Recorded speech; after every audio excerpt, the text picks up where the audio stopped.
within 4 years. Something's big got to happen. Somebody's got to make a transfer to make it happen. And when it happens, it'll be the state has to do it. You know, it'll be legislators and congressmen. And some congressmen will be in a town like Thompson or somewhere and they've lost the players. Wait a minute, we got to bring this forward. It passes. But I think what you'll see that will go along with it will be open enrollment. And then everybody will go wherever they want. What's that going to do to the smaller schools? Tear them up. I mean, so basically all the cream is going to rise to the top.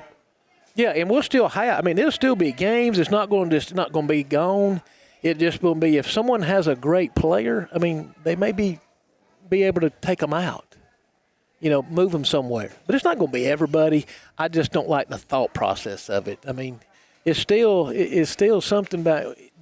Aren't you when you play high school football? You're there to learn and to learn the values of hard work and dedication and being a part of your team. And, of course, you know, the average fan will say, well, your coaches can move whenever you want to. I spent 21 years as a head coach and never left. I find this got physically sick and retired. But I just think it's not the right way for us to be going because it's not, I mean, Payne. You know, I'm not even going to mention it, but that quarterback in Carrollton, Georgia is making a lot of money now to be a high school quarterback in the 10th grade. You want to talk about Gulf Shores a minute? What's going to happen? What? Who? It's been all over the news. Investigative reports, TV station down in Mobile got all over them. You know, said the AHSAA was coming in to investigate. To me, that doesn't mean a whole lot. No. They investigate every day. If it's true, I don't like it, but I'm smart enough to know that that's not the only place that it's going on. You know, it's easy for people to say that private schools do all the recruiting. They're not. No, exactly. It goes on. Some type of recruiting goes on everywhere, and a lot of times if a program just does everything they can to make their program good, it recruits itself a lot of times. Right. And I think sometimes people want to get there so fast that they're tempted to maybe use people in the community to get kids there. But you still got to be able to – the burden of proof is on you to prove that somebody within that school system forced those kids – or didn't force them, you know, got them there. Enticed them. Brought them in. However you want to say that. Yeah. Enticed them. And I don't like it. But, you know, things move in. I mean, I have had kids move in, and it was good for us. And I've had kids move out, and it hurt us. So, I've seen both sides. I mean, it has. It helped us. Well, I'm sure the clock's catching up with us, Coach. So let's talk playoffs real quick. Who you like in 7A? Oh, there ain't but one.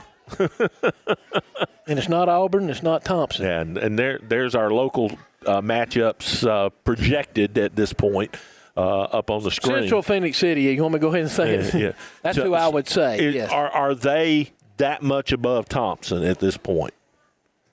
Well, I would say yes, but how many more is Thompson going to get in the next couple of weeks to get there? I hear you. It won't be the same. It'll be a great ball game. It always is. Is 6A basically Saraland and Clay Chalkville?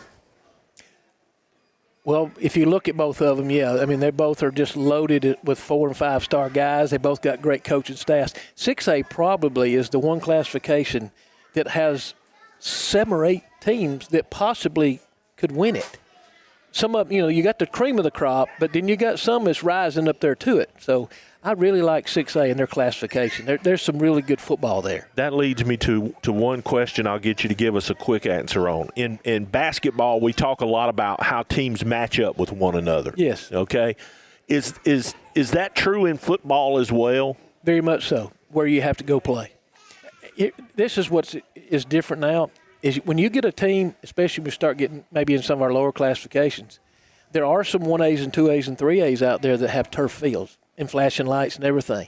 All of a sudden your kid goes and plays on them, that is a completely different surface to play on. Or your kid plays on turf all the time. Then he goes and gets on natural grass. That is different for him to do. So, those are things in rain. You never know. Here's a big one is like these 4A schools right here. They're in the South.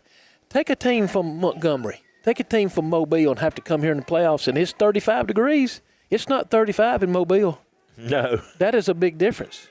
We played when we played T.R. Miller that year, we played in Alexandria in 37 degrees. The next week it's 78 down in Bruton, Alabama. Well, we were sweating and used to. I mean, it's different. So those matchups where you have to play at. That has a big deal. Who do you like in 4A? Of course, 4A North, everybody says Cherokee County's in a class by themselves. I tend to agree with that. Yeah. But 4A South is, it's a crapshoot. There's 5. There's 5 teams that's got a chance to win it. On any given night, there's 5 teams that have a chance to win it. They may be 2 that most people think, and I've seen them on film, but, Hanley's as good as anybody. Jacksonville's quarterback can give you a chance against anybody. All world. The thing with Jacksonville is, and they've got so much better on their offensive line. They had to replace all 5 everybody. of them. Coach Strain at Hanley, he didn't have to replace anybody. That's where his strength is at, is his offensive and defensive line. So Jackson is playing at a high level. Catholic proved last week that they're playing at a high level. Ask Andalusia and some of the teams they've played and what they've done to them. Catholics is there. And like I said, Jackson is just one of those years now because Jackson's got some players. If you can find the place, if you got to drive down, or if you can find it, you're going to see some good football players. 4A is going to be interesting to see in the South who's actually going to come out of it. I have said, Coach, that if Cherokee County does get there out of the North, their advantage is whoever they play is going to be so beat up. Yes. To just have gotten there. But you always got a chance in a game like that. You got a chance to get there. But some of those teams are playing, they have to play above their head every week just to get there. And I'm telling you, that's hard to do 5 weeks in a row. Absolutely. All right, who you like in 3A? It's there's about, again, I'm fixed to say this again, there's 4 down there on one highway. If you go 3A, you got to look in Montgomery and Mobile. Right. And see which private schools coming out of It's in the South. Yeah, and it's what private schools coming out of there. I think there's some very solid football teams in the North, probably more solid top to bottom in the North than they have been. There's some very good football teams in the North. But your skill players, very fast skill players and fast defensive players may be coming out of the South this time in 3A. What about 2A? Are we looking at B.B. Comer and Fife again?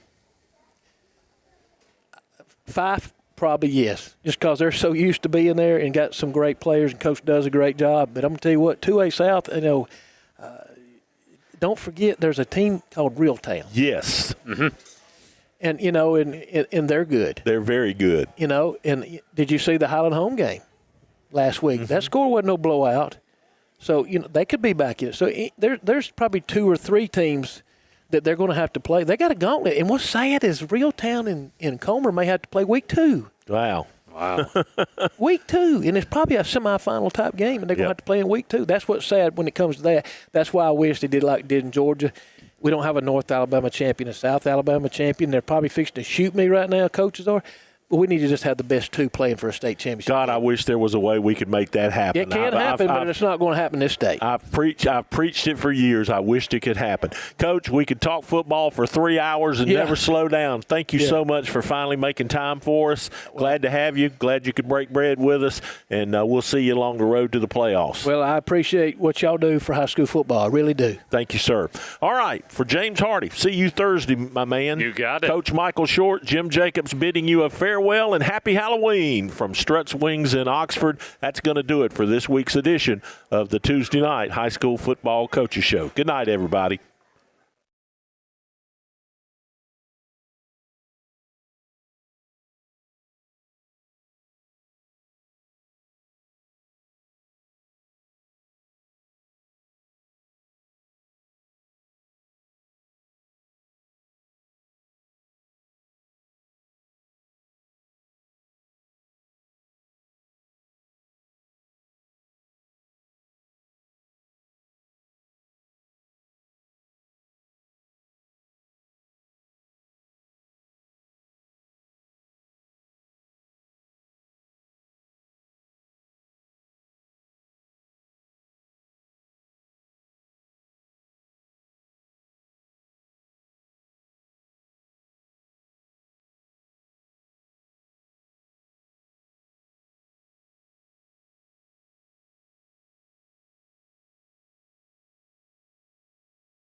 A lot of people always wonder, how does your first-time buyers program work?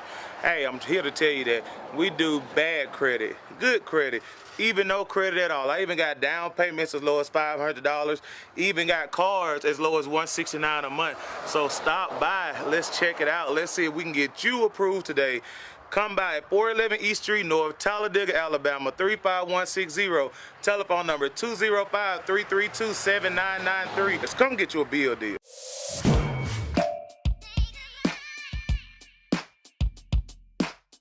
Bama Sheds and Pole Barns. Locally and family owned with the best customer service. Custom built to fit your needs with free delivery and setup. Design and price online or stop by and see what we can do for you. Nobody beats our prices and nobody beats our quality. Built in Alabama, made in Alabama. BamaSheds.com.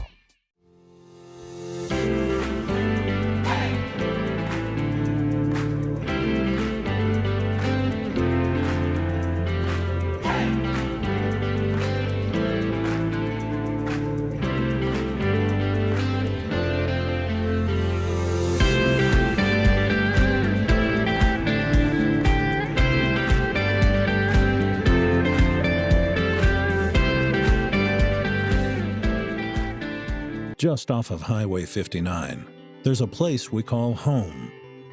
A place where you can raise a family, start a business, or enjoy a lazy summer day on the river. It's a place with a small town feel and big town opportunities. Welcome to Rainbow City. Just a short drive from Birmingham, Chattanooga, or Huntsville. Rainbow City is a growing community where everyone is family. So welcome to Rainbow City. Come grow with us.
10, 9, ignition sequence start. 6, 5, 4, 3, 2, 1, 0.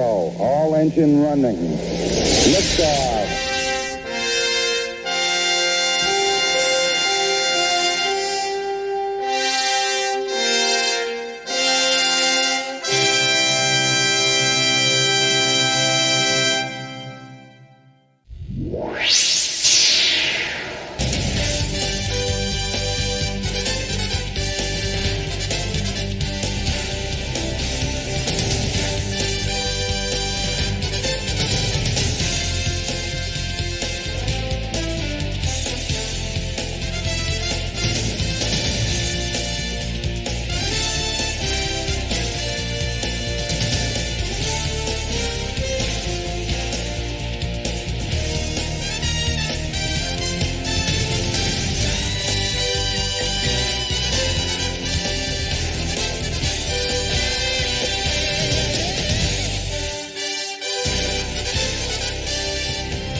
And we welcome you into the final Friday night of the 2023 regular season as the Cherokee County Warriors, undefeated so far and second ranked in the state of Alabama for much of the season in Class 4A, as they'll host Fort Payne for senior night. The Wildcats coming down from DeKalb County for their final regular season game, as both teams will also have their final tune-up before beginning postseason play next week. David's Appliance, that is, brings you our FNN High School football game of the week from Warrior Stadium at Bobby Joe Johnson Field here on the campus of Cherokee County High School in Center, Alabama.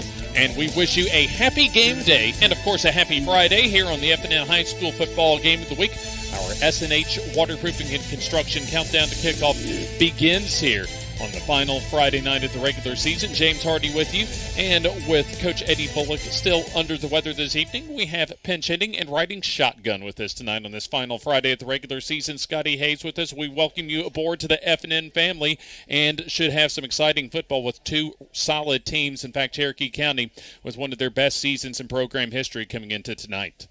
Thank you. It's good to be here. My first broadcast, but I'm glad to be here tonight, and I will add where I can. And I'm not greatly familiar with Fort Payne over the years, yes, but this season I haven't kept up with them very much. But I have watched Cherokee County every game, somewhat familiar with them, but I have a 3-year-old granddaughter who usually accompanies me, so sometimes my vision is clouded a little bit on the games. Oh, well, let's get right to it then.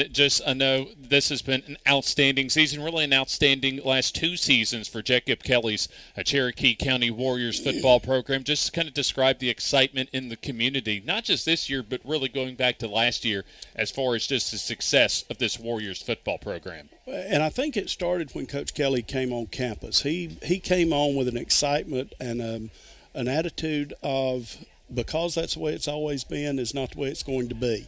We need things. We need upgraded facilities. We needed upgraded equipment.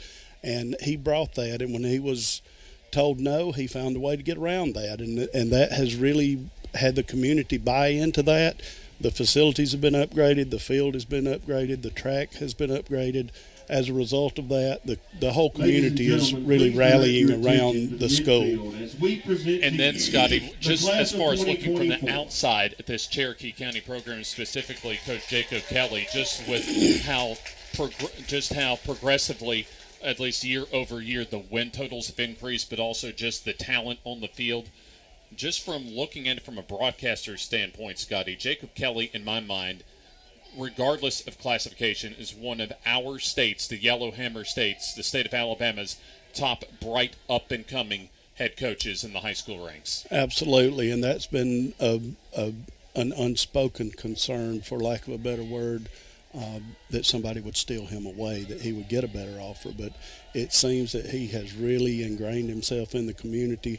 The community has rallied around him, so it is a great situation right now. He's brought a lot to the community, to the team, and obviously the results are in the performance. Now, Cherokee County, number 2 in the state this week. In fact, for much of the season, comes in at 9-0, while Fort Payne 5-4 overall, 3-2 in Class 6A Region 8. But when you look at their losses, 3 of their 4 losses have come by a touchdown or less. In fact, their last game just a week ago was a 29-28 loss against Athens, in which head coach Chris Elmore described to me earlier this week. He thought that was last week was actually one of his team's most complete performances. So really, this is a Fort Payne squad that we'll see later tonight that may actually be much better than their record indicates. So there you see our countdown to kickoff, presented by S&H Waterproofing and Construction, as we're about 24 and a half minutes away from kicking off the final game of the regular season. And last night, for our special Thursday night edition of the FNN High School Football Game of the Week, Weaver actually closed out their season in very impressive fashion as they went just a short ways up the road in Calhoun County, Pleasant Valley, and more than took care of business. Give to King, cuts it up the middle, and he bangs his way in for the touchdown. Keeper for Salster, big running room, has the first down and still on his feet to the 20, into the red zone as he spun around and the football comes loose into the end zone. Let's see who has it, and looks as if Weaver able to come out of the bottom of the pile with the football. And good blocking and still on his feet, and he could be going a while for Keyshawn Allen as he streaks down the sideline, and he'll go all the way for the touchdown. Here's the quick throw. That is complete to the far side to Allen as he zigzags through the defense, and he's still on his feet, and he goes out of bounds into Pleasant Valley territory. He'll be out, Gooden rather, in trouble, and he goes down in the backfield. Play action. Gooden tosses it into coverage. A jump ball, and it will be, let's see, caught. 2nd and about 4 as Gooden wants to go deep down the field, and that's caught by Allen into the end zone for the touchdown. Play action. Here's the throw down the field into coverage, and that is knocked around, and let's see, was it caught? Yes, it was caught. Into the red zone, and there's our man Keyshawn Allen for Weaver. And right up the middle goes Gooden, and he's in the end zone for the touchdown. And a fumbled ball, and Gooden gets it back, and he's able to go into the end zone, and that's a touchdown. 2nd and goal. Bouncing to the near side, Welsh runs over a defender, and he gets into the end zone for the touchdown. At Farmers and Merchants Bank, we're showing off our school spirit with our newly designed vertical Spirit debit cards. Now, these are customized with your favorite school's logo, and half of every Spirit card purchased goes toward your school. So, show off your colors and support your local school with the FNN Spirit debit card. You can learn more at fnn.bank. Member FDIC.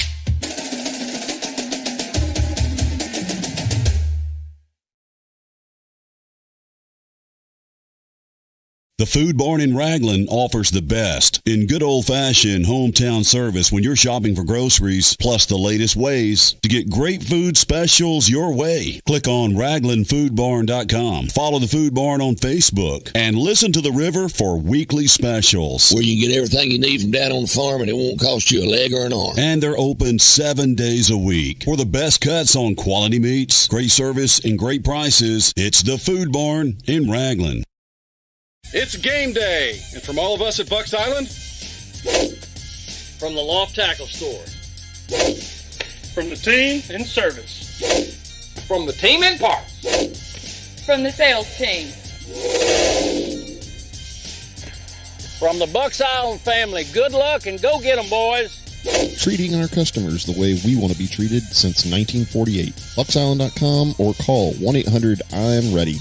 Let our team help you win on the water.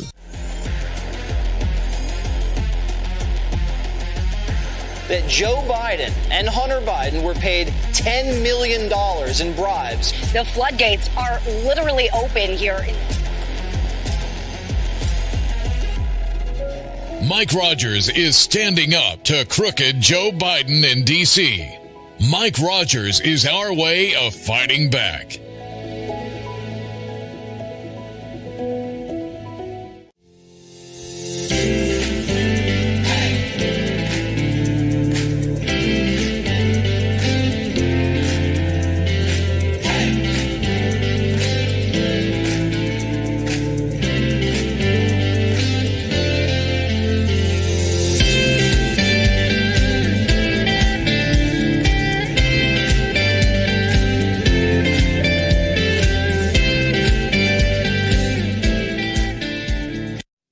The Calhoun County Commission, made up of Fred Wilson, Danny Shears, Carolyn Henderson, Terry Howell, and Lee Patterson, ask you to take a look at what Calhoun County has to offer. Our beautiful parks, neighborhoods, recreational facilities, historic sites, and museums. Our citizens enjoy a high quality of life and strongly support the arts. If you're considering expanding or starting a new business, take a look at Calhoun County. You'll be glad you did.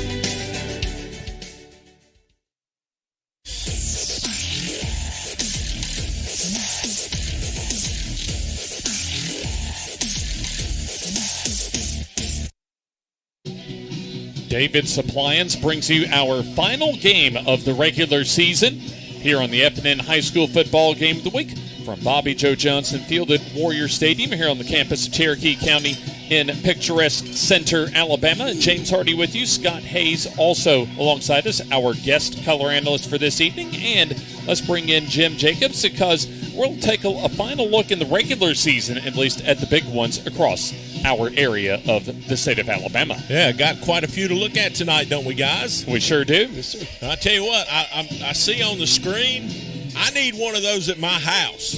Right, that's a big one. That's a dandy there. You know, and Scott, I think before we get into the big ones, everybody ought to know how, you talked about how Coach Kelly got himself ingrained in this community. Right. He really did a number going out and raising the initial monies for this big Jumbotron that we see here in the end zone. And he was kind of a one-man band in that deal from what I understand. Well, as far as I know, that's the case. It's hard to tell him no. When you look at the things that he's done and you feed off of the energy, because he has energy everywhere he goes, whether he meets you in McDonald's or if he sees you in the hallway or wherever it is, he has that energy. And he can exude his vision on all those that he comes in contact with. So when he finds people with a little bit of advertising dollars, he knows how to get it out of them. Well, he got a bunch of them to pay for that TV. Yes. All right, guys, let's get to the big ones here tonight. And, of course, these are the games around the area that we're taking a look at. Childersburg at Winterboro. James, what do you think of this one? Well, for Childersburg is certainly a final tune-up as far as, and also for Winterboro as far as the postseason. Winterboro has had a solid season, kind of a bounce-back season from a disappointing 2022, but Childersburg, I think, should be able to pull it out tonight on the road. Yeah, I kind of like the Tigers in this one as well. Both of them are headed to the playoffs, and once again, in our first big one of the night, here we are with the national anthem, so we'll pause for that as our pregame countdown to kickoff continues here on FNN.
Our national anthem here at Cherokee County High School, Bobby Joe Johnson Field at Warrior Stadium on the campus of Cherokee County High Schools. We have the final big one of at least of the regular season for both Fort Payne and Cherokee County, and we'll take a look at some more big ones across our part of Alabama. Got a couple of teams here, both of them looking for their first win of the season. Sachs has Talladega tonight at Jack Stewart Field. I like the Wildcats to hopefully get that first win of the season. Yeah, I think Alfonso Farini's done, even though they still haven't picked up a win yet, a solid job with Sachs in his first season, really trying to build his culture as far as the Sacs football program, and I think they'll get rewarded tonight with the W. Next up is a big playoff potential game. Cleburne County, some crazy things have to happen, but if they win tonight on the hill against Welborn, who's already locked in as the 3A region champ from their region, Cleburne County makes it into the playoffs in that ultra-tough 4A Region 4. As you know, Jim, the Hill, one of the at least most difficult places in the entire state in Class 3A to play, maybe behind the Field of Champions, and Walter Welborn on a hot streak after losing their first two have won ever since, and I'd like that to continue. Yeah, I'm with the Tigers in this one as well. We'll be on the hill next week for Flomaton in round one of the playoffs on the NFHS network. We hope you'll join us for the Bama Sheds playoffs right here on FNN. All right, next up, another playoff implication game. White Plains has to win this one to have a shot to make it in case things go their way. There's some tiebreaker stuff that has to happen that's way too long than we have time to talk about tonight, but the Wildcats host Westbrook Christian. James, I'll take the Cats in this one. I'm not sure Westbrook can get the job done. Yeah, it's kind of been an up-and-down season for Coach Steve Smith in his first year at Westbrook, and then Blake Jennings has done a really outstanding job rallying his team over the last month of the season. I think I like White Plains to close out the regular season with the W. Big-time matchup here down in Wetumpka tonight. The unbeaten Central Clay County Volunteers travel down to Wetumpka to take on a team that's been kind of up and down, but they've got a great quarterback, according to Coach Danny Horn. Yeah, we had them on our FNN Coaches Show Tuesday as far as Central Clay County. And tough road game but I think really good dress rehearsal for Central Clay County when they have to go on the road in the Class 5A playoffs. And I think Central Clay County, especially with their line play, gets it done on the road. I like the Volunteers in that one as well. All right, this is the big one in this part of the state tonight. 6A Oxford at 4A Jacksonville. Two top 10 teams going at it at newly renovated Golden Eagle Stadium. And, James, I don't know if they put enough seats in that place to hold the crowd that's likely there right now. Oh, I think they maybe had to bring some temporary bleachers for that game tonight on the campus of Jacksonville High School. I think it'll be probably a high-scoring game, especially with two quality Division I caliber quarterbacks in Mason Mims and also for Jacksonville, Jim Ogle, who will go to Troy next season. But I like Oxford to pick up the road win tonight. I think the Jackets do it on depth, but I think it's going to be closer than people think, and I think it's going to be a great football game.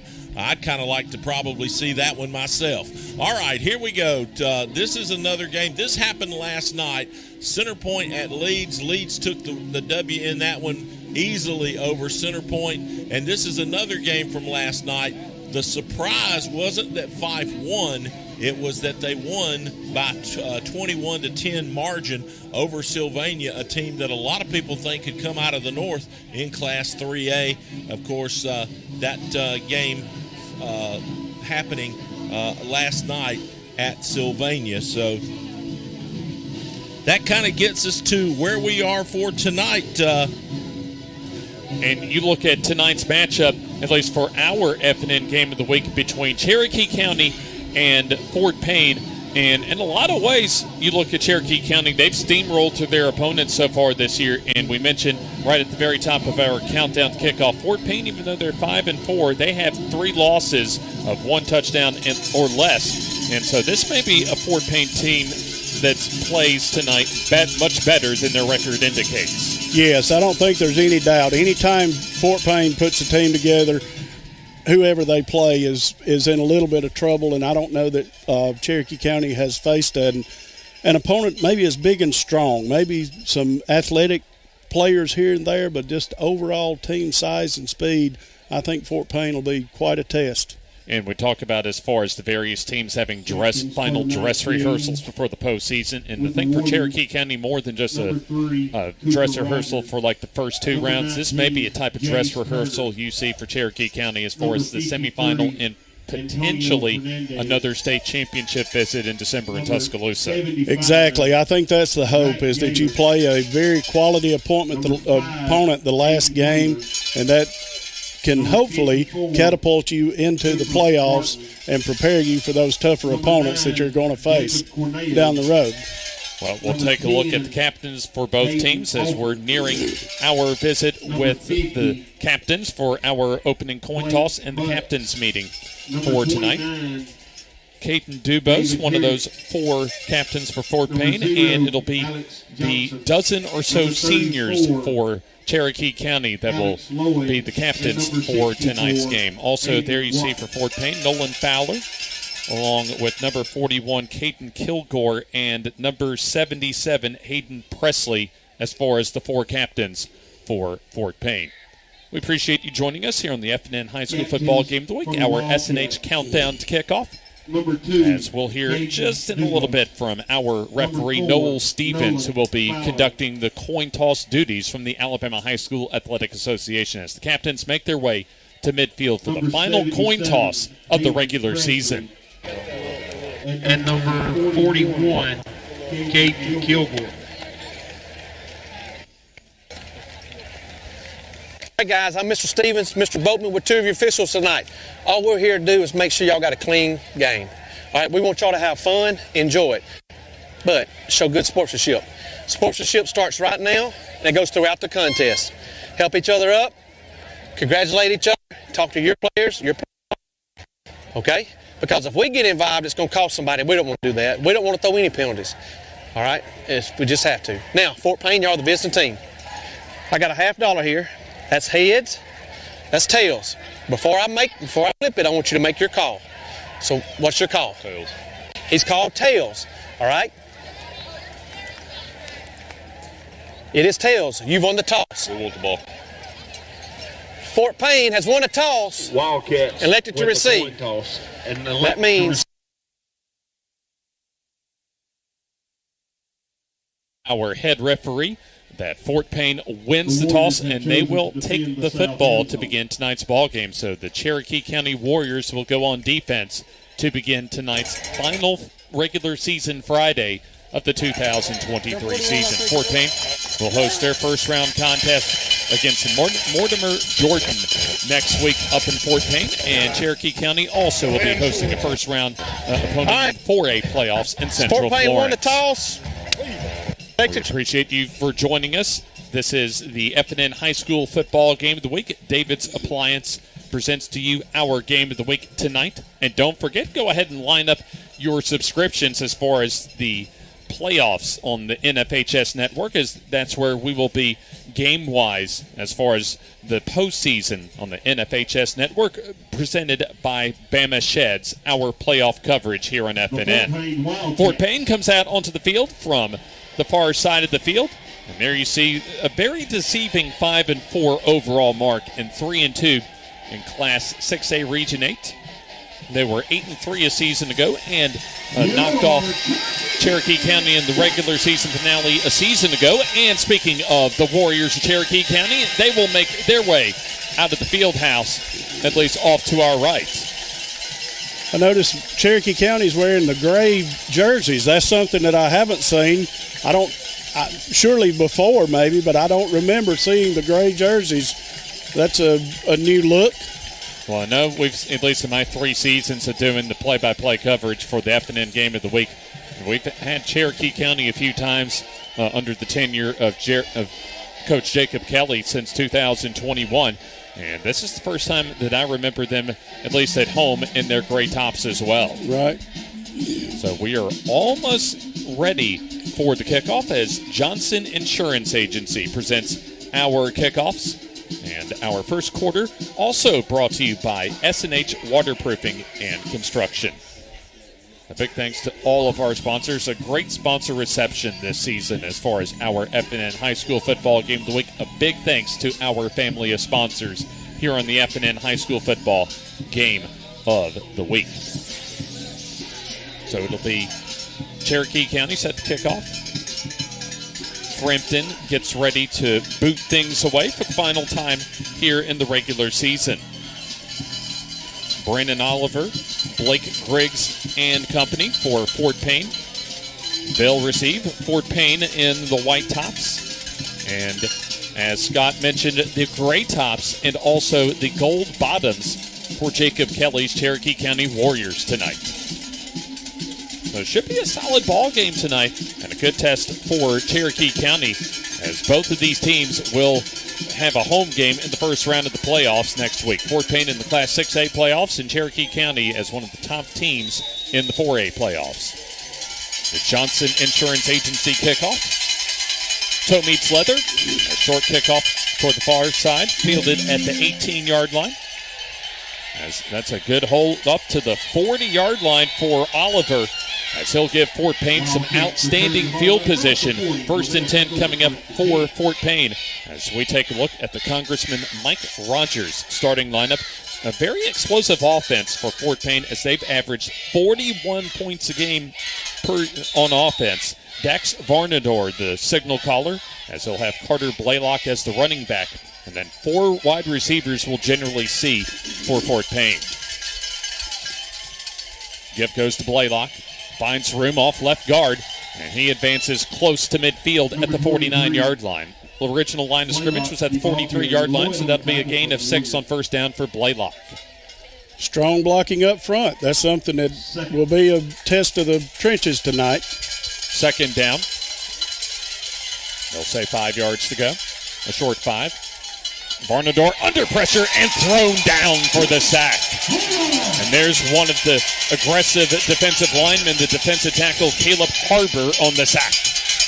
We'll take a second look at that Caleb Harbor sack as he just goes right up the middle and comes up with a big sack for the Cherokee County defense. That'll be big for Cherokee County if they can get a rush tonight. That's something that they've done well all season, and we'll see how it goes tonight. Varnador under pressure, steps up, and now lofts it down the field. Has a receiver behind the D and caught at the 10, at the 5, and they dropped it. Incomplete. Looked like it went right through the wicket. There was the coverage was trying to catch up with him, couldn't quite catch him. The ball was slightly underthrown, but it's one that he maybe not should have caught, but definitely could have caught. Oh, yeah, actually, you may have been right the first time. Should have called as that went right through his hands and would have been a touchdown. Big break for the Warriors there. And that was one of actually the reserve wide receivers in Skylar Cody that missed an opportunity to get Fort Payne on the board first. Punting time. And an over-end kick goes over Alex Johnson's head inside the 15 and all the way inside the 10-yard line to about the 7-yard line. So that's an excellent punt by Hayden Chambers that time for Fort Payne. Seemed like Cherokee County dodged a bullet there. That was a great punt, though, to put them deep in their own territory. Well, indeed it was. As Cherokee County backed up inside their own 10-yard line, the Congressman Mike Rogers starting lineup offensively for Cherokee County will have Carson Tittle, the quarterback. Of course, Jacob Carnejo at running back, and we'll also see some Keyshawn Woods as well. Alex Johnson, the only receiver listed as far as the starting lineup, albeit 2 wide receivers in the opening look for Cherokee County. Oh, wow. There's a high snap as Tittle Carnejo gets drugged down by the face mask, and there comes the flag.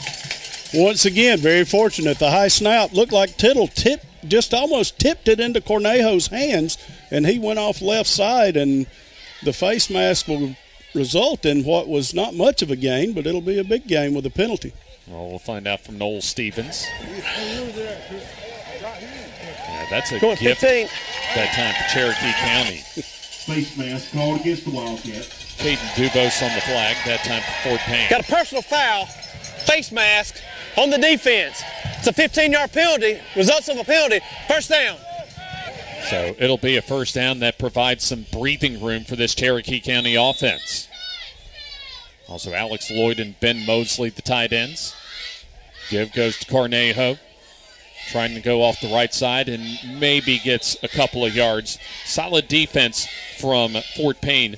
As we'll take a look at the rest of the Cherokee County offense. Left tackle to right tackle you have Zach Gaylor, Cooper Martin, Antonio Hernandez, Blake Butts, and Landon Ransom.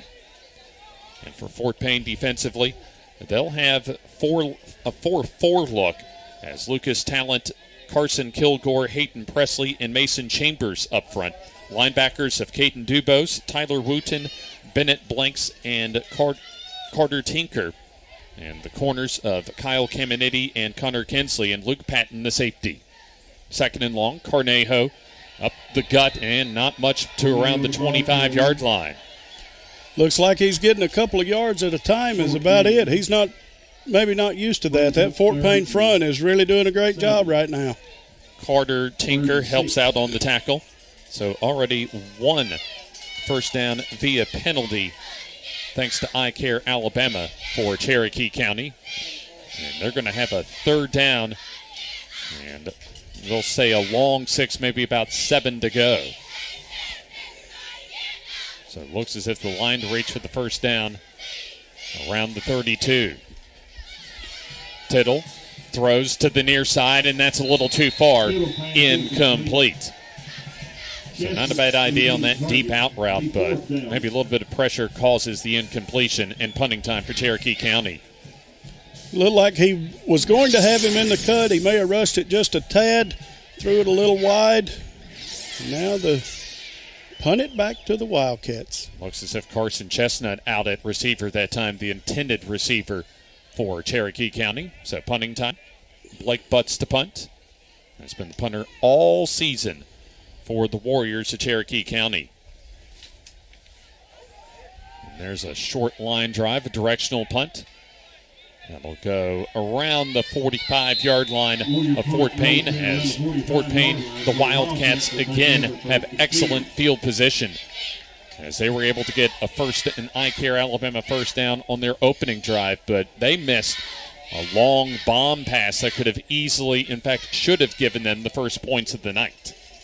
No doubt about that. They've had a couple of big plays work against them to help Cherokee County so far. Varnador fakes and throws to the near side, complete to Fowler, and he gets wrapped up and slung around out of bounds close to midfield.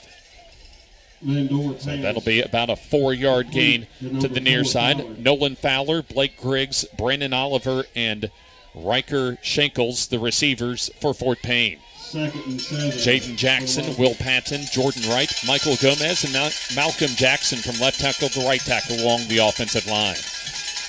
Bubble screen pass, that'll be to the far side, complete to Griggs as he stood up, absorbs the tackle, and falls forward for about another couple of yards or so. Hayden Wheeler helps out from his outside linebacker spot on the tackle for Cherokee County. That had the original look of a repass. He actually lateraled the ball and looked like he had a chance of throwing it, but he may have had something. Wheeler made a great play. 3rd and 6. First down line to reach the 45 of Cherokee County. Warriors show blitz. Varnador under pressure, rolls, throws across his body, and that's dropped. Incomplete. Intended for Nolan Fowler, as that would have been good enough for the first down. And the pressure at least forces the incompletion. Another pass that seemed like it hit him right in the numbers, and he bats it to the ground. Even though it was a shorter throw on the run, that was right on the money from Varnador. And the second drop pass so far from the wide receiving core for Fort Payne, as it results in a punting situation. Chambers once again out to punt, as we'll have a stoppage in play. I think Cherokee County had an extra man on the field. He was trying to get off. Coach Kelly wasn't sure if he was going to make it, so he called a quick timeout. And we'll take the timeout with him here on the FNN High School Football Game of the Week. Your neighborhood Grub Mart is your one-stop shop for everything you need when you're on the go. Grub Mart features the best prices on Coke and Pepsi products and is the home to the 99-cent bag of ice every day. And Grub Mart is your exclusive home for the popcorn bucket. Purchase yours for only $5.99, then bring it for free refills throughout the year. And save every day with your Grub Mart Super Saver Card. When you're on the go, it's good to know Grub Mart has everything you need. Gas, diesel, and delicious Oleo donuts. In business over 78 years, visit your local Grub Mart today.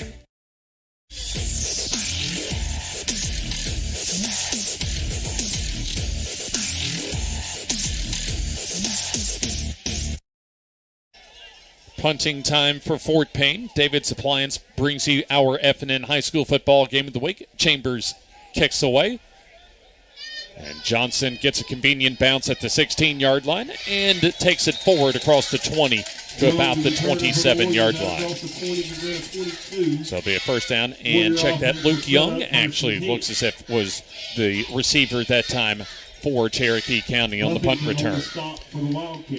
Had good coverage. It was a good idea to field that one on the bounce. It was headed inside the 10 again, it looked like. Good coverage and a quick tackle for Fort Payne. So Cherokee County was able to get an iCare Alabama first down on penalty, on a face mask penalty their first drive, but had to punt.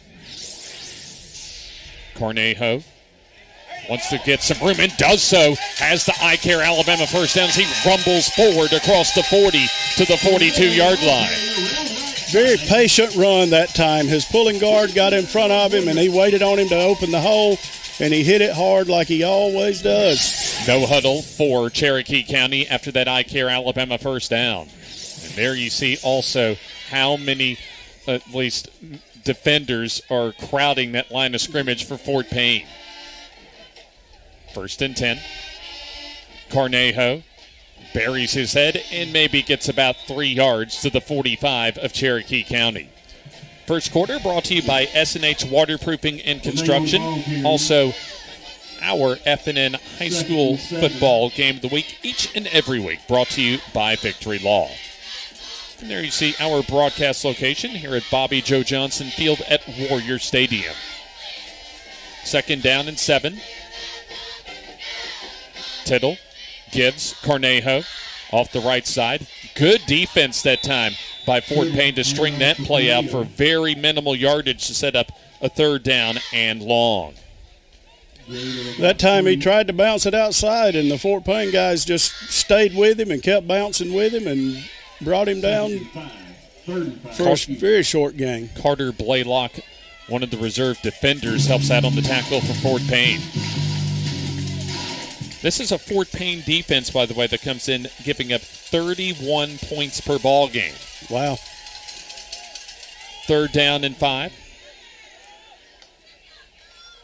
He'll be the keeper for Tittle off the left side, and he will be stopped just a little bit shy, probably about a yard or so shy of the first down. It'll be close to a first down. Be interesting to see what we find out here about the confidence of the front line. Looks like no punter is coming on the field. Well, I do see Keyshawn Woods coming out onto the field, so you would think, Scott, that this will be a 4th down conversion try for Coach Jacob Kelly's offense. They're going to that heavy Wildcat look. Tittle is out, I think. So Cornejo stays in, and Keyshawn Woods, a good change of pace back as well for Cherokee County offensively. 4th and 1. Cornejo keeps himself off the right side. Ooh, I don't know. That's going to be close. They may have to bring chains out on this, Scott. I think they will. We'll take a second look here. This was a great defensive effort by Fort Payne.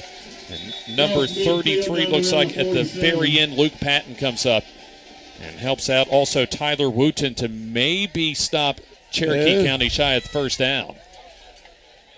If the lines are straight, I'm going to predict it's a first down, but well, we'll find out here. The eye test from the run, I would have thought it was not going to be a first down. It's going to be very close either way, as they will bring out the chains. And that is just inches shy. Wow. Both teams are pointing in their favor. Now you take a look at our great angle that time. He did not make it. Right down the line, Scott. Yes. It was literally so close. About a nose of the football for being a first down. Yep, that's as close as it can be. And I'll tell you what, even though this is a 6A, 4A matchup for Fort Payne, they're playing one of the best teams as well they played in their 2023 schedule. And so this will be, if they can come in and get a road win right before they go into the 6A playoffs, it might give them as well a shot in the arm going into the postseason. No doubt. First down and 10. That's an impressive stop. Luke Patton, Tyler Wooten, and the Fort Payne Wildcats hold Cherokee County on downs. Varnador, quick throw far side. That'll be complete. And it'll be taken maybe for about 3 or 4 yards as Alex Lloyd on the tackle of Riker Schenkels, who makes his first catch of the night. Made a couple of good moves early and avoided the first tackle or two, and then got about a 5 or 6 yarder. So second down. They will say a 5-yard gain for Schenkels. Varnador under pressure. And he'll go down back in Fort Payne territory. And Tay Diamond, one of the top defensive ends in Class 4A, comes up with its first sack of the night. That's one of the things from early that Cherokee County is going to have to do is get pressure. You look at Tay Diamond, who really, as far as how powerful the offense is from a defensive standpoint, doesn't really get the attention on this team from the outside standpoint that he deserves. Right. So it'll be third down and long. Barnador loads and throws. One-on-one coverage down the near numbers and incomplete. Pretty good coverage that time. They were running step for step, and it just wasn't quite on the money, but we can give credit for good coverage there. Skylar Cody, the intended receiver, but Tripp Davis was step for step with his receiver, Cody. And so it'll be a fourth down, and that Tay Diamond sack was very big. Went from a second and five to a fourth, and now 13. And, of course, 3rd and 13 in between that. Chambers punts. That's one of his best punts of the night, as that lands around the 15 and goes inside the 10. So Fort Payne winning the field position here in the first quarter, brought to you by S&H Waterproofing and Construction, as Cherokee County once again backed up toward their own goal line. It'll be interesting to see if Cherokee County continues with their conservative play calling. That's worked for them up till now, and so far Fort Payne has said, we're going nose to nose with you. Just bring it on. FNN Bank also brings us our FNN High School Football Game of the Week each and every week. So Cherokee County wants to try and bang things out. They have had a couple of iCare Alabama first downs, but they were denied another, though, in their most recent play on offense. Tittle, Cornejo. Not a whole lot to speak of. As Fort Payne's defense, I tell you, they've come to play tonight. Yes, they have come prepared for that running game. They've stacked the box to a major degree, and they are lining up nose to nose. Tremaine Smith off the bench at a defensive line spot helps out on the tackle. So already Chris Elmore using some of his depth on both sides of the ball tonight. Just a 1-yard gain for Cornejo. Tittle wants to throw, and it's incomplete. Intended receiver for Ben Frampton. Jacob Kelly looked as if there, Scott, that he wanted to stretch the defense out, as that wasn't a bad throw, but just better defense that time from Fort Payne to set up a third down and long. Right. He was well covered. Had to turn the receiver around a little bit. He wasn't able to make the catch, but it was great coverage. I think that's a play that, like you say, just opens them up a little bit to let Fort Payne know that they're willing to throw the ball. Bennett blanks on the coverage for Fort Payne. So third down and 9 yards to go. Line to reach for the first down, their own 18 for Cherokee County. Tittle wants to throw and throws toward the sideline to Frampton, and that's complete. And that should be enough for the iCare Alabama first down. Looks like it. That's a big play to get that first down, just a little quick out, and he hits him a little bit low, but he goes down and makes the catch. Big first down to get them out of the hole. Connor Tinsley will get credited for the tackle as he was in coverage for Fort Payne. Yeah, that's a big first down. iCare Alabama first down for Cherokee County, once again to give their offense some breathing room. 1st and 10 is Lloyd in the game at a tight end spot. Give goes to Cornejo. Has room off the right side and into the open field. Breaks a tackle at the 45 and taken down across midfield at the 47 of Fort Payne as Caden Dubose possibly saves a touchdown on an iCare Alabama first down.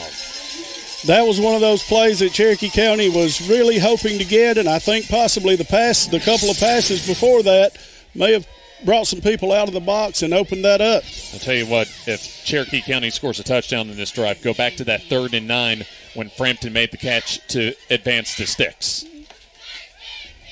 Cornejo off the left side, lowers his head into the 41-yard line. So this has been a very solid drive that started all the way back at their own 8-yard line and now has a second down at the Fort Payne 41. Right, they're in a good position. Got second and a long 4, short 5 looks like. Can run just about anything in the playbook. So 2nd and 4 after a 6-yard gain. Cornejo head of steam up the middle. Good blocking up front by Cherokee County, as that should be enough for an iCare Alabama first down. And I said they could run any play they had in the playbook, and that's the play they want to run right there. They want to be able to run straight ahead and get those yards, and it worked for them that time. So close to a first down, and now officially will be a first down, according to Noel Stevens, our head referee. So there's our iCare of Alabama first down. Piedmont, Heflin, Roanoke, Atala, their locations, 844-480-2020, their number. And so far, Fort Payne has had especially one opportunity, deep opportunity on their opening drive offensively, as it was Skylar Cody, their reserve wide receiver senior, that dropped a deep pass on 3rd down and long, and that would have resulted in a Fort Payne touchdown. Right.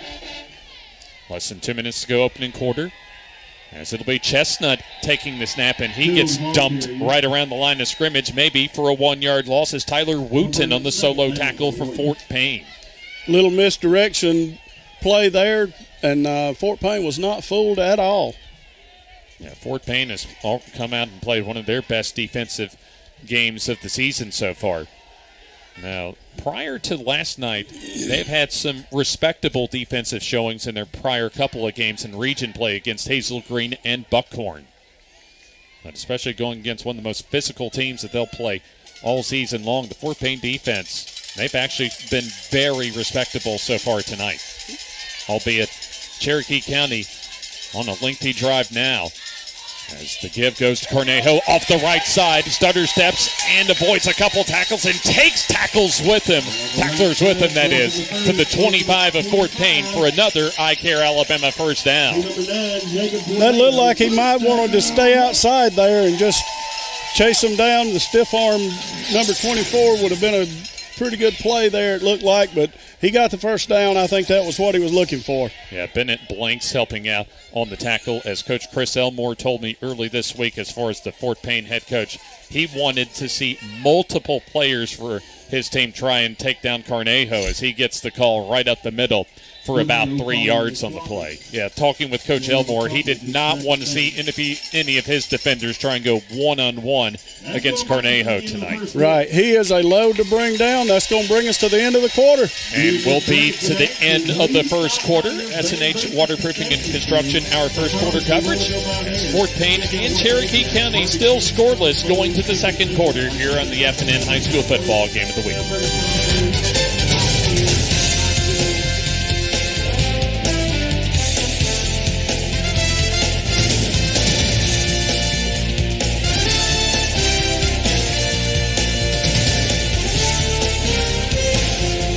At iCare Alabama, our goal is to meet the needs of every patient. Dr. Dwayne Mohan and Dr. Ryan Price always strive for excellent outcomes. We want each patient to get the best vision and medical care possible. At iCare Alabama, we utilize all the latest technological advances to ensure that you receive the best quality eye care. So call for an appointment at any of our 4 locations in Piedmont, Heflin, Roanoke, or Atala and see the difference. Most insurance is accepted. iCare Alabama. Efficient, effective eye care close to home.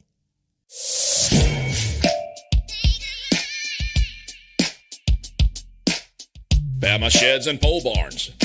Locally and family owned with the best customer service. Custom built to fit your needs with free delivery and setup. Design and price online or stop by and see what we can do for you. Nobody beats our prices and nobody beats our quality. Built in Alabama, made in Alabama. BamaSheds.com.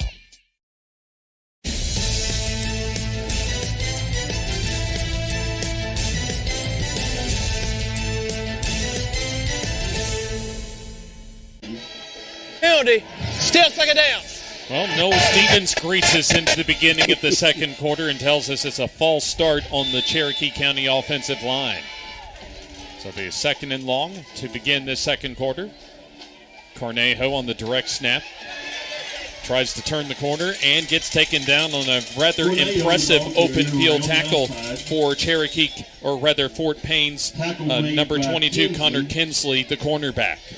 Yes, that was where you got to get him. You get him around those ankles and knees, and he comes down like the rest of them. He was about to put that stiff arm on, and he stuck with it and made a great tackle. Yeah, I'll tell you what, there's not a whole lot of opportunities there, Scott, that you're going to take Jacob Cornejo down with just one man. Perez Flooring brings you our second quarter. It'll be a 3rd and 7. Diamond in the backfield. He gets the direct snap, and he'll get taken down by multiple defenders. And that's the type of defense that Chris Elmore, the head coach for Fort Payne, wants to see from his Wildcats, as Lucas Talent along the defensive line leads the way on the tackle. Right, that initial hit, he played off of his block and slid well and grabbed a hold and hung on for dear life till help was coming. Well, the football at the 23-yard line, we'll say. So kind of a no-man's land position, maybe a little too far for a field goal try, so they'll go for it, will Cherokee County. They need about the 15-yard line for the first down. Tittle throws, fade pattern toward the end zone, and caught for the touchdown. Ben Frampton, who's had 2 clutch catches here in the first half. In fact, on this drive, finishes off this drive on 4th and 8 with a 23-yard touchdown reception. I'm assuming that's the Cherokee County version of the back shoulder pass. It was a little bit of a back. Well, I guess it was on purpose. We'll give him credit for that. Yeah, great throw, great catch, under pretty good coverage. Yeah, I think you are right the first time, as Frampton will try and complete the scoring himself on this PAT. Oh, blocked. And so the PAT will be no good. However, Cherokee County on the board first as they take a 6-0 lead early second quarter on the FNN High School football game of the week.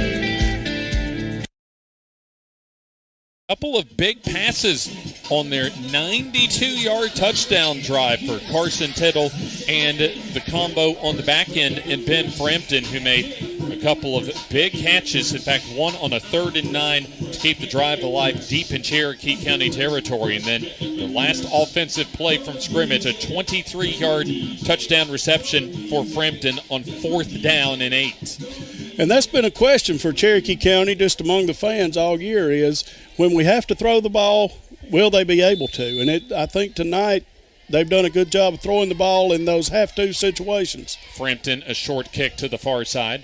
That'll bounce to the 20-yard line. It'll be, I think, Griggs. And indeed, it'll be Griggs.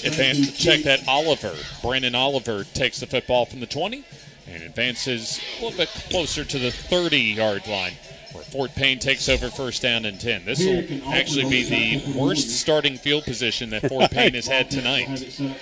Not exactly terrible starting field position, however, as Fort Payne, though, down 6-0. Varnador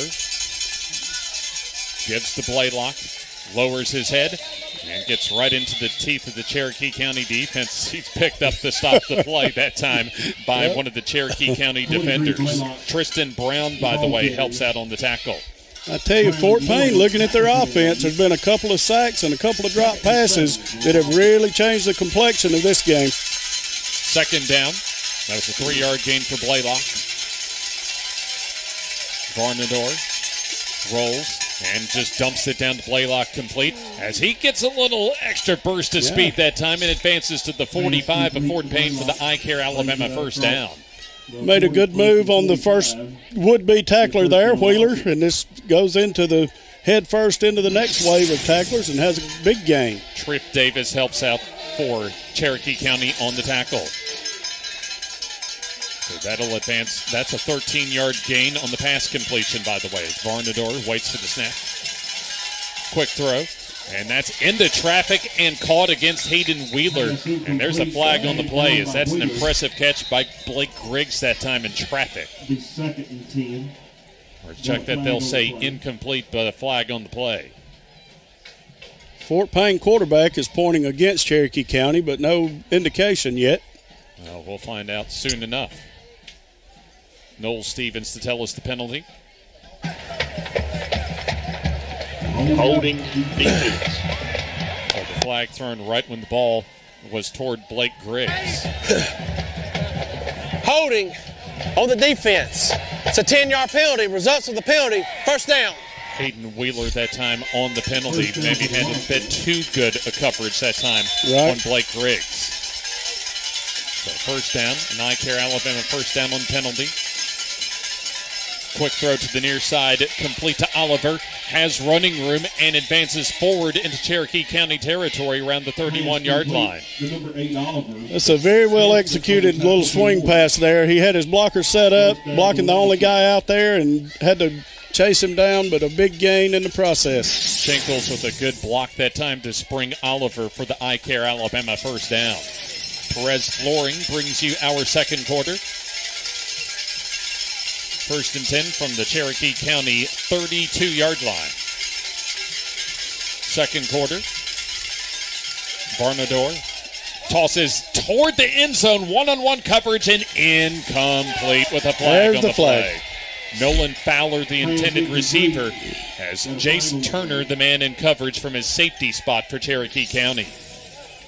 That's a pretty good throw. Yeah, that was just right at the last. I think he was afraid there was going to be some separation, and he just extended that hand and got a little bit of the jersey, and he didn't think so, but what his opinion doesn't really matter, I don't guess, does it? First down.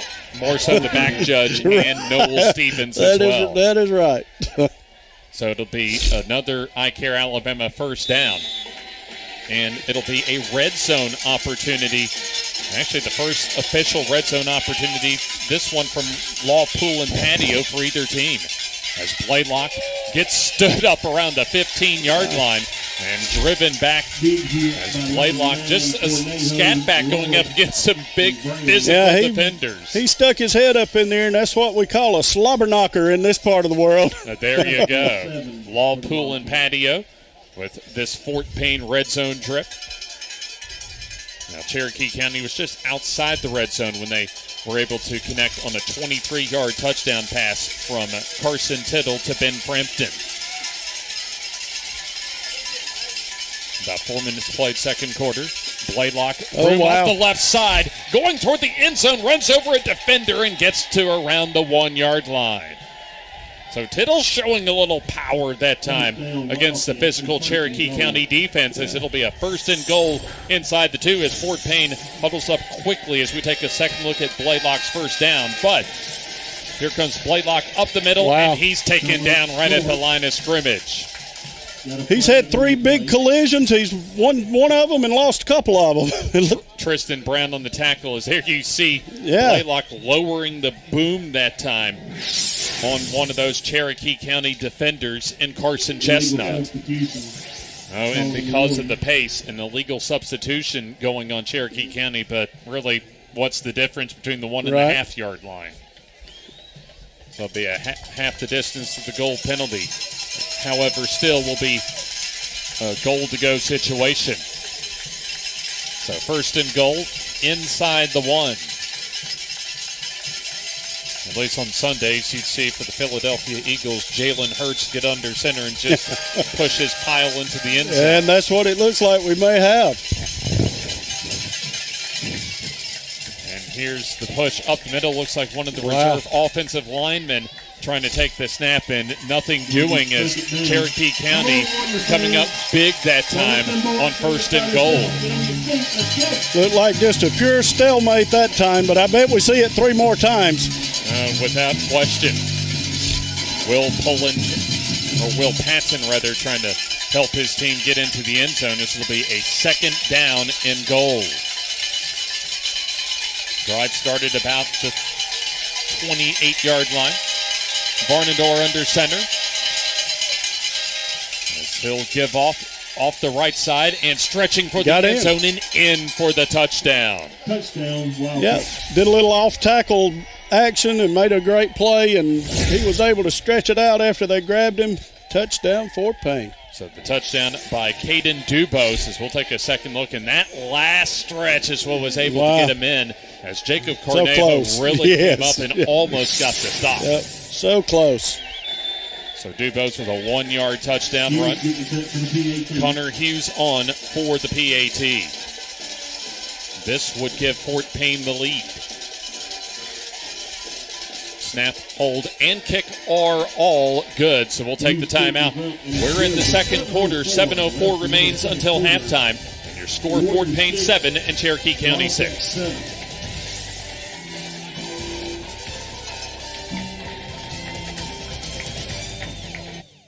The Calhoun County Commission, made up of Fred Wilson, Danny Shears, Carolyn Henderson, Terry Howell, and Lee Patterson, ask you to take a look at what Calhoun County has to offer. Our beautiful parks, neighborhoods, recreational facilities, historic sites, and museums. Our citizens enjoy a high quality of life and strongly support the arts. If you're considering expanding or starting a new business, take a look at Calhoun County. You'll be glad you did.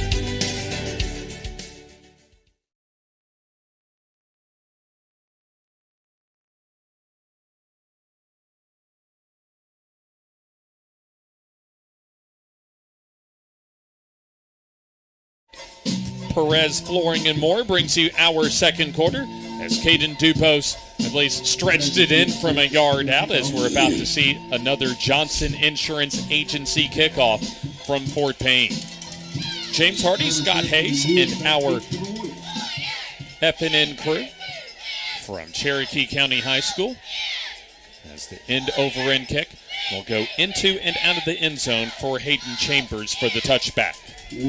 Don't forget, we'll be beginning our postseason coverage as far as our FNN High School football game of the week. Bama Sheds presents the football playoffs here on FNN and exclusively on the NFHS network, as we'll be headed over to the west side of Anniston. Walter Wellborn and Flomaton for the Class 3A playoffs, the first round. And as always, our coverage begins next Friday at 6:30. Also, don't forget our final FNN Coaches Show from Struts Wings in Oxford on Tuesday night at 7 o'clock. So Cherokee County, who drove 93 yards, check that, their last time out. They'll take over at their own 20 as Cornejo will get wrapped up around the 22-yard line by Carter Tinker on his second tackle of the night. It was a good tackle there. He was very patient, waiting on the hole to open, and it got filled instead of opening. I'll tell you what, Coach Chris Elmore for Fort Payne was concerned about those one-on-one situations with Cornejo, but so far give the Fort Payne defense an A on their tackling tonight. Yes, absolutely. Second and long. Cornejo up the middle, and he runs right into a brick wall along the defensive line. And not much doing for Cornejo. Third down and long coming up. And that was some excellent defense from Fort Payne, as they'll force another passing situation. Well, like I said, maybe a few more yards as far as second effort for Cornejo. So they'll spot the football at the 25, still 3rd and 5 upcoming. That looked like a 0, and it ended up about a 2 maybe on the gain there. So that brought them up into a situation that you would expect a team to pass, but I'm not sure you can expect that out of Cherokee County. I've already seen it a couple times. As here's the flea flicker. The throw wide by Tittle and complete, as you had the receiver and the tight end, Ben Mosley, that slipped trying to readjust his positioning with the football. And that would have been a huge play, as we'll take a second look. Well, and I think he had to rush it just a little. There was a guy coming in about to get to him. He rushed the pass a little, had his receiver wide open. As he braked to get the ball, his feet just slipped right out from under him. Oh, yeah, that was an opportunity for a big play for Cherokee County as Butts punts it away. Fair catch called for and made at the 44 of Fort Payne for Brandon Oliver. So far, hard-fought physical game by both of these teams, which, we obviously expect as far as Cherokee County each and every week. But Fort Payne able to match that physicality here in the first half. It seemed the last drive, Fort Payne avoided those bad plays. The sack they avoided the drop pass. They just methodically drove it down the field, and we'll see how it goes this drive. Dax Barnador in the shotgun. drops, swings it out to the far side, complete to Griggs along the sideline as he'll go close to but a couple yards shy of the first down. That swing pass seems to be a staple with Fort Payne. They've run that several times, and they've run it successfully almost every time. They'll give Griggs 9 yards on the pass reception. Second and short. Into Cherokee County territory, Blaylock finds room off right guard and advances forward for the iCare Alabama first down at the Cherokee County 42. And both of these teams are going to need a lot of those bags of 99-cent bags of ice from the Grub Mart after this one comes to a close. Yes, Blaylock is running with everything he has and is getting pounded, but he's dishing out a little bit as well. First and 10. Quick throw out of the backfield to Blaylock and a great open field tackle by Hayden Wheeler from his linebacking spot on Blaylock, the running back for Fort Payne. Gets about a yard and a half or so. We'll call it a second down and a short 9. That was one of those where Blaylock didn't quite have his feet under him, and Wheeler got there at just the perfect time. So second down, ball at the 41-yard line of Cherokee County. Blaylock off the left side, skips out of one tackle and crawls forward to the just inside the 35-yard line. So gain of about 6.5 yards or so. Third and short. We'll say a long 2, short 3 coming up. Line to reach for the first down is the 32. So 4 down territory for Fort Payne as they have a 1-point lead. Third and short. And it'll be the tackle made by Tristan Brown. Looks like he's just a half yard short. Like you say, on that part of the field, too close to punt, too far to kick a field goal.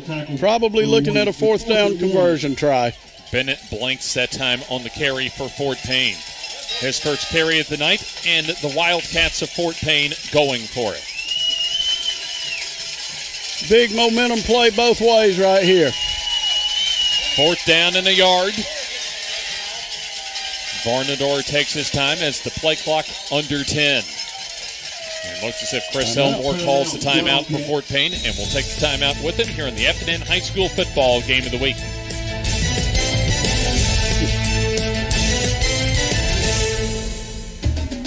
At Farmers and Merchants Bank, we're showing off our school spirit with our newly designed vertical Spirit debit cards.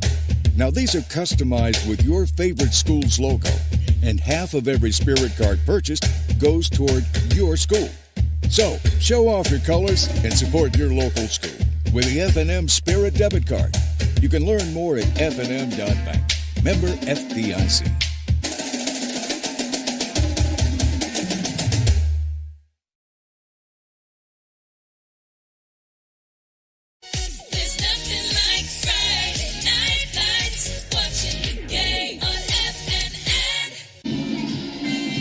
Late in the second quarter, 3 minutes, 25 seconds remain until halftime. As Fort Payne has a 7-6 lead, thanks to a Caden Dubose 1-yard touchdown run. So 4th and 1 coming up. Fort Payne wants to keep their offense on the field. Fowler in motion. Varnador, the keeper, up the middle and has his iCare Alabama first down to the 30-yard line. They spread everybody out, left only the quarterback in the backfield, and he was a straight quarterback draw, and he picked up just enough to get an easy first down.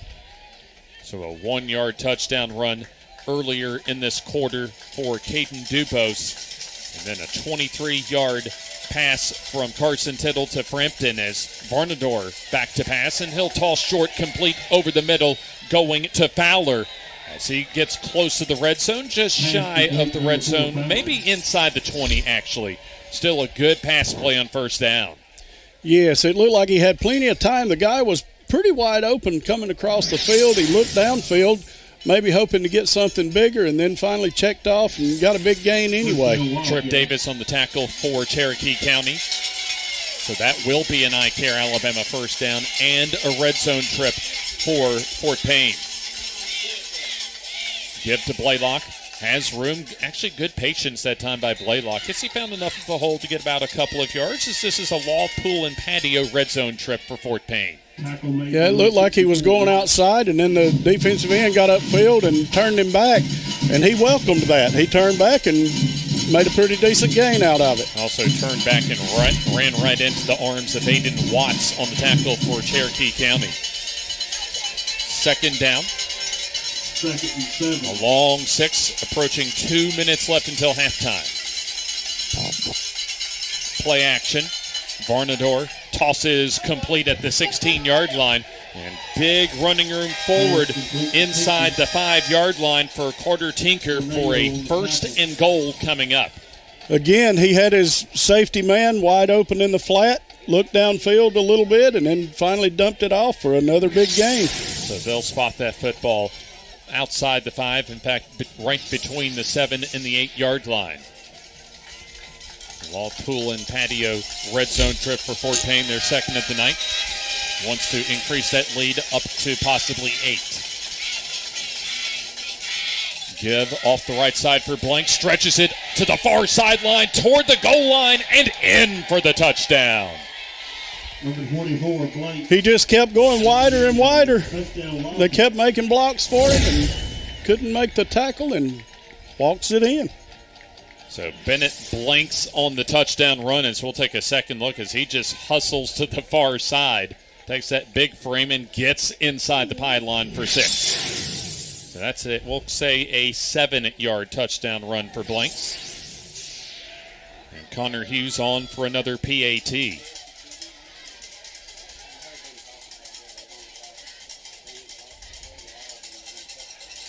Here's the kick. Up. And it is good. We'll take the timeout. Approaching 1 minute left in the first half. 14-6. Fort Payne with the lead here on the FNN High School Football Game of the Week. Wildcats on top, 14, Warriors 6.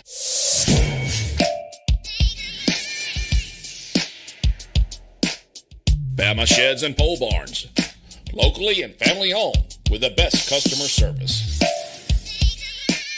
Custom built to fit your needs. With free delivery and setup, design and price online, or stop by and see what we can do for you.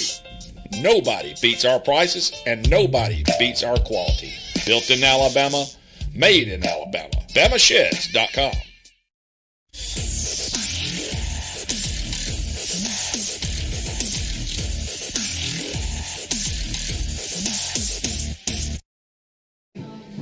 David's Appliance brings you our FNN High School Football Game of the Week from Cherokee County High School. As it'll be the end-over-end kick for Fort Payne. As it'll be a touchback into and out of the end zone. Another touchback on a Johnson Insurance Agency kickoff for the Fort Payne Wildcats, as they'll have it 1st down and 10. Hayden Chambers has done a solid job in the kicking game for Fort Payne tonight, and Fort Payne has really dominated this second quarter. And you look back early in the second quarter at that 4th and inches stop by the Fort Payne defense, and that really has gotten them going, Scott. Yes, that was a huge play. If there's one play to hinge on this first half, I think that was it. We'll see how Cherokee County can maneuver here with 1:18 left in the half. Tittle tosses, and that's almost and should have been intercepted by Carter Tinker. It hit him in another bad spot. It hit him in the hands, and Cherokee County is very fortunate to have the ball back right there. Well, I imagine if he were still coaching, Scott, that you would probably tell that linebacker that's why he's playing linebacker. Absolutely. There would be some ribbing in the film room for that one. And that might be ribbing on the practice field after that. Right. So 2nd down and 10. 20-yard line their own for Cherokee County. Tittle, tunnel screen pass to the far side, complete, and for very short yardage for Frampton. That was a great tackle. That looked like it was headed for a decent gain, and then he just kind of snatched him to the ground. Or check that, actually the first catch of the night for Cooper Allen. As Bennett Blanks makes the tackle and a timeout on the field, and let's take the timeout with him here on the FNN High School Football Game of the Week. Your neighborhood Grub Mart is your one-stop shop for everything you need when you're on the go. Grub Mart features the best prices on Coke and Pepsi products and is the home to the 99-cent bag of ice every day. And Grub Mart is your exclusive home for the popcorn bucket. Purchase yours for only $5.99, then bring it for free refills throughout the year. And save every day with your Grub Mart Super Saver card. When you're on the go, it's good to know Grub Mart has everything you need. Gas, diesel, and delicious Oleo donuts. In business over 78 years, visit your local Grub Mart today.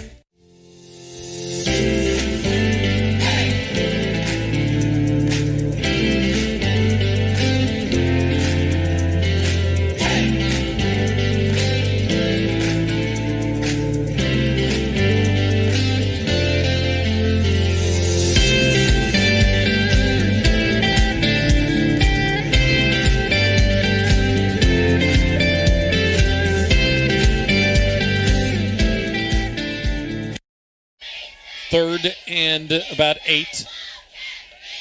Tittle under pressure. Now throws and just overthrown. Incomplete, intended for Hayden Wheeler, as Wheeler had drifted out beyond the initial wave of defenders.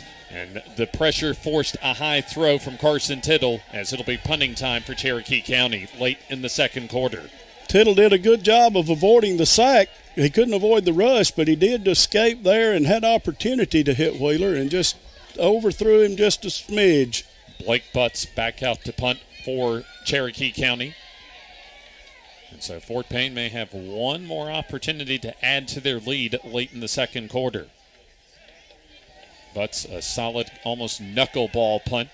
However, gets a Fort Payne roll, rather, as Frampton covers it at the 48 of Cherokee County. You know, Butts does a pretty good job of punting the ball, but he may put less effort into it than any punter I've ever seen. Looks like he takes one step and kicks. Yeah, very casual look as far as that punting routine for Mr. Butts. Yep. However, for Fort Payne, they still have enough time, just over 50 seconds, to punch another touchdown on the board. Varnador throws the out route complete inside the 40 to around the 38-yard line for Oliver and a first down.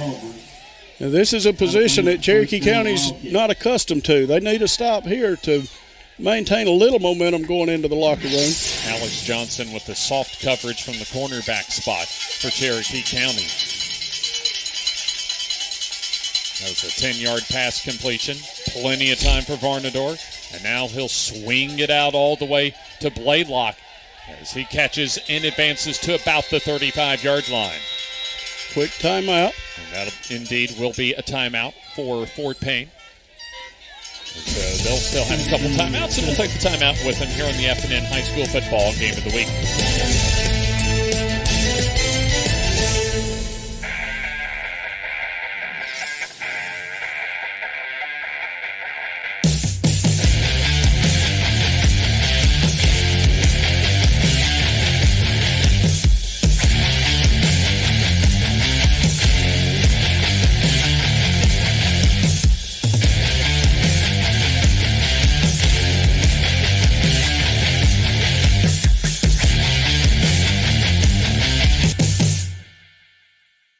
Tonight's FNN Game of the Week is sponsored in part by Advantage Tire and Alignment, Raglan Food Barn, Couches Jewelers, Law Pools and Patio, Ron's Good Barbecue and Cutter's Pizzeria, and by attorney Stephen R. Morris. Now, back to more of tonight's Game of the Week on FNN. Second down and 7 yards to go. After the Fort Payne timeout, Varnador, plenty of time. Protection breaks down as Varnador keeps and gets the iCare Alabama first down inside the 25 to the 23-yard line as Fort Payne in hurry-up mode with under 30 seconds to go first half. Varnador up to the line of scrimmage, rather, as the ball just blown into play, and now Varnador spikes it with about 20 seconds remaining in the first half. Got a flag on the play. I'm not... Well, it appeared, and we'll find out. False start. It's 5-yard penalty. First down. Yeah, that was a little weird as far as how that penalty transpired, because it looked as if Varnador was ready to spike it. He looked back, saw that Noel Stevens waved the arm as if the ball was just blown into play. They spikes the ball, and then the flag came out.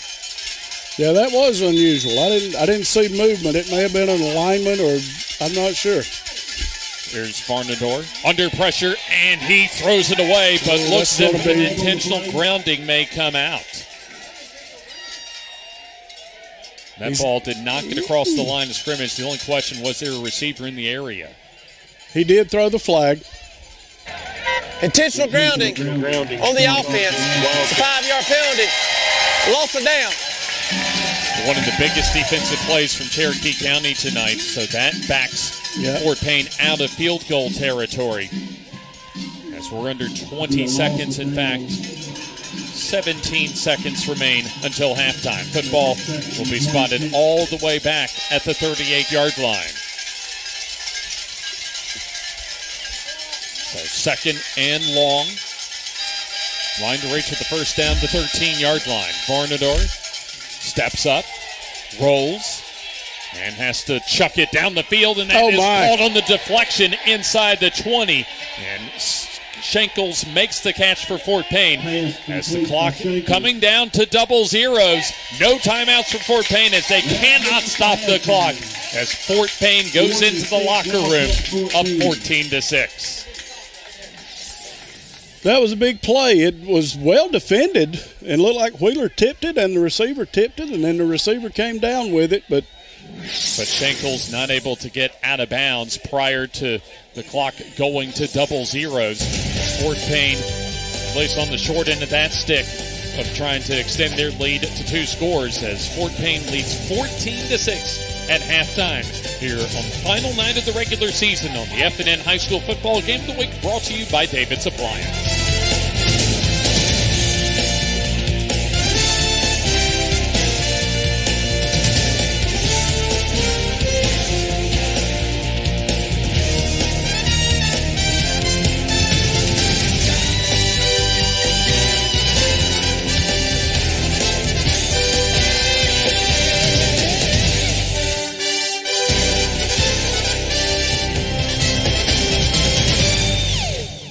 The Calhoun County Commission, made up of Fred Wilson, Danny Shears, Carolyn Henderson, Terry Howell, and Lee Patterson, ask you to take a look at what Calhoun County has to offer. Our beautiful parks, neighborhoods, recreational facilities, historic sites, and museums. Our citizens enjoy a high quality of life and strongly support the arts. If you're considering expanding or starting a new business, take a look at Calhoun County. You'll be glad you did.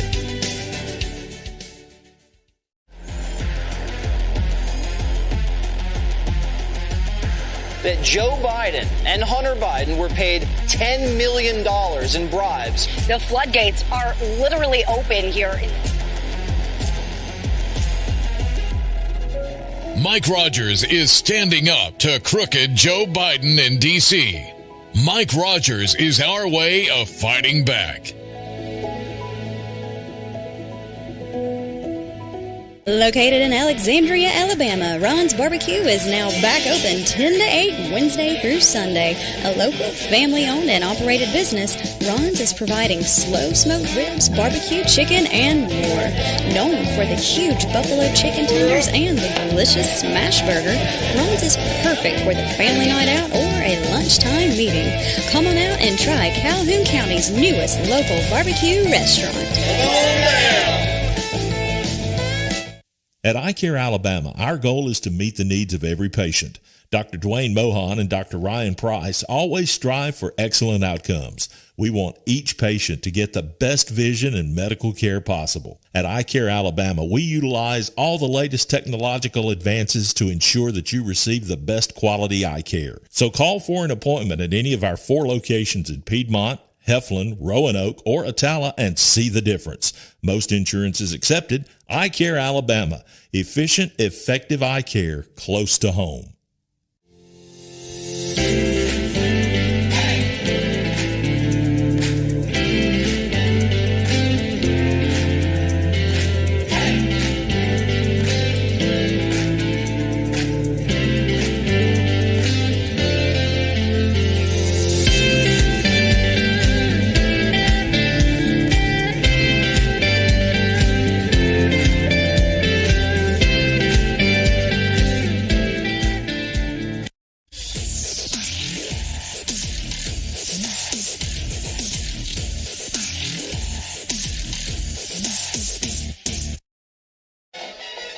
halftime here at Cherokee County High School in Center, Alabama. Bobby Joe Johnson Field at Warrior Stadium. David's Appliance brings you our FNN High School football game of the week as Fort Payne leads 14-6 over Cherokee County.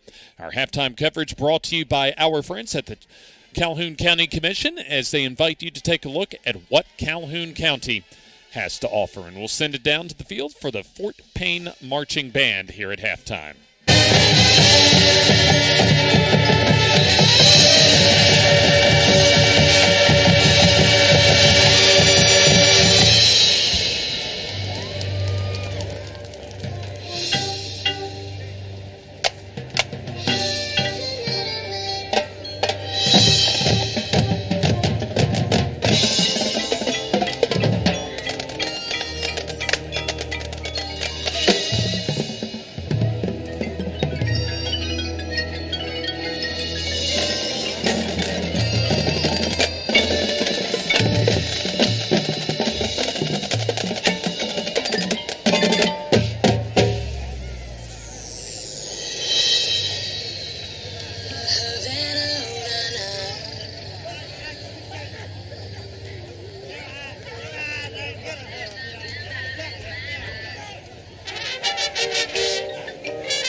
Dance.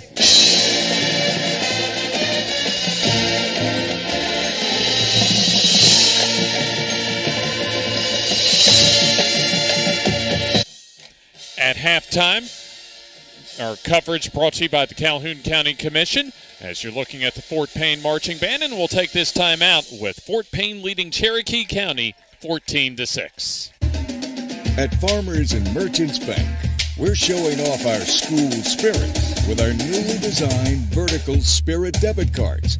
Now, these are customized with your favorite school's logo, and half of every Spirit card purchased goes toward your school. So, show off your colors and support your local school with the FNN Spirit debit card. You can learn more at fnn.bank. Member FDIC.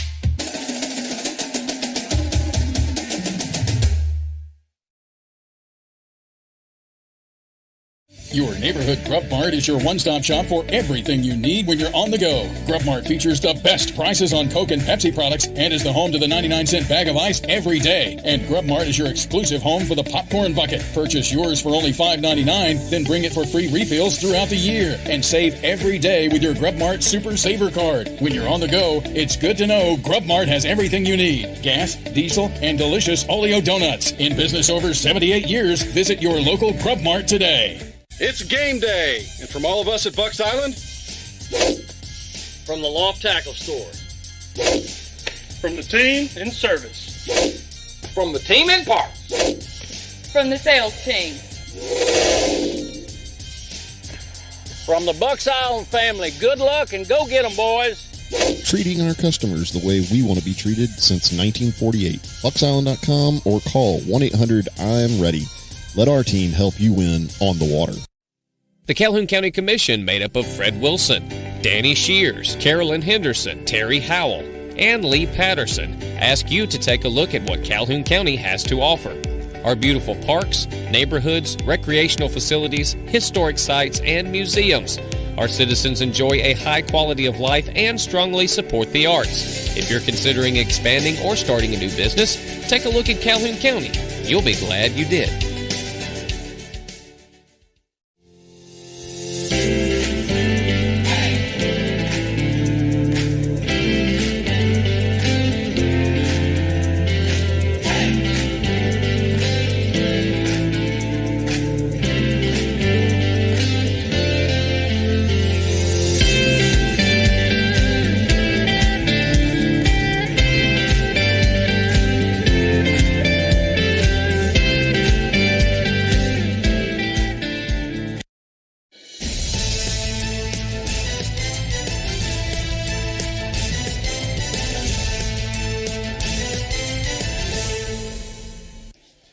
Fort Payne Wildcats lead the Cherokee County Warriors 14-6 at halftime. The Calhoun County Commission brings you our halftime coverage as the Cherokee County Marching Band takes the field and about ready to perform for the final time to the home folks here in the 2023 regular season. James Hardy, Scott Hayes, and our FNN crew with you here in Center, Alabama. Our final regular season game of the season before we begin the postseason next week.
The band and band boosters would like to thank all of our sponsors this season: the City of Center, Plaza Transport, Learning Well Child Care Center, JSU Cherokee College of County Education. trails at halftime to Fort Payne 14-6 as you've been watching the Cherokee County Marching Band in action, and we'll take a look at how we've gotten to this halftime score. And at least one of a couple of big runs from Jacob Carnejo as he was able to push the ball into Fort Payne territory on that first down run, and that helped set up the first touchdown on the night. Early second quarter on a 4th and 8, the combo of Carson Tindall to Ben Frampton made it 6-0. And then Fort Payne with an impressive response on this drive as Blaylock lowers the boom on a first down run just shy of the goal line. And then a couple of plays later it was Caden Dubose stretching for the goal line and able to stick it in there for the touchdown. PAT gave Fort Payne the lead at 7-6. And then here's the second and most recent touchdown of the night from Bennett Blanks as he was able to turn the corner for the touchdown, as we'll go ahead and send it down to the field as we have Coach Chris Elmore from Fort Payne with us. Coach, your thoughts on your team's performance in the first half? Well, we're playing well. They're playing well too. It's going to be a tough second half. They're going to respond. I know they will. They got a great team, great coaching staff. So we're going to have to play even better than we did the first half to be able to stay with these guys. I thought your defense really held their own against a physical Cherokee County offense in the first half. How did you think your defense performed? Yeah, I thought we played well. Gave it the one pass play, but like I said, they're going to respond, and we're going to have to do it again. I mean, it's not going to get any easier, and we're going to have to play better than we did the first half. What do you want to see from your team in the second half? Just more execution. We're on the right stuff offensively. We've got to execute a little bit better, and we got to finish some drives. But and we got to protect better. They're doing a good job getting the pass rush on Dax, and we got to protect a little bit better and give him some time. Coach, we appreciate you for joining us, and good luck in the second half. Thank you. Coach Chris Elmore from Fort Payne joins us at halftime as the Wildcats have a 14-6 lead as both teams getting their warm-ups in here in the second half. And I'll tell you what, let's sneak in a timeout, pay some bills, and we'll begin the third quarter after this. At iCare Alabama, our goal is to meet the needs of every patient. Dr. Dwayne Mohan and Dr. Ryan Price always strive for excellent outcomes. We want each patient to get the best vision and medical care possible. At iCare Alabama, we utilize all the latest technological advances to ensure that you receive the best quality eye care. So call for an appointment at any of our 4 locations in Piedmont, Heflin, Roanoke, or Atala and see the difference. Most insurance is accepted. iCare Alabama. Efficient, effective eye care close to home. At Farmers and Merchants Bank, we're showing off our school spirit with our newly designed vertical Spirit debit cards. Now, these are customized with your favorite school's logo, and half of every Spirit card purchased goes toward your school. So, show off your colors and support your local school with the FNN Spirit debit card. You can learn more at fnn.bank. Member FDIC.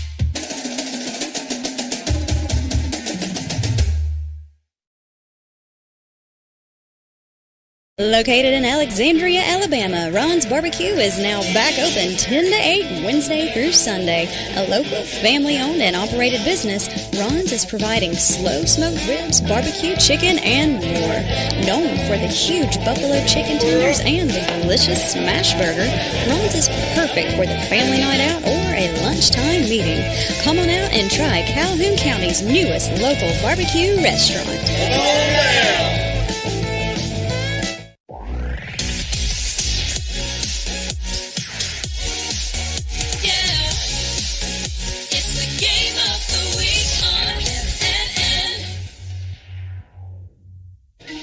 David's Appliance brings us our FNN High School Football Game of the Week as we are set to begin the third quarter here on the FNN High School Football Game of the Week. And it'll be a Johnson's Insurance Agency kickoff for Fort Payne as Cherokee County set to receive in a big, important drive to open up this third quarter coming up for Cherokee County. Hayden Chambers for Fort Payne kicks off. That's a good kick toward the far side. Angle toward about the 1 yard line. As it'll be advanced forward by Frampton across the 20 to about the 25 yard line.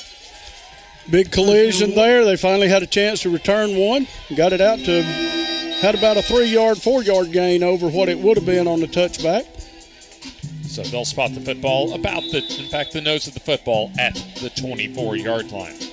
Carson Tittle has a touchdown pass tonight on 4th and 8 early in the second quarter to Ben Frampton. But otherwise, Fort Payne has done a very nice job of at least limiting the big plays from Jacob Cornejo and the Cherokee County Warriors offense. That'll be the direct snap. And the keeper for Tittle, as he's able to find room off the left side, and he gets close to that I Care Alabama first down. It was a good play. Had a lot of blocking out front. Gained a first down, and he paid for it. He got splattered at the end, but it was a great run. Oh, he gets rewarded, though, on this chilly night as we're at 48 degrees as far as our temperature to begin the second half. First down and 10 from the 34 and a 10-yard gain from Carson Tittle. Cherokee County wants to try and tie this game and propel themselves into the postseason with a perfect record. Cornejo skips around a tackle, but taken down at the line of scrimmage. That's a good read and a good tackle by a linebacker right there. He filled that hole just like the coaches tell him to do and made a solid tackle. Tyler Wooten on the tackle from his outside linebacker spot for Fort Payne. So the Wildcats defense has only allowed that one touchdown in the second quarter for Cherokee County, as it'll be maybe a half-yard loss or a half-yard gain. Not much to speak of either way, so a second and long. There you see also in the background some of our Bama Sheds balls. As far as our halftime coverage here, is lowering his head and banking his way forward will be Jacob Cornejo to the 40-yard line. Of course, as far as our FNN game of the week, if you receive one of our Bama Sheds balls, be sure to go to Bama Sheds and you can get a 10% discount on their available merchandise. Bama Sheds will also present our postseason coverage of the FNN Game of the Week exclusively on the NFHS Network beginning at Walter Wellborn next week. However, for Cherokee County, still plenty of business to take care of here in the regular season.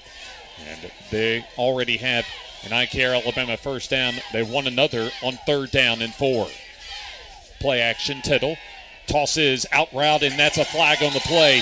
And let's see if they give him the catch. I think it is indeed a catch. And right now would be a first down for Ben Frampton. It looked like the DB just grabbed him on the turn there, and the ball was zipped to him, and Frampton made a good catch anyway. I don't know which will be better, the penalty or the catch. 10 yards from the spot. So there you see Noel Stevens. So a hold that will be declined will be a I Care Alabama first down either way. Yeah, it looked like about the same yardage, whether they take the penalty. Looked like they took the penalty and maybe advanced a couple of yards. First down.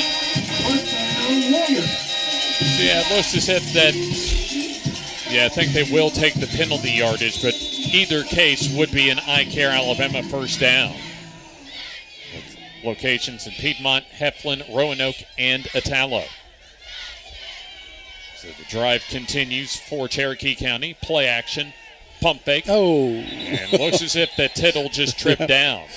Looked like he did his pump fake, did his turn, was about to set his feet for the long pass, and his feet did not set. They slipped. Yeah, the turf monster must have got him that time. That's right.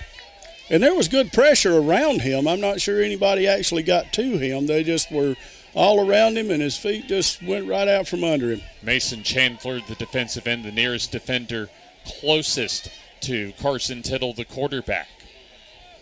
Just a couple yard loss, but sets up a second and long. From their own 44, drive started at the 20. Keeper on the direct snap to Tittle as he gets slung down right around the line of scrimmage. Tyler Wooten's had a great game so far. Very active pursuing to the football from his outside linebacking spot. So it's going to be a 3rd and long on the way for Cherokee County. Yeah, Wooten makes a quick read on that and went straight to him, took a great angle, and made a solid tackle. So it's 3rd and long. Line to reach will be the Fort Payne 40 for the first down. So that's going to be 3rd and 16 actually on the way. As we're under 9 minutes to go in the third quarter. Lloyd in at a tight end spot. Tittle Steps up and throws over the middle, and it's incomplete. Yeah, that one just got away from him. It was high. He was a little bit happy feet from the start there, it seemed like. Frampton, the intended receiver for Cherokee Counties. You had 2 Fort Payne Wildcats defenders around that play in the middle of the field. So 4th down, and Blake Butts back out to punt. So a couple of iCare Alabama first downs for the Cherokee County offense, but they're going to have to kick it away. Looks like they did move it out a little bit, that they can flip the field with a good punt here. Butts, almost blocked. Pressure on him that time. And however, that does get a pretty good Warriors roll. As there you see some traffic being directed quite effectively to the 20-yard line by James Hunter that time, just kind of almost like blowing that ball forward. Just waving it on, encouraging that ball to get on down the field. So quite an effective job on the punt all the way around for the Warriors of Cherokee County. So Fort Payne with their first offensive possession of the night. Victory Law helps bring our FNN high school football game of the week each and every week. Blaylock on the call, and he gets wrapped up and thrown down by Tristan Brown for the TFL. Looked like Brown was blitzing or made a very quick, effective read. I couldn't tell exactly which, but he made a great play in the backfield that time. Yeah, I think Carter Blaylock will need one of those 99-cent bag of ice from Grub Mart after that tackle that he was on the receiving end of. There's RPO tunnel screen pass complete. Has some good blocking for Schenkels as he advances upfield to around the 32-yard line. Again, looked like he was going to be tackled early, and he just wig-wagged and made a big gain out of it. So what was a second and about 14 results in a first down gain all the way to the 32-yard line. That's a 17-yard pass completion. Keeper for Varnador skips out of one tackle and falls down and taken down at the 40-yard line. You had Carnejo that helped out on the front end, and then Tay Diamond on the back end on the tackle. That looked like a designed run all the way. They had Brown that blitzed through the middle, and the quarterback just took it around the end and made a good play. So the second down, 3 yards to go. Varnador, quick throw, far side. That's going to be complete. And Fowler makes the grab. Will have his iCare Alabama first down. As the play, the whistle will blow it dead around the 47-yard line. So Fort Payne had at least picking up where they left off as far as being able to move the football. As they've really, for most of this ball game, especially since the beginning of the second quarter, they've been able to move the football very nicely. Right. Once they got over dropping a couple of passes, everything else has been really solid. 1st and 10. Blaylock right up the gut across midfield they'll mark forward progress at the 47-yard line. There you see Tay Diamond, Aiden Watts, and others that help out on the stop. Also, certainly like to give our big shout-out as far as one of our season-long sponsors in Urban Rustique on Highway 78 in Oxford. The Vendor Mall, all under one roof. Second, and they'll say 6 yards to go. Varnador slides around the pocket, and a good throw to the far side, complete to Fowler, as he gets a few extra yards after the reception, and there is a flag on the play. With the reception. I think the flag's back upfield, and we'll find out who it's on. Holding call against. That's a big break for Cherokee County. Would have been an iCare Alabama first down. Instead, a holding call. So Noel Stevens will officially tell us the holding call. Still second down. That's one of those. Holding on the offense. It's a 10-yard penalty from the previous spot. Second down. That's one of those, if you're sitting in the bleachers, you're hearing people say, they've been doing it all night. That's a common cry from local fans and those abroad. Right. Here's the second and longest. Blaylock. Not a whole lot. Right into the teeth of the defensive line. Tristan Brown's had a good game defensively. for Cherokee County as he combines on the stop along with number 66, Asa Hobart. Cherokee County's in a big situation here, of course, for both sides. Third and very long. Cherokee County can get a stop and regain a little of the momentum they lost on the first drive. Fort Payne needs Cherokee County 41 to extend the drive. Low snap. Barnador throws down the field, has a receiver behind the D. Is it caught? Yes, it is. Wow. At the 16-yard line. No, they'll say incomplete. One ref saying it's complete. The guy in the middle of the field is saying it's a catch. Cody, the intended receiver, he reacted as if it wasn't complete after the catch, but I think they say it will be a completed catch. Ooh. That's a bang-bang call right there. Yep. The Fort Payne offense comes up to the line of scrimmage, and they will say a completed ball. I think it looked as if one said complete, the other incomplete, but it is a complete pass. As Blaylock off the right side and spun around and tackled at the 13-yard line by Alex Lloyd. Yeah, that pass play is one of those, if there was a review process, it would be interesting to see the outcome. Might have been one that time that would have stood as called on the field. Exactly, whatever had been called. We got a good look as far as this 3rd and 15 pass completion as it turned out.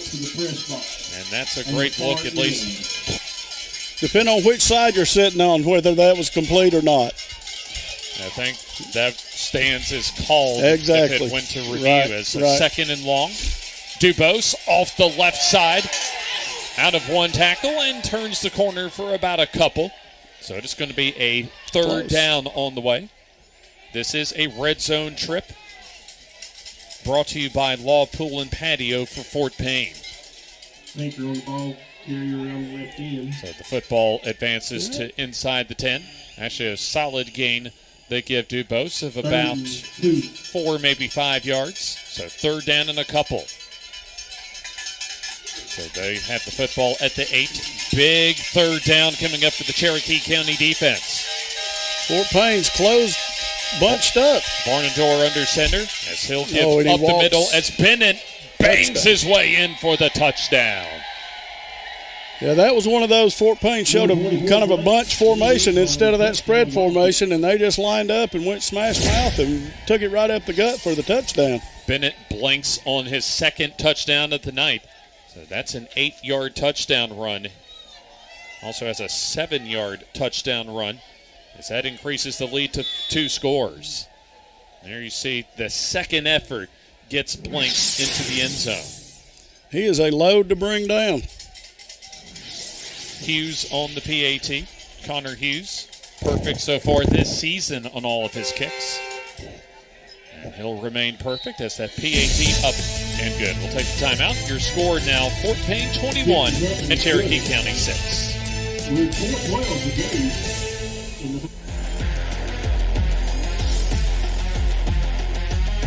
That Joe Biden and Hunter Biden were paid $10 million in bribes. The floodgates are literally open here. Mike Rogers is standing up to crooked Joe Biden in D.C. Mike Rogers is our way of fighting back.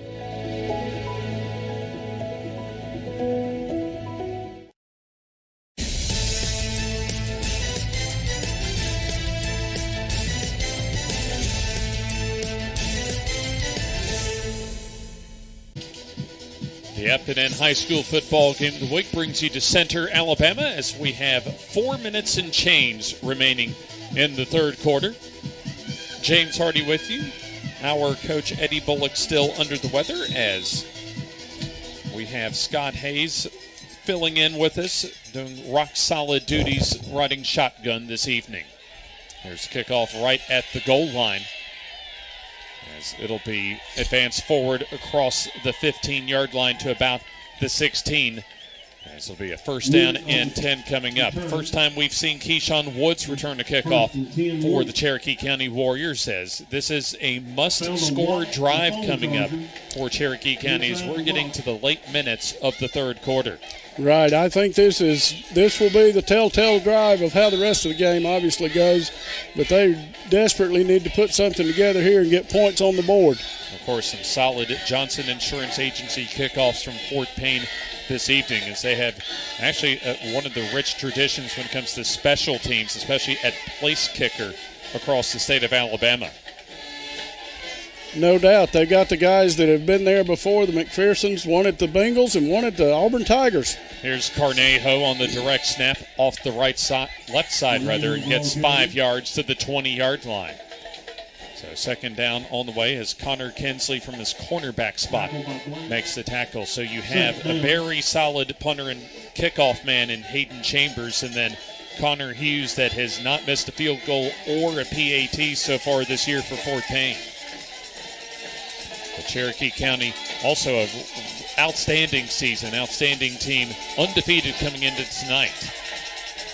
Carnejo gets about 3, maybe 4 close to the first down. Needs about the 25 or so for the first down, so it'll be a third down and short as Mason Chandler on the tackle for Fort Payne. The Warriors are sticking to their bread and butter plays, and Fort Payne just keeps putting a stop to them.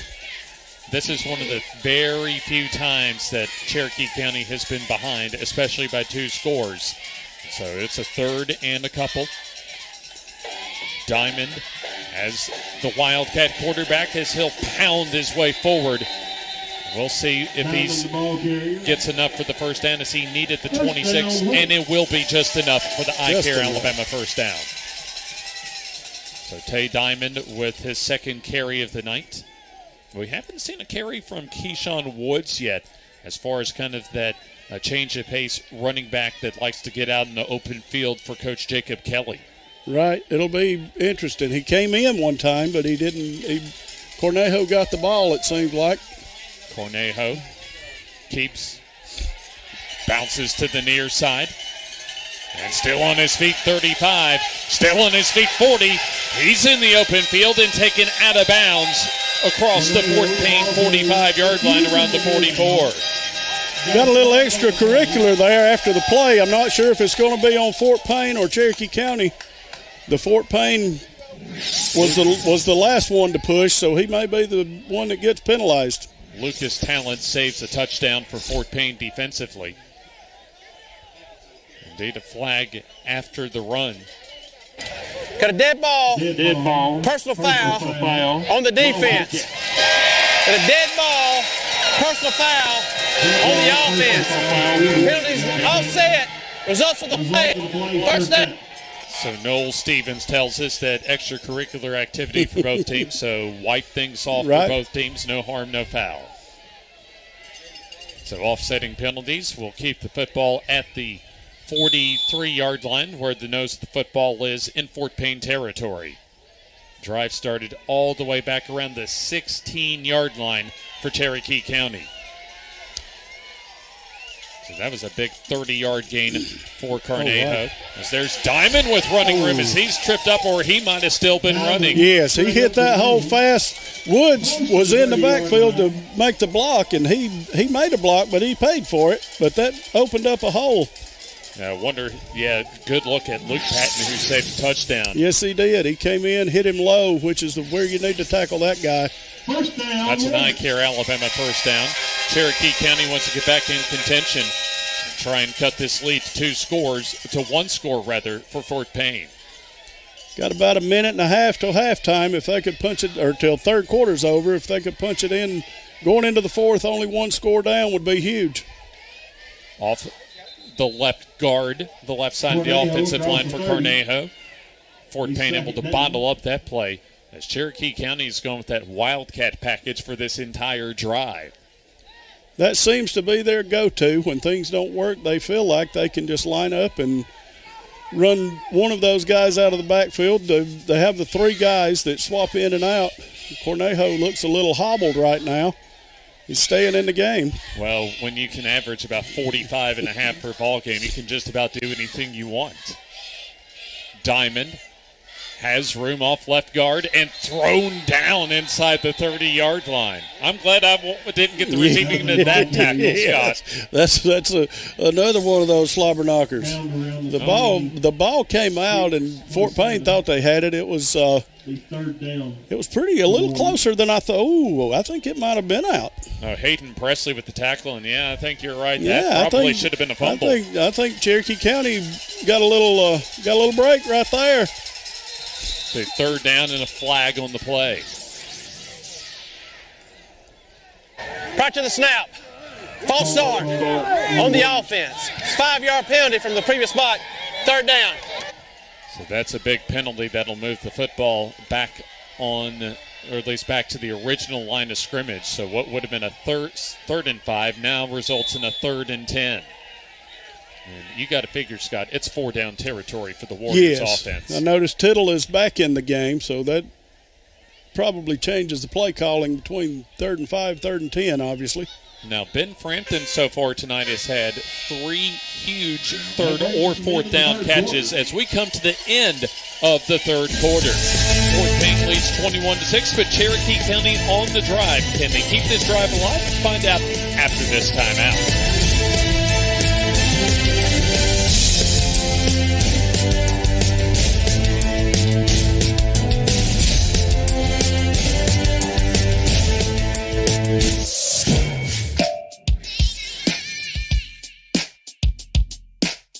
Bama Sheds and Pole Barns. Locally and family owned with the best customer service. Custom built to fit your needs with free delivery and setup. Design and price online or stop by and see what we can do for you. Nobody beats our prices and nobody beats our quality. Built in Alabama, made in Alabama. BamaSheds.com.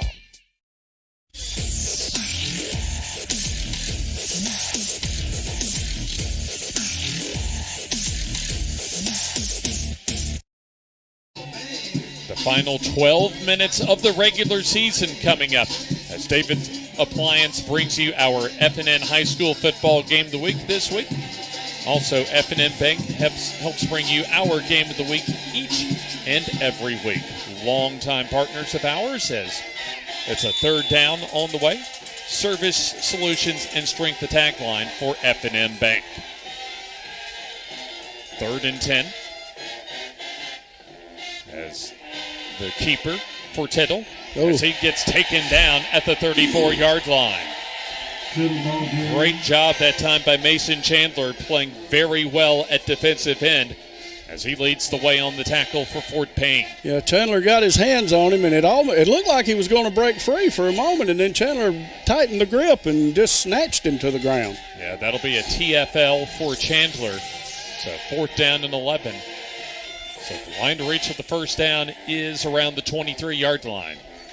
Not a lot of plays in the old playbook for 4th and 11. Now, we have seen a 4th and 8 touchdown tonight for the combo of Carson Tittle and Ben Frampton. And the Warriors have had some open receivers tonight, so here we go. 4th down, play action. Tittle throws, and that's incomplete. Very slightly behind him, but one of those that in that situation, you've got to come up with that catch. Carson Chestnut, the intended receiver, maybe a little bit behind, but that was certainly catchable for Chestnut. Yeah, a little behind him, maybe a little too much mustard on it, but it was one that, in that situation, he needed that catch. So 1st down coming up as Fort Payne, they want to at least assure themselves a winning record this year and also some momentum going into the postseason. 5-4 entering tonight.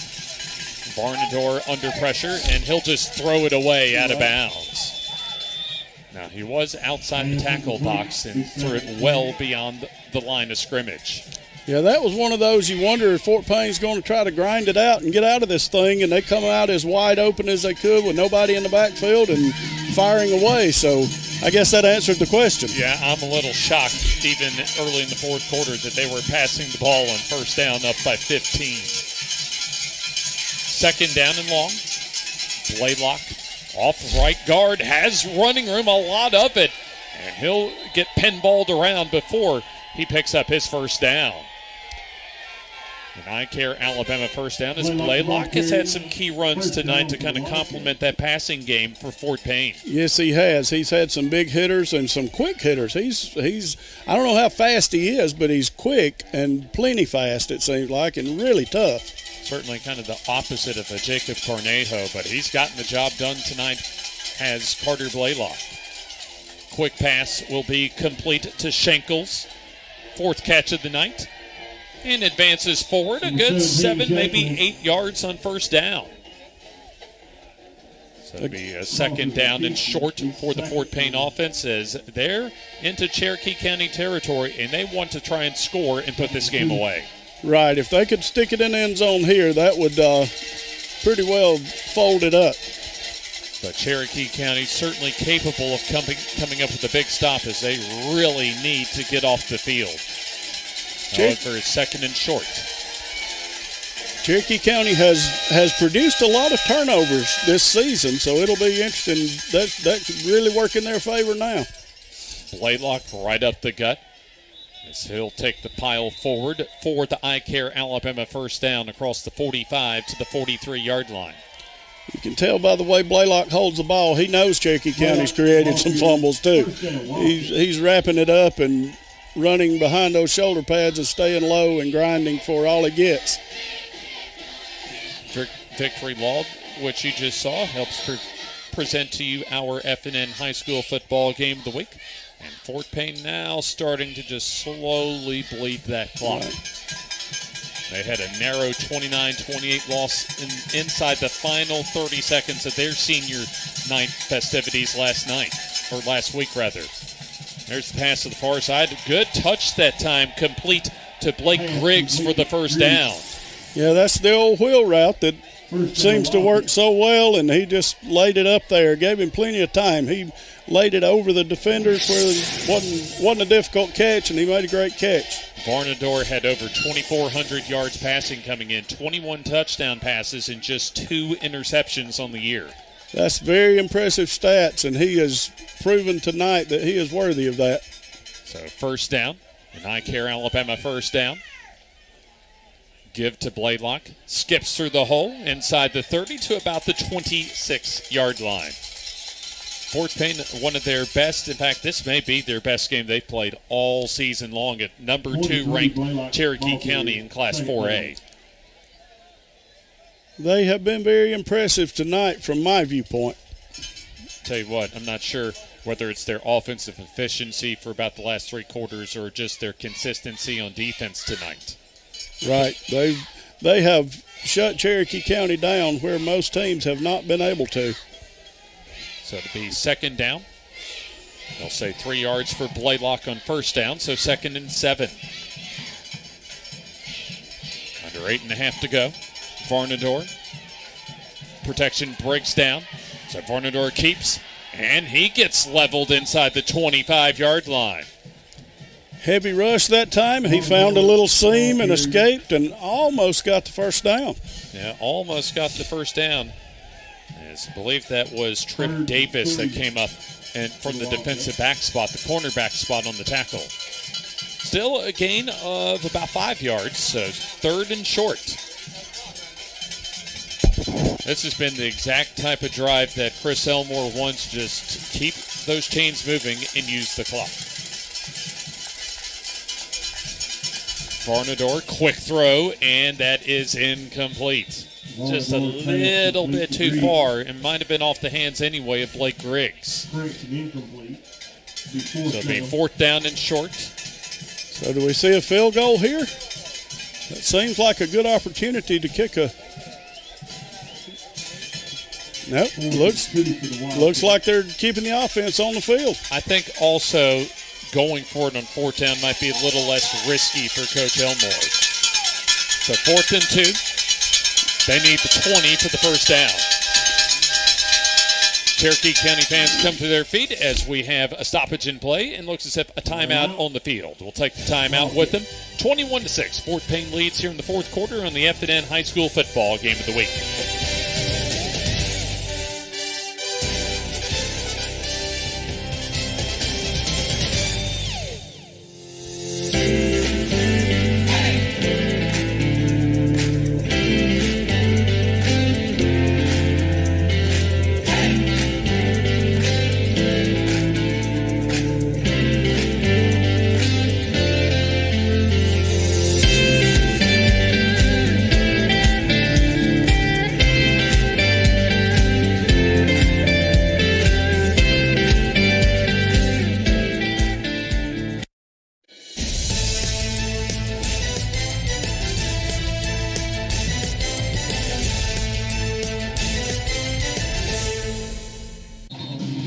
biggest play of the game coming up for the Cherokee County defense as a 4th and 2 awaits the Fort Payne offense at the Cherokee County 22-yard line.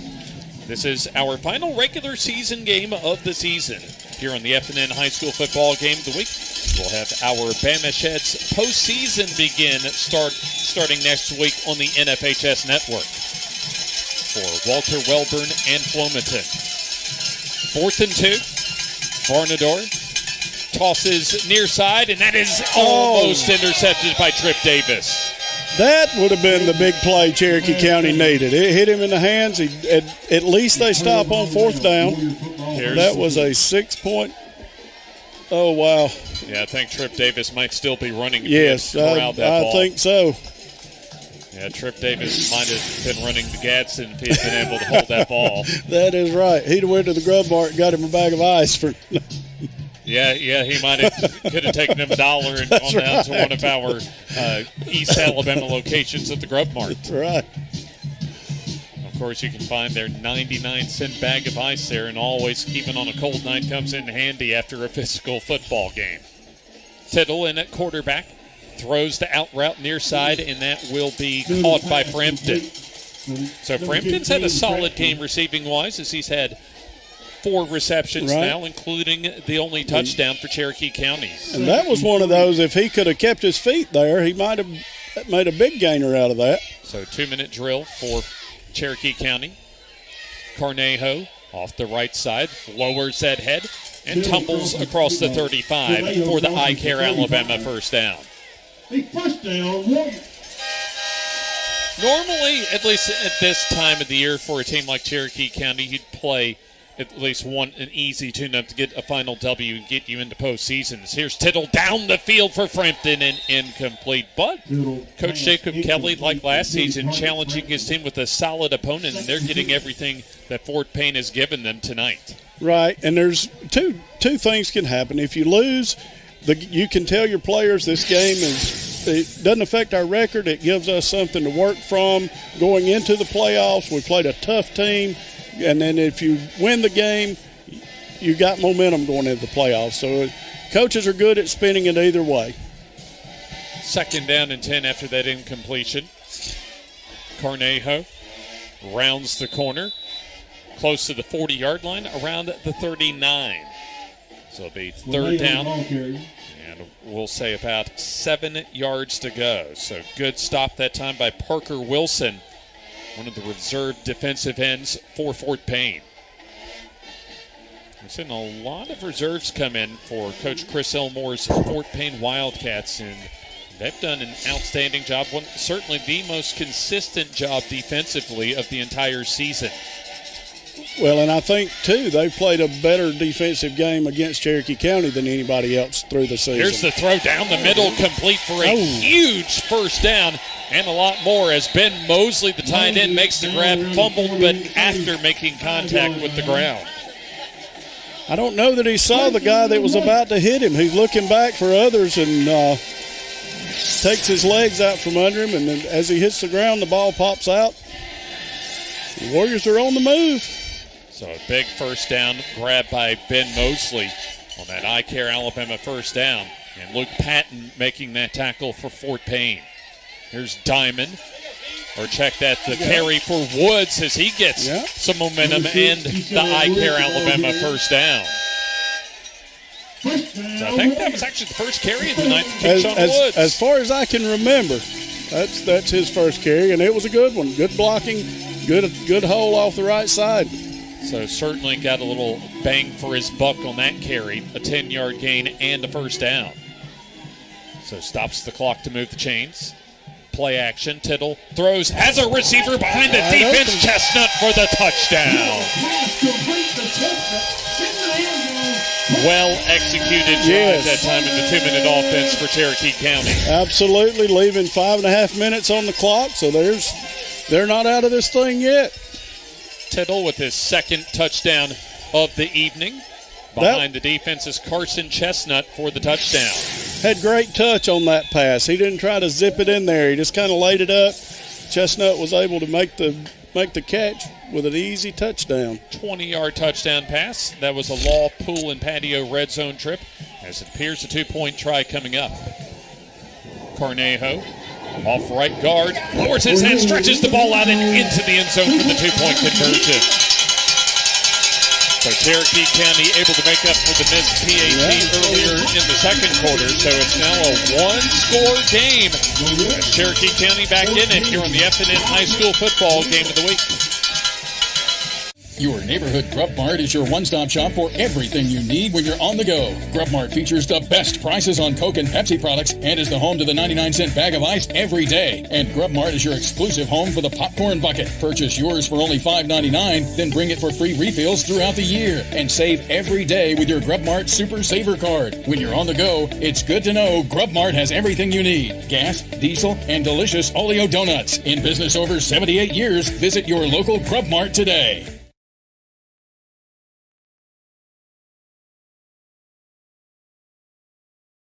As Cherokee County able to claw back to within one score. A 20-yard pass from Carson Tittle to Carson Chestnut. The Carson to Carson combo on the second Cherokee County touchdown. 2-point conversion by Jacob Cornejo makes it a 21-14 lead for Fort Payne. Cherokee County had a 6-0 lead early in the second quarter, but Fort Payne was able to score 21 unanswered to take a 21-6 lead into the fourth quarter. So still plenty of time as far as Cherokee County to kick this one off, get a 3-and-out, and get their offense back on the field. Frampton, pooch kick, off to the 30-yard line, where it'll be advanced upfield across the 40-yard line by Blake Riggs. So this is where you get a little bit of that postseason feel on this drive. If you're both of these teams, Fort Payne wants to try and keep their offense on the field, grind this out to the finish line, while Cherokee County, they want to get off the field. Right. Nothing Fort Payne would like better than to be able to take a knee 5.5 minutes from now. First down from their own 42 for Fort Payne. Barnador, Gibbs, off the left side, play lock, wrapped up and taken down across the 45 to the 47-yard line. Hayden Wheeler on the tackle. Another pretty good size hole off the left side. Picks up a good gain. So Carson Tittle with a couple of touchdown passes this evening for Cherokee County. Also Bennett Blanks, a couple of touchdowns rushing for Fort Payne. Caden Dubose also in the action as far as the first Fort Payne score in the second quarter. So for Tittle, he's had a 23 and a 20-yard touchdown pass this evening. Second down, and they'll say about 4. Fort Payne squeezing all of that play clock they can. Blaylock, not a whole lot, maybe a yard. As he runs in to the teeth of the Cherokee County defense, Tristan Brown helps out on the tackle. It will be third down.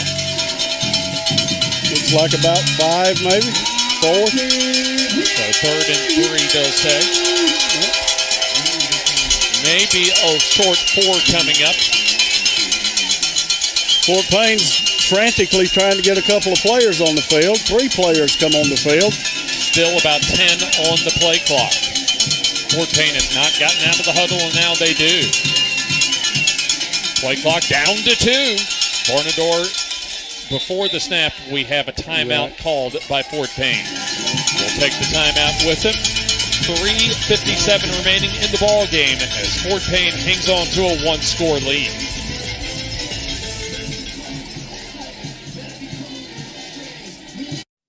The Calhoun County Commission, made up of Fred Wilson, Danny Shears, Carolyn Henderson, Terry Howell, and Lee Patterson, ask you to take a look at what Calhoun County has to offer. Our beautiful parks, neighborhoods, recreational facilities, historic sites, and museums. Our citizens enjoy a high quality of life and strongly support the arts. If you're considering expanding or starting a new business, take a look at Calhoun County. You'll be glad you did.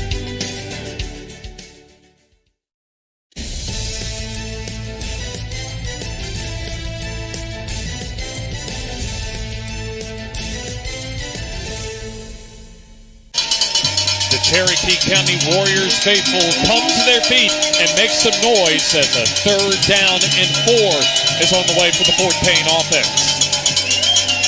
Line to reach the Cherokee County 48 for the first down. Gift goes to Blanks as he's wrapped up and carries the pile to close to midfield, but that's still going to be a couple yards shy of the first down. Yeah, he was hit in the backfield and could have been about a 2-yard loss, but being the runner that he is, he got it down to where they're going to have a 4th and about 2, it looks like. Alex Lloyd comes out at the bottom of the pile on the tackle. So it's going to be 4th down and a couple. Risky situation to go for it here. Seem to leave the offense on the field. This is a make or break for Fort Payne here. Under 3.5 minutes to go in the fourth quarter. Would be a key first down opportunity. This is one of those where you would suspect they're going to try to draw them off sides, then call the timeout and punt it away. Play clock down to 2, down to 1. And they'll let the play clock go to 0 and just take the 5 yards and play a game. And for Cherokee County, you're glad for that 5 yards. On the offense, the 5-yard penalty, down remains 4. So punting time. As one of the rare times, especially in the second half, the first time Hayden Chambers has come out to punt for Fort Payne in the second half. And if it's anything like he punted in the first half, he's going to put them inside the 10. So it'll be Alex Johnson to receive. Chambers boots it away. Away from Johnson as it rolls inside the 15-yard line. And it'll be touched around the 14. So good, effective punting by Hayden Chambers as it'll be first down and 10 yards to go for Cherokee County. 2:45 to go, 81 yards. So the Warriors will take over, 1st and 10. Actually, a little further than that, so it'll be the 84. It's at the 14 instead of the 19, right? So yeah, it'll be 86. There you go. 14 yards shy at the length of the field. Yep. Tittle waits for the snap. Play action. Time. Throw, and that is, let's see what they call it. They'll call it an incomplete pass. So tried to find Carson Chestnut around the 21-yard line. As Chestnut almost caught the ball in traffic, but a late call by the official at the near side who said it was incomplete. Second down. This is the deciding drive, as it'll probably turn out for Cherokee County. They need a touchdown and a PAT to tie. Tittle throws, and that is complete, just a little bit shy of the first down to Frampton, who's had a big receiving night, 5 catches on the night. Once again, he has to go to the ground to make the catch, but he made a great catch. Needed 10 and got 9 on the play. So 3rd and 1. Ball at the 23. Gift goes to Cornejo, sweeps to the near side, skips over one tackler, and gets the first down to the 25-yard line. So that'll stop the clock to move the sticks. Just a little bit more than 2 minutes remaining, so a sense of urgency needed for this Cherokee County offense as they still have to drive 75 yards to score. This is that time you practice every practice. Every team does that 2-minute drill. They're getting to put it into the game. Tittle fakes, throws over the middle, and in rhythm, complete to the 45-yard line to Ben Frampton. A second look at that pinpoint throw from Carson Tittle. Another good pass. He goes to the ground to make the catch, avoids the collision. Gain of 23 for the iCare Alabama first down. 2 iCare Alabama first downs in this drive for the Cherokee County Warriors. Clock approaches 90 seconds. Tittle. Time and goes down in the loose football and looks as if Fort Payne recovers. Hayden Presley comes up with the football as Fort Payne looks as if they're going to come out and escape with a road W. Tittle never saw him coming. He made a big hit from behind, knocked the ball free, and Fort Payne recovers. Bennett Blanks comes around the blind side and knocks the football out. 2 touchdowns rushing tonight, but that may have been the biggest play for Blanks tonight. Yes, that was huge. minute and a half left, and Cherokee County still has 3 timeouts, but I don't know that can get them out of this situation. So, yeah, they need to obviously would have to get a 3 and out, but Fort Payne certainly in the catbird seat right now to get to the finish line. Full house backfield. Give goes to Dubose off the left side as Chestnut and Johnson wrap him up inside the Cherokee County 40-yard line. I think for Coach Jacob Kelly, you do have to take this, at least as far as the performance for Carson Tittle, if you need him, especially deep in the postseason, as we have a timeout on the field. And we'll take the timeout with him here in the FNN High School Football Game of the Week.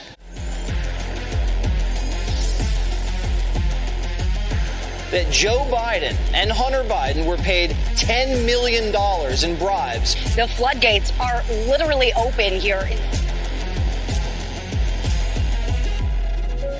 Mike Rogers is standing up to crooked Joe Biden in D.C. Mike Rogers is our way of fighting back.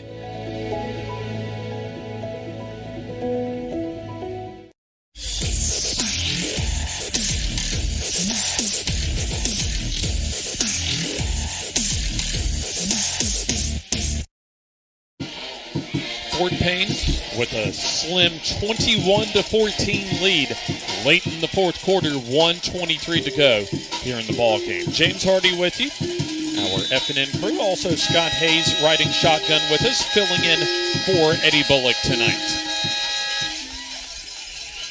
Give goes to Blaylock. He'll get a little bit of yardage, but most importantly secures the football as another timeout called by Cherokee County. We'd like to thank Urban Rustique, the all-in-one vendor mart on Highway 78 in Oxford, for presenting our FNN Game of the Week, as we'll take the time out with them here on the FNN High School Football Game of the Week. The Food Barn in Raglan offers the best in good old-fashioned hometown service when you're shopping for groceries, plus the latest ways to get great food specials your way. Click on RaglanFoodBarn.com. Follow the Food Barn on Facebook and listen to The River for weekly specials. Where you can get everything you need from down on the farm and it won't cost you a leg or an arm. And they're open 7 days a week. For the best cuts on quality meats, great service, and great prices, it's the Food Barn in Raglan.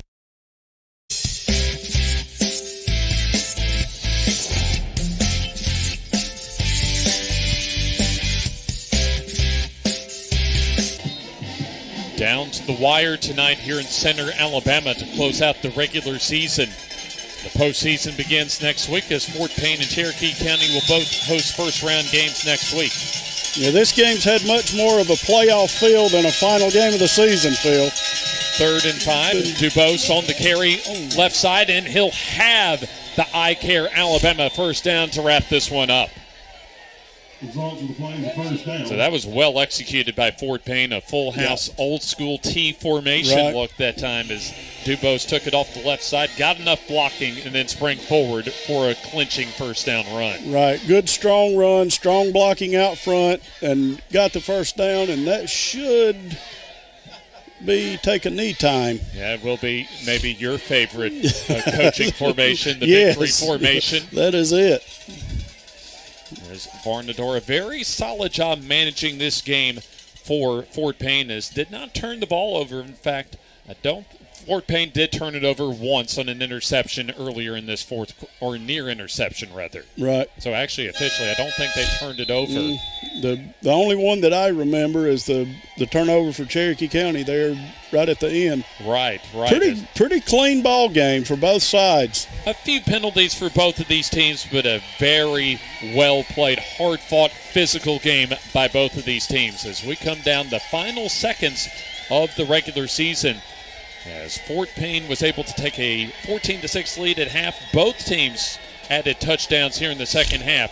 And then a big fumble caused by Bennett Blanks and recovered by Hayden Presley clinched the victory for Fort Payne. So your final score here at Center, Alabama, Fort Payne 21 and Cherokee County 14. Cherokee County loses for the first time this season. Both teams to the postseason next week. We'll take the timeout and begin our post game after this.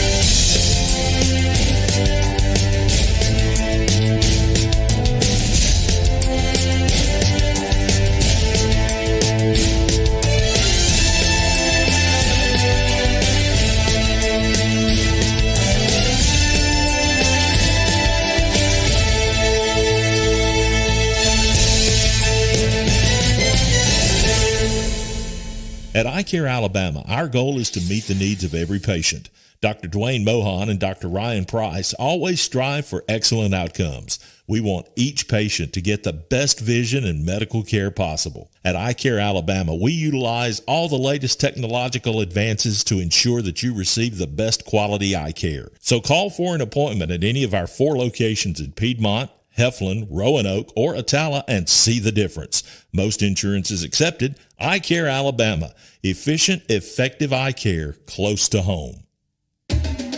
At Farmers and Merchants Bank, we're showing off our school spirit with our newly designed vertical Spirit debit cards. Now, these are customized with your favorite school's logo, and half of every Spirit card purchased goes toward your school. So, show off your colors and support your local school with the FNN Spirit debit card. You can learn more at fnn.bank. Member FDIC.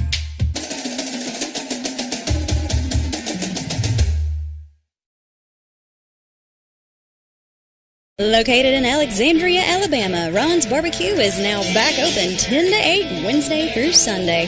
A local, family-owned and operated business, Ron's is providing slow-smoked ribs, barbecue chicken, and more. Known for the huge buffalo chicken tenders and the delicious smash burger, Ron's is perfect for the family night out or a lunchtime meeting. Come on out and try Calhoun County's newest local barbecue restaurant. Come on down!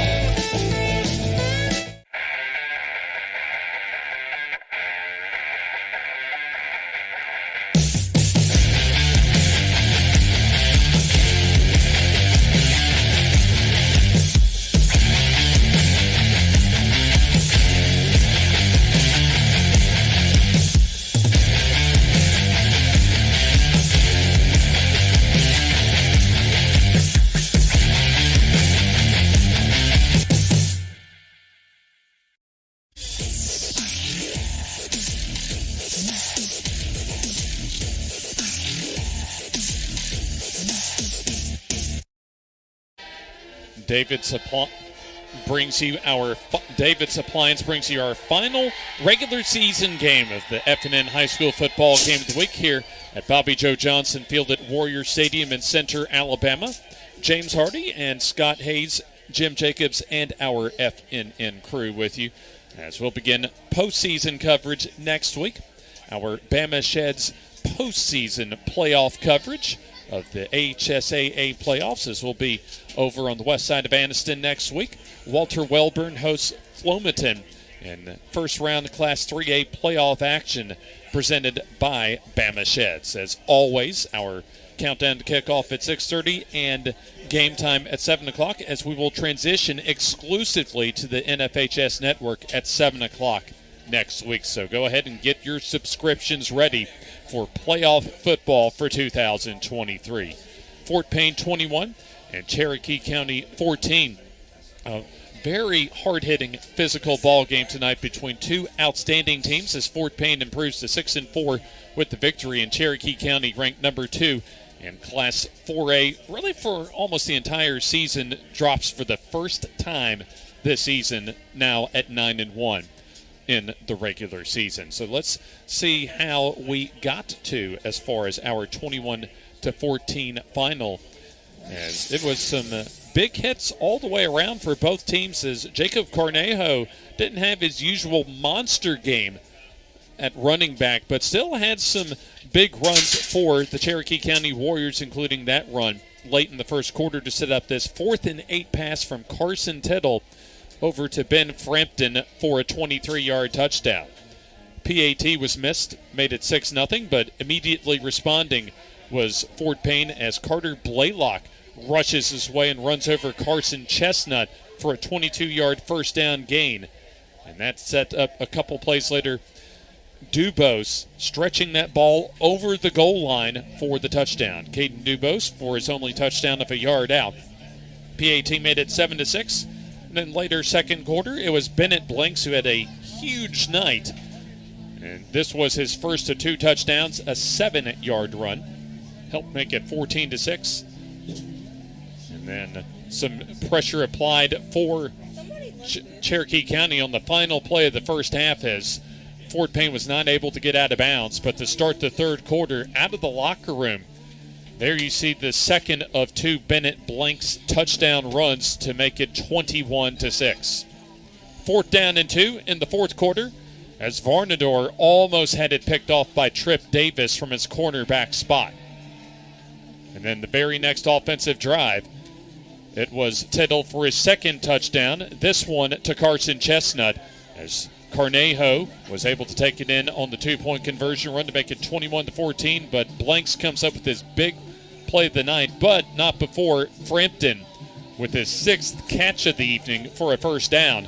This is the final drive of the game, and this is the big play of the game from Blanks. Strips the ball on the blindside sack as the fumble recovered by Fort Payne's defensive tackle Hayden Presley to close out this ball game. So your final score 21-14 in favor of Fort Payne, as we're awaiting Coach Chris Elmore and a player for Fort Payne to join us following.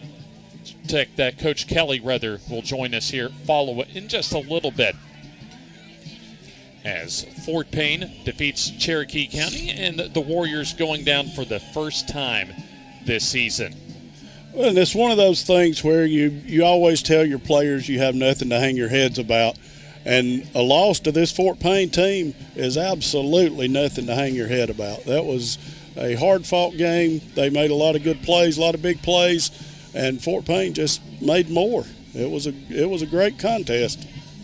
Yeah, we're still awaiting Coach Kelly, Jacob Kelly, for the Cherokee County Warriors, as both of these teams will be hosting first-round ball games next week in the playoffs. For Cherokee County, they'll host Central Florence here at Bobby Joe Johnson Field at Warrior Stadium next Friday night. And it'll be Mortimer Jordan out of the northern fringe of the Birmingham metro area. They'll make their way to Fort Payne to face the Fort Payne Wildcats next Friday for a first-round matchup in the Class 6A playoffs. So a tough loss and really a good shot-in-the-arm performance for Fort Payne, as they've had a lot of close calls this season. 3 of their 4 losses coming by a touchdown or less, and a good way to close out the regular season for Fort Payne. And I think if they didn't prove it to the world, they certainly proved it to themselves that they are a competitor. I think they're right in the mix of things, regardless of their record. I like their chances going into the playoffs. And don't forget, as far as our FNN coverage this week, Tuesday night, our final FNN Coaches Show from Strut Swings in Oxford. Yours truly, Jim Jacobs, Joe Medley, and coaches and players from around the region as we take a look back at this final regular season week across the state of Alabama and look ahead to postseason play for teams like Cherokee County, Spring Garden, and a whole host of others around our part of the Yellowhammer States. We'll be at Walter Wellborn on Friday, 6:30 for the countdown kickoff, and 7 o'clock on the NFHS network for Walter Wellborn and Flomaton first round coverage of the Class 3A playoffs, as Walter Wellborn winners as far as Class 3A Region 4 here in the 2023 season. As we're just about set to get Coach Jacob Kelly for Cherokee County along with us. This will get him settled in here. A tough performance, a gritty effort by both teams tonight. And, Coach, a tough way to close out the regular season at home before beginning the playoffs. Yeah, it was. I mean, we knew they were going to be gritty and tough team coming in. One of the best defenses we've seen all year long. But, we had our chances. We played really passive in the first half, not really our brand of ball. We checked them at halftime, and we just, first half was – they pinned us on one side of the field, and then we had missed opportunities when they came our way, drop balls, receivers falling down. We just kind of let them dictate how the game was going to go. But I'm proud of the guys. We were down a couple scores. They showed that we, have the ability. We ain't going to quit. We are who we are. Fought back with a chance to tie it up right there at the end. And, they got in there, and hats off to Fort Payne. I mean, they forced a turnover right there at the end and was able to put it away. It's tough, but we'll take the medicine, and we'll be back. It'll make us better. It always does. The result of the scoreboard really doesn't dictate what we do.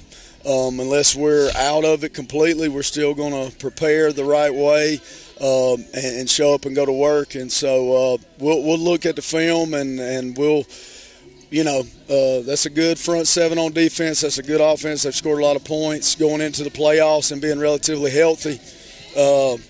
It's good for us that we've seen a team with that caliber of talent and physicality.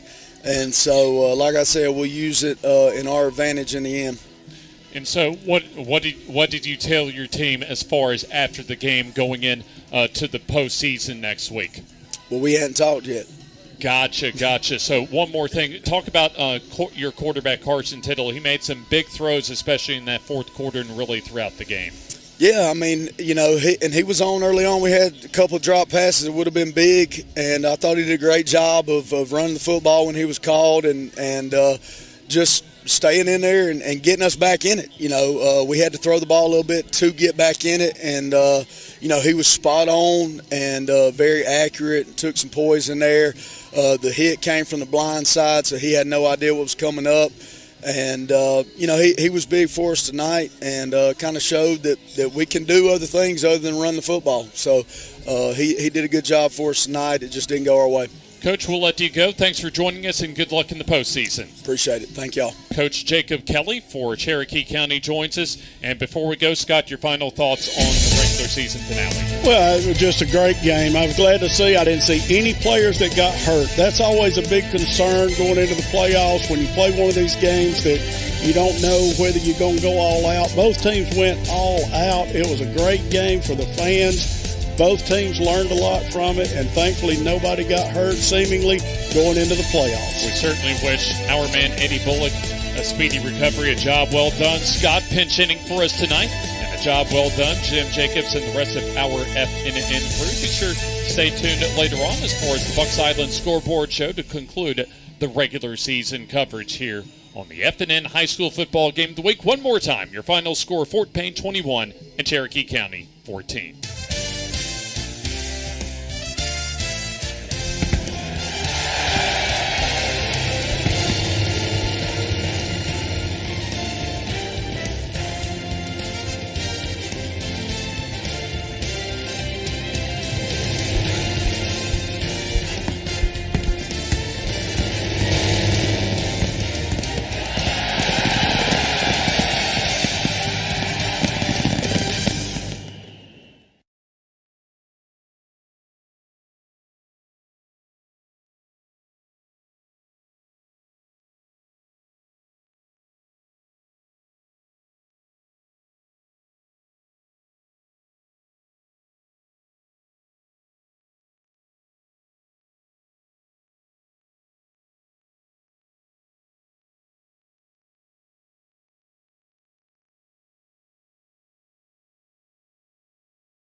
With you for the next 2 hours. We'll break down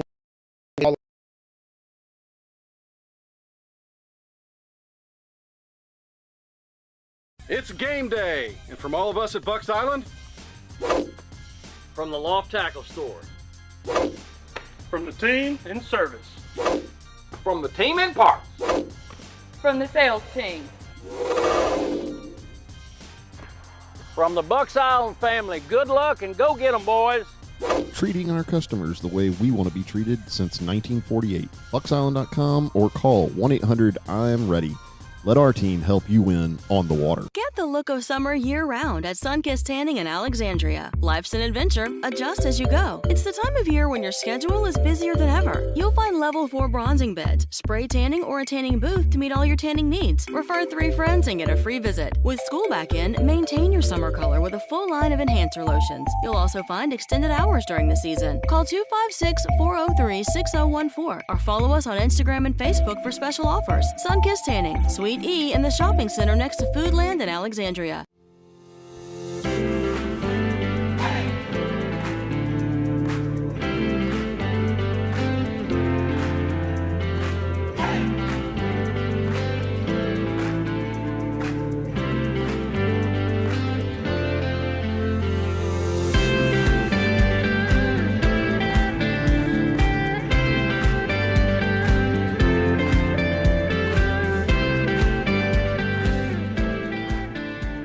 Family owned and operated for over 50 years, Miller Funeral Home is committed to providing families with the finest services for their loved ones, including our newest service, Aquamation. Aquamation is a gentle, respectful, and eco-friendly alternative to flame cremation. Miller Funeral Home is the only facility in the state of Alabama that offers the Aquamation service. Call us or visit our website today to learn more about how we can serve you and your loved ones. At Family Prosthetic and Medical Supply, we put you first. With more than 15 years' experience, our family-owned business provides a range of services such as custom prosthetics, sports bracing, diabetic shoes, and mobility. We are located centrally in Alexandria, Alabama. Give us a call today to set up a free evaluation appointment. Also, ask about home delivery. For local and long-distance 24-hour towing or paint and body shop work at affordable prices, call David's Wrecker Service and Rayburn's Automotive in Jacksonville. You want excellent customer service? You always get quality workmanship, plus they're insured, licensed, and bonded. Here's the number, 256-435-7083. Located at 1116 Alexandria Road Southwest in Jacksonville. Steve Rayburn at David's Wrecker Service and Rayburn's Automotive wishes good luck to all our area teams.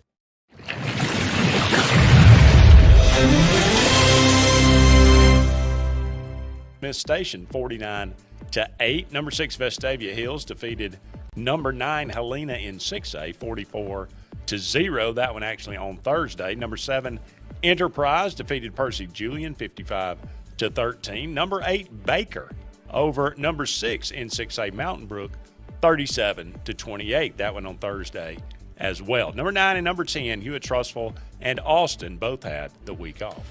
Other games around the 7A classification, it was Alma Bryant. They're defeated by Northridge 21-18. Fairhope over Briarwood Christian, 24-14, the final there. Tuscaloosa County over Brookwood, 42-14. And a couple of 7A games from last night. Huntsville over Hazel Green, 56-13. And Spain Park defeats Pelham, 39-0. Okay, Andy, if you're a coach coming into this week, you're getting ready for the playoffs. Are you resting guys? Don't care if we win or not? Or do you want to finish the season hungry for blood, as they say? Well, we can talk about it a little bit later. There is a team that is projected as a very possible state champion that lost their starting running back tonight in a game that, was not necessarily going to decide anything. So I'm probably playing just to keep the competitive juices flowing for a half. Yeah. And Scores on the Floor is brought to you by Wickedly Delicious Wickles Pickles. We'll be back with Ben Thomas next. Hey, it's Brett Pritchard, and I'm here to tell you all about Sims Foods, who you know better as Wickles Pickles. Wickles Pickles, that 90-year-old recipe, wickedly delicious. Relish, okra, and pickles. From Saturday sandwiches, tailgate snacks, to holiday dinners with your family and friends. From their family to yours. Wickles Pickles, those wickedly delicious pickles. Wickles Pickles, wickedly delicious pickles. Inspired by the bold bison, Southern Union students blaze new trails every single day. They press forward knowing their SU education will lead them to success. Affordable, accessible, and locally unparalleled. Whether you're transitioning to a university or launching straight into a lucrative career, a degree from SU SDC can help you blaze your path. 3 locations, dedicated faculty and staff, endless possibilities. It's all waiting for you at Southern Union. It's time to venture forward. Register today. No, wrong! Bring it in, guys! Take a knee! Let's go over this again. Who starts off with a real Coke taste? Coca-Cola! And then Coca-Cola pitches the real Coke taste to who? Coca-Cola! How is Coca-Cola going to give real Coke taste to itself? Take a lap, genius! Coca-Cola takes a snap and then pitches the real Coke taste to Coke Zero running up on the right. You got it? Yeah! At that point, we fake punt the real Coke taste. Who fakes the punt? Coke Zero. Take a lap! Coke Zero! Real Coke taste! 0 calories! Russell Do-It Center and building supply stores have the tools and materials to get the job done right, whether you're a professional contractor or just a weekend do-it-yourselfer. With everyday customer conveniences like a drive-through lumberyard, price match promise, and our Best Rewards program, each of our 9 locations offer top brands and building materials like lumber, hardware, tools, paint, lawn and garden, and much more. Visit today and see what Russell Do-It Center and Building Supply can help you build tomorrow. Hello, my name is Dave Milton with Southeastern Land Group. I'd like to tell you a little bit about our company. We sell farmland and timberland in Alabama and the surrounding states. Not only do we have a land sales division, but we also have a timber sales division where we can help you with your timber sales and your timber appraisals. There's 22 of us in our group scattered throughout the southeastern United States. We are a full-service land and timber sales company. We do with farmland, timberland, cattle property, poultry farms. 866-751-LAND. Go to the website, selandgroup.com. Hey everyone, it's Coach Shook with Pike Road High School. Speeding is one of the main causes of traffic crashes in Alabama. I'm asking each and every one of you here tonight to slow down, respect the speed limits, and protect lives. On the field, we play to win, and off the field, we drive to survive. This has been a message from the Alabama Department of Transportation with Drive Safe Alabama, reminding everyone to always buckle up to and from the games and don't text and drive.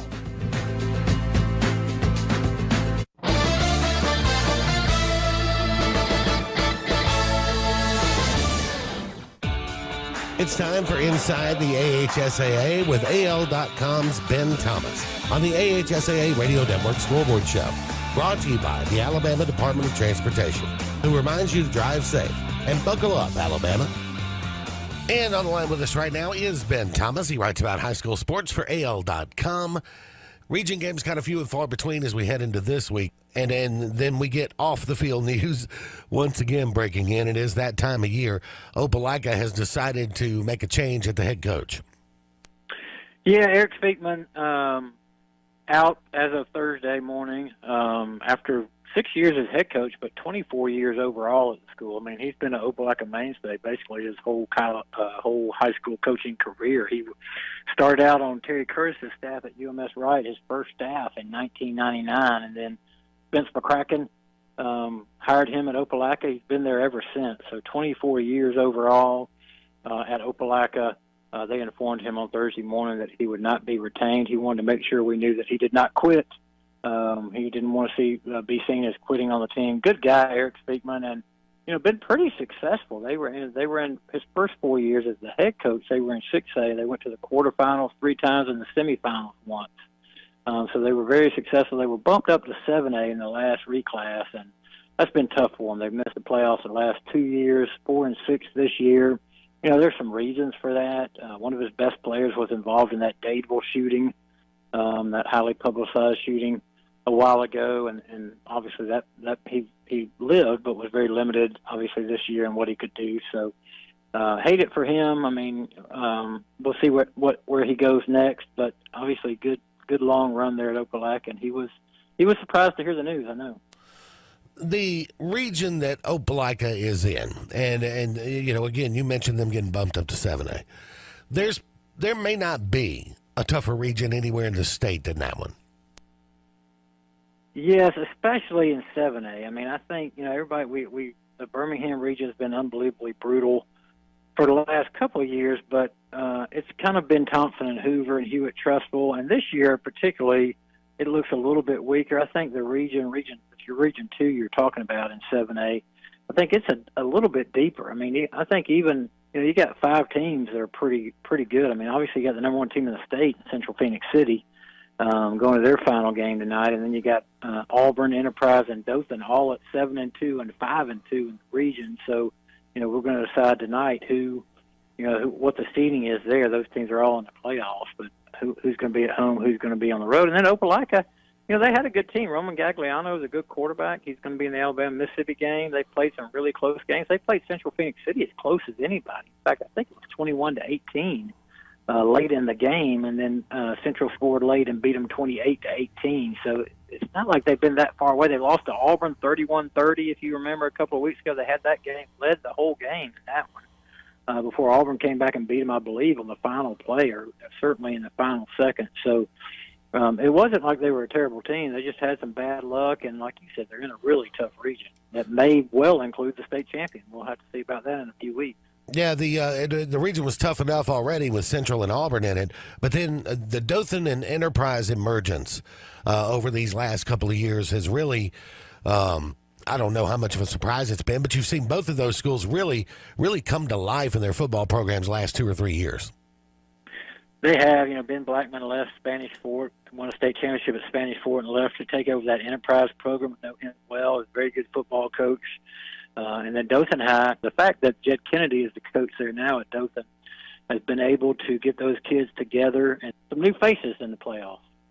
Well, we'll be following along tonight on Football High Live all throughout the show and catching some of the scores and highlights there. Ben, thank you so much for the time. We'll catch up with you next week for the playoffs.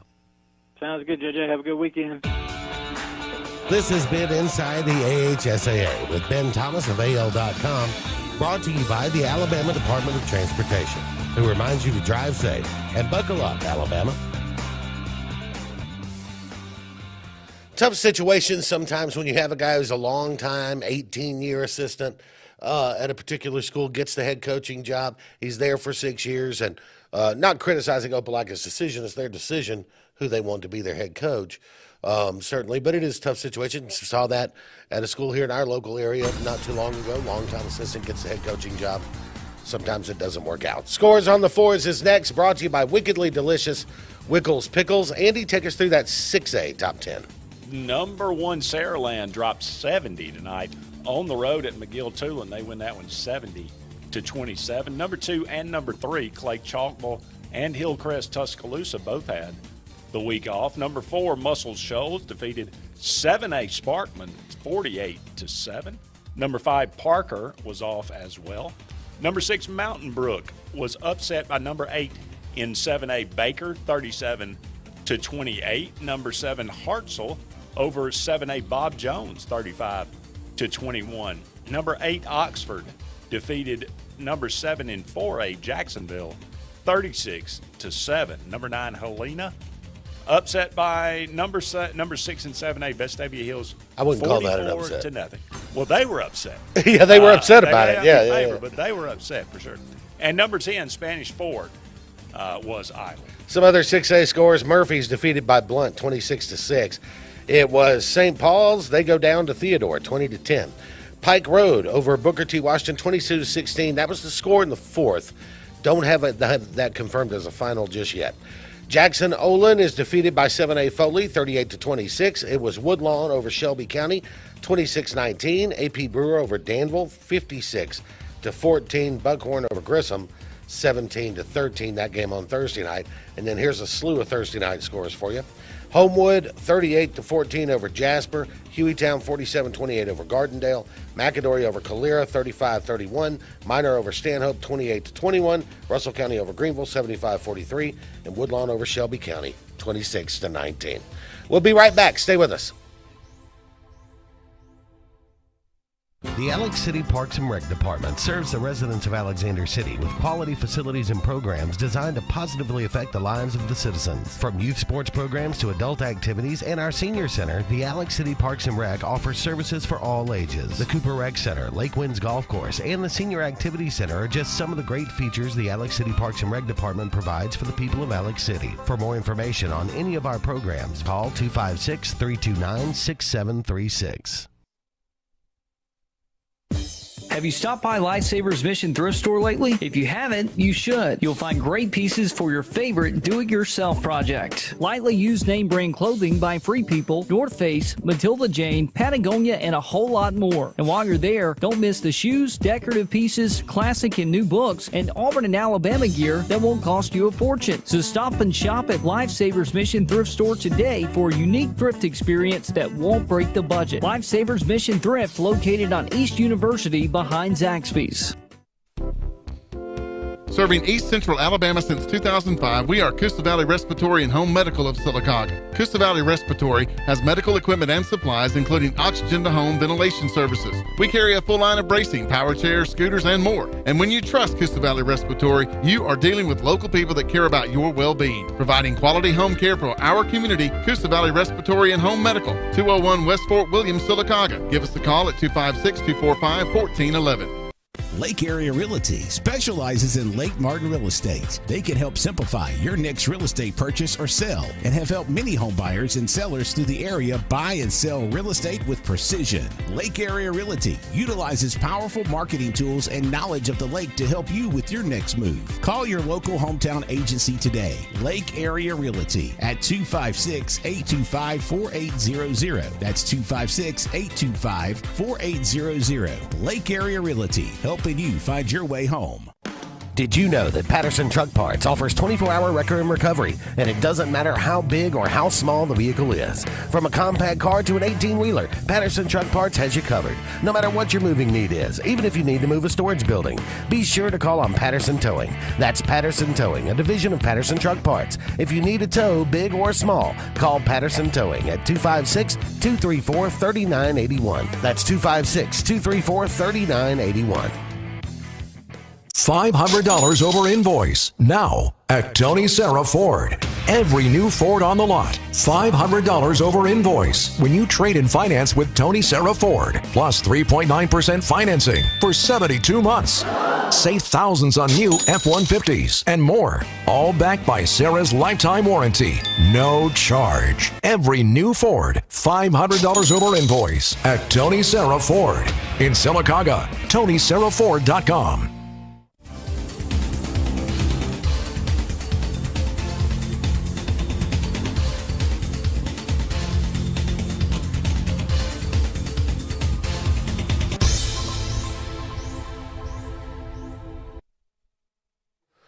Welcome back to the AHSAA Radio Network Scoreboard Show, the final week of the regular season as we start our journeys around the state of Alabama. We'll literally go from Huntsville to Mobile and all over and everywhere else in between tonight.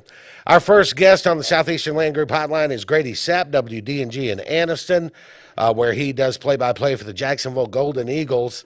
He's on the Southeastern Land Group Hotline Whether you're buying or selling rural land in the Southeast, Southeastern Land Group is a great place to start. Visit selandgroup.com. All right, Grady, let's start. I know it's a rivalry game tonight, but Jacksonville, obviously one of the better teams in 4A, taking on Oxford, one of the better teams in 6A. Oxford gets the win 36-7. Give us a brief rundown of what happened. Well, really just domination by Oxford coming out and taking control of the game, JJ. They won the toss, came out first drive down the field, scored, get a 3-and-out, shutting down what has been a very potent Jacksonville offense and really shut them down for pretty much the entire game, save for one drive in the third quarter. Impressive performance tonight by Oxford quarterback Mason Mims. He was very precise with the passing game. They have a number of great receivers, tremendous amount of speed. They've got a running back in Lamonius Wilson who was just virtually impossible to tackle. And I just thought really it was a perfect execution by Oxford tonight, and they really looked the part of a 6A powerhouse. And Jacksonville just didn't really have an answer for them. They were able to take away Jacksonville's primary receiver, which is Kedrick Fisher. He's had an outstanding year. Of course, Jim Ogle, the quarterback, has been outstanding as well. And they really just took away the primary receivers and really just shut that Jacksonville offense down, which is the first time anybody's been able to do that all season. Oxford had a couple of partially blocked punts in the game as well. And just really a total dominant performance by the Yellow Jackets tonight. They look really good. Jacksonville having a great year, though. Obviously only one loss coming into the game against Hanley. Playing up a classification or two classifications like that, no, you wouldn't expect any kind of lingering effects here over a loss like this headed to the playoffs, right? No, I don't think so. I think it was really a game that Jacksonville needed because, quite frankly, since the Hanley game, Jacksonville really hasn't been challenged. And honestly, the starters have not played into the fourth quarter. They haven't played a complete game, I guess, really since the Anniston game. They were still in the fourth quarter against Anniston, but after that, they've scored 42 or more points in the first half of 5 out of the last 6 games coming into tonight. So they just really haven't been challenged, and Oxford provided them with a competitive game where you got to go in and play 4 quarters, and I think probably will do them more good than harm as far as going into the postseason goes. We talked about this a couple of times. What's the coaching staff's philosophy at Jacksonville in a game like this when you're getting ready for the playoffs? Do you try to heal people up, or are you just all out, let's go try to win a game? They went to try to win the game. Starters played pretty much the majority of the night. You got a few guys in kind of in the fourth quarter after this thing was out of hand. But, they were out, didn't rest any starters. They went full out, and Oxford did the same thing. So, it was a straight-up football game. I think both programs wanted to go into the playoffs with a little momentum. Let's talk about the playoffs for a minute because you guys cross over to Region 1. And Region 1 has already been clinched by Jackson. They're going to be the 1 seed. You guys are going to be the 2 seed coming out there. So you'll take on either 3 or 4. We don't know yet who that is. Somebody may know. I don't. But it's going to be somewhere between T.R. Miller, Bayside Academy, and St. Michael with Phillip Rivers and his son Gunnar playing quarterback now. It's an interesting matchup either way it goes. Do the folks at Jacksonville have a feeling on it one way or the other? I don't think they really do. In talking to Coach Smith yesterday, he said really it came down to all the different tiebreakers, and he didn't have them all in front of him, and he didn't really know. He didn't have a feel for which team he thought he would be better. I think everybody up here is just really glad that Jacksonville finished second in the region, and we don't have to go that far south to play the first round. But yeah. I think they're just kind of taking a wait-and-see attitude, and they'll just be ready for whoever comes in. Look, I think that 4A classification is as heavy and deep at the top as any, and we'll look forward to watching Jacksonville see what they can get done over the next few weeks. Yeah, looking forward to it. It should be an exciting run, and I do agree with you. I think the power seems to reside in the south in Class 4A. It looks like Cherokee County is the odds-on favorite coming out of the north, and I think they were getting handled earlier tonight by Fort Payne. So there you go. To see how it all shakes out. Grady Sapp, WDNG Anniston, thank you so much for the time. Let's get into scores on the 4s. Brought to you by Wickedly Delicious Wickles Pickles. 5A, Andy. Number 1 Gulf Shores was defeating BC Rain 43-21 at last check. That was in the fourth quarter. Number 2 Ramsey had the week off. Number 3 Central Clay defeats Wetumpka 6A team 28-7. A costly win there as the Central Clay starting running back, really a star of a player goes down tonight with what appeared to be a rather serious leg injury. Yes, it did. Number 4, Pleasant Grove had the week off. Number 5, Leeds defeated Centerpoint 22 to nothing. That one on Thursday. Number 6, Moody had the week off as well. Number 7, Russellville fell to 6A Athens 41-14. Number 8, Southside Gadsden 45, Etowah 27. Number 9, Fairview defeated Randolph 41-7, and number 10, Gunnersville defeated Albertville 57-16. All right, got a ton of these to get to, and I'm not going to get to them all, but we'll get as many as we can right now. LaFleur defeated by Faith Academy 21-6. It was Eufaula. They defeat Early County, Georgia 27-24. Demopolis over Paul Bryant 43-21. It was Marbury defeated by Chilton County 53-18. Beauregard over Lincoln 37-7. Elmore County over Jefferson 56-6. Tallahassee is defeated by Holtville 54-18. And Benjamin Russell over Valley 35-19. We'll get to the rest of these in just a little while. Scores on the Fours brought to you by Wickedly Delicious Wickles Pickles, going down to Mobile to talk football next. Hey, it's Brett Pritchard, and I'm here to tell you all about Sims Foods, who you know better as Wickles Pickles. Wickles Pickles, that 90-year-old recipe, wickedly delicious. Relish, okra, and pickles. From Saturday sandwiches, tailgate snacks, to holiday dinners with your family and friends. From their family to yours, Wickles Pickles, those wickedly delicious pickles. Wickles Pickles, wickedly delicious pickles. Are you ready for a real education that fits your life? The 24 colleges of the Alabama Community College System offer real degrees in real campus life. Full-time or part-time, there are options for everyone, from adult education and certifications to degree programs and workforce training. Experience real-life education at its best, your version of success in your community on your time. Visit accs.edu and begin your journey at your local community college. Main Street Family Urgent Care. Main Street Family Care offers a wide array of services that allows them to treat many conditions, and they also offer primary care. In addition to these services, they also offer DOT physical exams, lab testing, sports physicals, and vaccines. They accept most major insurance plans, including Medicaid. Main Street Family Care open 7 days a week. Main Street Family Urgent Care. Heal better, feel better fast.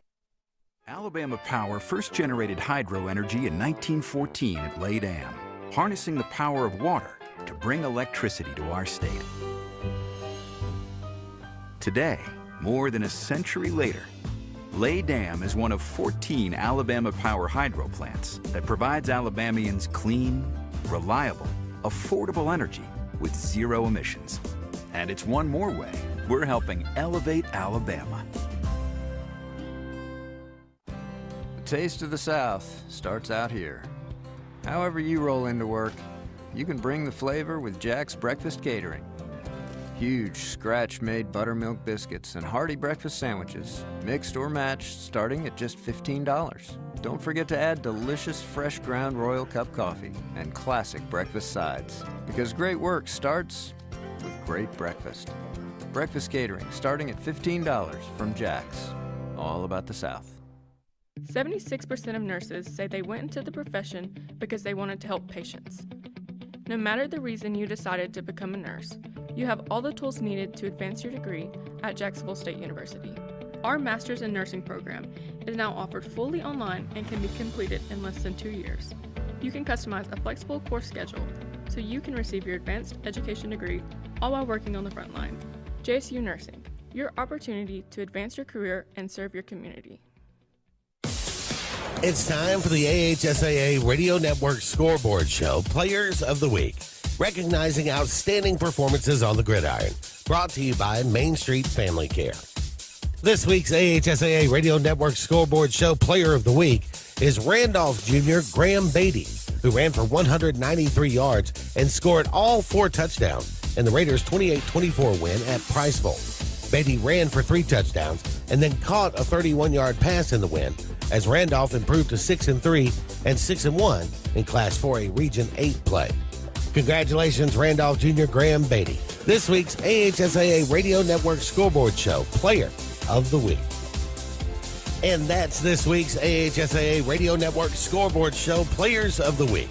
Brought to you by Main Street Family Care on the AHSAA Radio Network.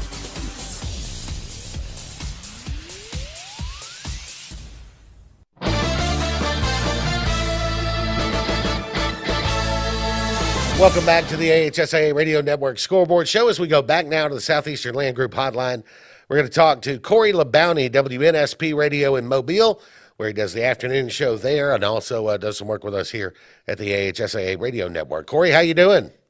Man, I'm absolutely too blessed to be stressed. JJ, I appreciate you guys for having me on tonight. It's hard to imagine that we've gone by 11 weeks of high school football this fast in the regular season. That's right. All right, so I want to get to this quickly because we're going to have, we're going to run out of time if we don't. But I know you did some work on that Murphy and Blunt game. Blunt defeats Murphy 26-6. Neither of those teams head to the playoffs. Viger defeats Lanier 46-8, another game you worked this week. And neither of those teams headed to the playoffs unless, we all know the big story down in your neck of the woods last 2 weeks has been this investigation at Gulf Shores. If something were to happen there and the AHSAA finds against Gulf Shores, that could put the Viger Wolves in the playoffs. It really would, and you hate to go 7-3, JJ. Look at 7-3 as a great regular season, right? But your 3 losses were all in your own region, and not to mention one of those losses for Viger was due to a forfeit win for playing an ineligible player against UMS Wright. So really, they would have only lost 2 region games, but they had to lose that third one because they had to give it up to a forfeit. They beat UMS Wright on the field, but that's an unfortunate situation for Viger that they could possibly be in this season at 7-3. Gulf Shores, on the other hand, it's not what you know, it's what you can prove. And if there's nothing to be proven, you can have documents. And the AHSAA does a great job with their research and their investigation. Again, 1 year ago, investigation into Saraland, it came up null and void. They ultimately win the state championship, but it's definitely a hot-button topic down here for Gulf Shores to finish the regular season undefeated at 10-0. The interesting thing to me is WKRG has this report a couple of weeks ago now, week and a half ago, I guess. And then Gulf Shores at first said nothing. They have since come out. Coach Hudspeth said he's confident they won't find any wrongdoing. We had a report today that one player was cleared to return to the field tonight of the players that they were looking into, and Gulf Shores gets another win. Is it important for the AHSAA to wrap this up before the playoffs start? Last year, you mentioned the Saraland situation. That investigation went 2 weeks into the playoffs.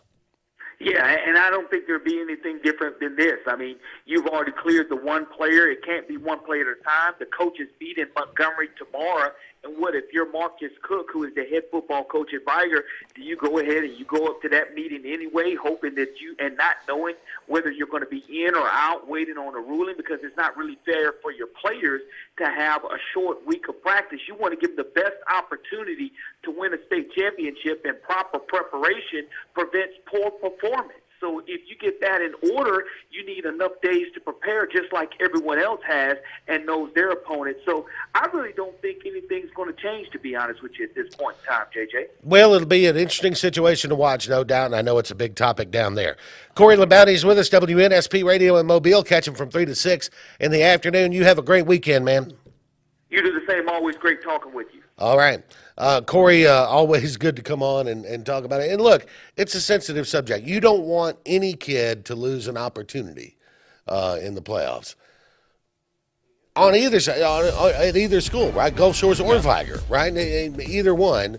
And he's got boots on the ground, so That's right. He should know. And these things do happen. Scores on the Fours is brought to you by Wickedly Delicious Wickles Pickles. Andy, take us through that 4A top 10. Number 1, Montgomery Catholic had the week off. They will finish the season undefeated.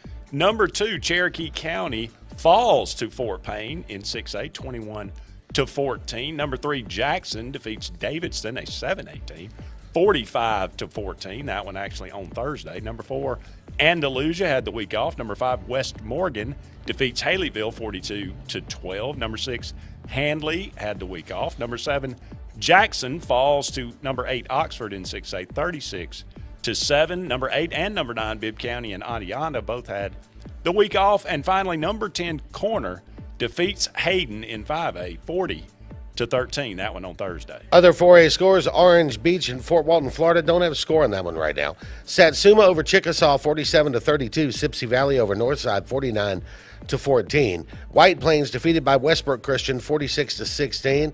It was East Lawrence defeated by Hansville, 41-26. St. John Paul II, 42-20 over Elkmont. And some Thursday night scores. Montevallo over Tarrant, 41-21. Munford over Asheville, 35-21. New Hope over Plainview, 28-26. And Slocum over Geneva County, 24-14. Some of those other 5A scores I missed earlier. John Carroll over Maplesville, 44-7. Springville was leading Pell City 31-28 in the fourth, and we never got a confirmed final there. St. Clair County 27, Dora 47. Boaz 48-14 over Lee Huntsville. Scottsboro over Decatur 35-20. It was Central Florence over Ardmore 49-21, and East Limestone over Mae Jemison 29-28. Scores on the fours. We'll be right back. U-Save Auto Rental of Alex City has moved to 1185 Cherokee Road across from the Cherokee Pure. Our new offices are open, and at U-Save, we're putting you back into auto rental with personalized local service and the best rates in town. Whether your vehicle's in the shop or business or vacation travel, U-Save has you covered with a large fleet of cars, SUVs, and vans. When you need a rental, call or visit U-Save on Cherokee Road, where they always have you covered. Hi, this is Andrew McGreer at Dunning Roofing. At Dunning Roofing, we specialize in high-quality, premium roofs. We don't build roofs that just meet code requirements. We build quality roofs with premium materials that significantly exceed our competitors' warranties. We put money on your roof, not in our pockets. If you're looking for a top-quality roof, call Dunning Roofing today for your free quote at 256-307-7601 or visit us at DunningRoofingAL.com for more information. At Medicine Express, we're dedicated to the idea that quality pharmacy care means more than just prompt prescriptions. When you come to Medicine Express, you can count on dependable care from knowledgeable pharmacists and their friendly staff. You can fill your prescriptions quickly and easily at our drive-thru, or while you wait, you can even browse for inspirational gifts and items that you won't find anywhere.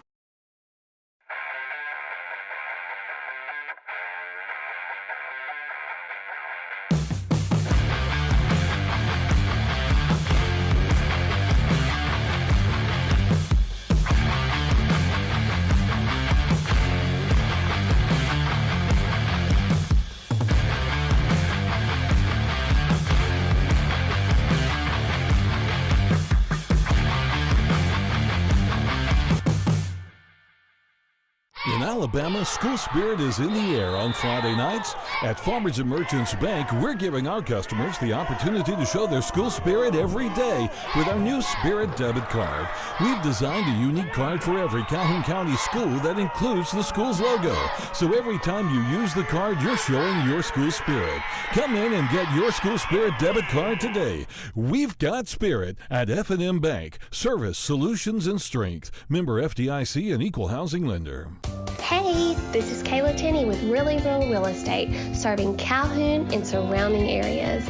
I am your local agent here supporting your local community, and I am a proud sponsor of the Friday Night Network. I am so excited to get to watch all the local athletes on Friday nights from the sidelines. To all of our band members, football players, cheerleaders, and coaches, good luck and have a great and safe season.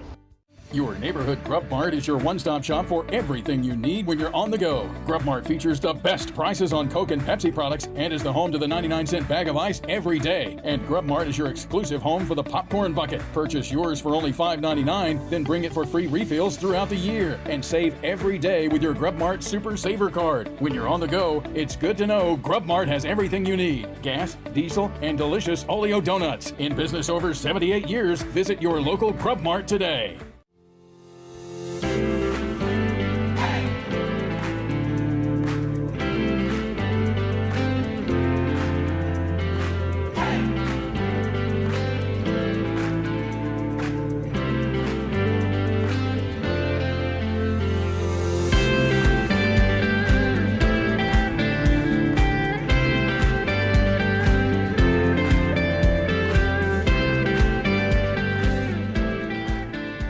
For local and long-distance 24-hour towing or paint and body shop work at affordable prices, call David's Wrecker Service and Rayburn's Automotive in Jacksonville. You want excellent customer service? You always get quality workmanship. Plus, they're insured, licensed, and bonded. Here's the number, 256-435-7083. Located at 1116 Alexandria Road Southwest in Jacksonville. Steve Rayburn at David's Wrecker Service and Rayburn's Automotive wishes good luck to all our area teams.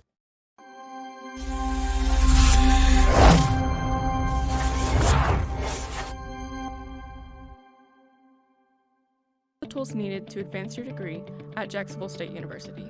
Our Master's in Nursing program is now offered fully online and can be completed in less than 2 years. You can customize a flexible course schedule so you can receive your advanced education degree all while working on the front line. JSU Nursing, your opportunity to advance your career and serve your community. Russell Do-It Center and building supply stores have the tools and materials to get the job done right, whether you're a professional contractor or just a weekend do-it-yourselfer. With everyday customer conveniences like a drive-through lumberyard, price match promise, and our Best Rewards program, each of our 9 locations offer top brands and building materials like lumber, hardware, tools, paint, lawn and garden, and much more. Visit today and see what Russell Do-It Center and Building Supply can help you build tomorrow.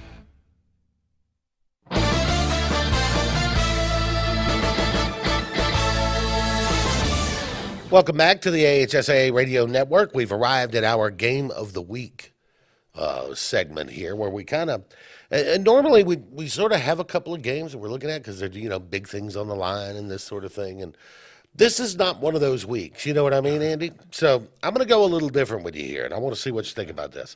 Brought this up to you during the break. Tonight, we had a game in the 6A classification, wherever I got my sheet, make sure I get the score right, where Foley defeated Jackson Olin 38-26. Foley's going to miss the playoffs this year. However, we all know Perry Thompson, the unbelievable wide receiver at Foley, is committed to Auburn for next year. Right. His cousin, Colton Nero, is the running back there, and he's pretty good too. It sounds like it. Colton Nero tonight in that game had, and this is, I guess, more of a player of the week than a game of the week thing, but 37 carries, 322 yards. That gives him 2,041 for the season, 25 touchdowns on the season, 5 touchdowns tonight. Those are all new school records at Foley High School. It's hard to set school records at Foley. Math was not my biggest subject. Yeah. But 2,000 yards in 10 games. Yeah. I think that's about 200 yards a game. Yeah. That's pretty good. That's pretty good. You talk about great names. Yeah. Colton Nero ain't bad. No, Colton Nero. That's a pretty good one. I love great football names. Colton Nero is a good one. No question. But anyway, I don't know if that was the game of the week. I didn't get to see the game, but I can tell you he may have had the game of the week this week for sure. So anyway, game of the week is brought to you by Russell Do-It Centers. You'll find 9 locations around the state of Alabama for all your do-it-yourself needs. The folks there at Russell Do-It Centers will be glad to help you out. The AHSA Radio Network, built by Russell Do-It Centers. I got a nominee if you want. All right, hit me. St. Go. Paul's and Davidson. This game was 3-0 St. Paul's for 3 quarters. Right. At the end of the third quarter, I think it was 3-0 St. Paul's. Okay. 3 touchdowns were scored in the fourth quarter in, I think, 3 plays. Davidson had a tip pass that ended up being a score. They kick off. St. Paul's scores. St. Paul's kicks off. Davidson runs it back for a touchdown. And all of a sudden, this explosion in the fourth quarter. And they end up winning, I think, 20-10. But it was just incredible. One of those wacky fourth quarter. Wacky high school football games, right? Let's get back into scores on the fours. Brought to you by Wickedly Delicious Wickles Pickles. 3A top 10, Andy. Number 1, Mobile Christian had the week off. Number 2, Madison Academy over Westminster Christian, a 4A school, 47-7. Number 3, Gordo over Hale County, 4A, 58-26. That one on Thursday. Number 4, Mars Hill Bible had the week off. Number 5, Lauderdale County defeated Brooks, a 4A team, 33-3. That one on Thursday. Number 6, St. James upset by Carroll, a 5A school, 61-48. A basketball score there. Number 7, Sylvania defeated by number 2 in 2A Fife, 21-10. That one on Thursday. Number 8, Geraldine defeats Hatton, 63-6. That one on Thursday. Number 9, Thomasville defeated Clark County, 34-0. That one on Thursday. And number 10, Houston Academy defeats Pike County, 10-0. All right, some other scores now from around 3A. It was Hillcrest Evergreen falling to Daphne, 50-12. Monroe County falls to Prattville Christian, 44-16. W.S. Neal falls to T.R. Miller, 36-8. New Brockton over Northside Methodist, 27-14. Opp over Ashford, 50-48. That must have been a good game. Alabama Christian falls to Bayside Academy, 35-7. Sachs defeats Talladega, 29-27. Walter Welborn's defeated by Cleburne County, 28-22. Carbon Hill defeated by Oak Grove, 57-7. Fayette County over Hamilton, 51-33. Hoax Bluff defeated by Sardis, 42-20. Piedmont is defeated by Sylacauga, 36-31. And Asbury is defeated by Woodville, 51-7. Scores on the fours brought to you by Wickedly Delicious Wickles Pickles. We'll talk some 7A ball coming up next. Hey everyone, it's Coach Hannah with Murphy High School. Speeding is one of the main causes in traffic crashes in Alabama. I'm asking each and every one of you here tonight, slow down, respect the speed limits, and protect lives. On the field, we play to win, and off the field, we drive to survive. This has been a message from the Alabama Department of Transportation with Drive Safe Alabama, reminding everyone to always buckle up to and from the games and don't text and drive.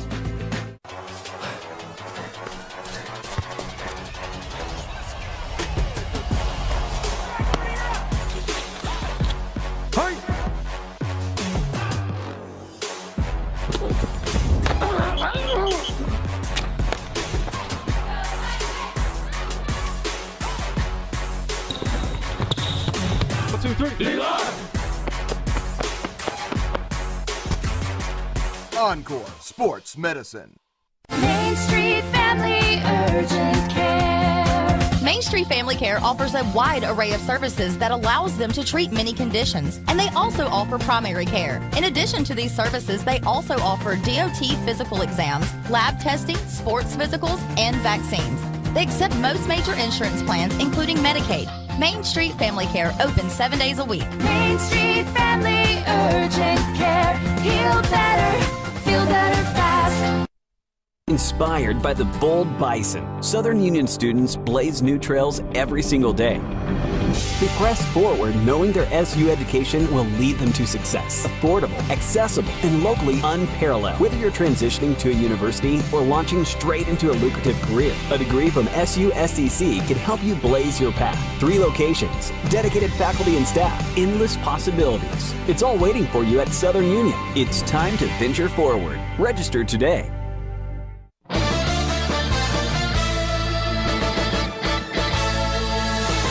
Welcome back to the AHSAA Radio Network Scoreboard Show. JJ and Andy with you as we go back now to the Southeastern Land Group Hotline.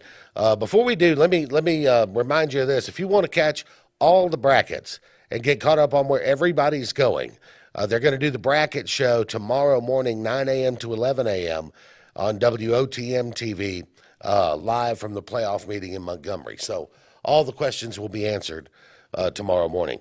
Right now, let's talk to Scott Bagwell, play-by-play voice for the Auburn Tigers, who get a 49-8 win over Smith Station tonight. A region win, Scott, and an expected win for the Auburn Tigers. But more importantly, we were kind of watching playoff formulas here because Auburn, Dothan, Enterprise all entered today in a 3-way tie for that second-place seed. Yeah, and it came down to a tiebreaker involving non-region opponents. And it came down to a St. James going for the 2-point conversion and the win against Carroll. And with St. James getting the win, that put Enterprise as the 2, Auburn as the 3, and Dothan as the 4 out of Region 2.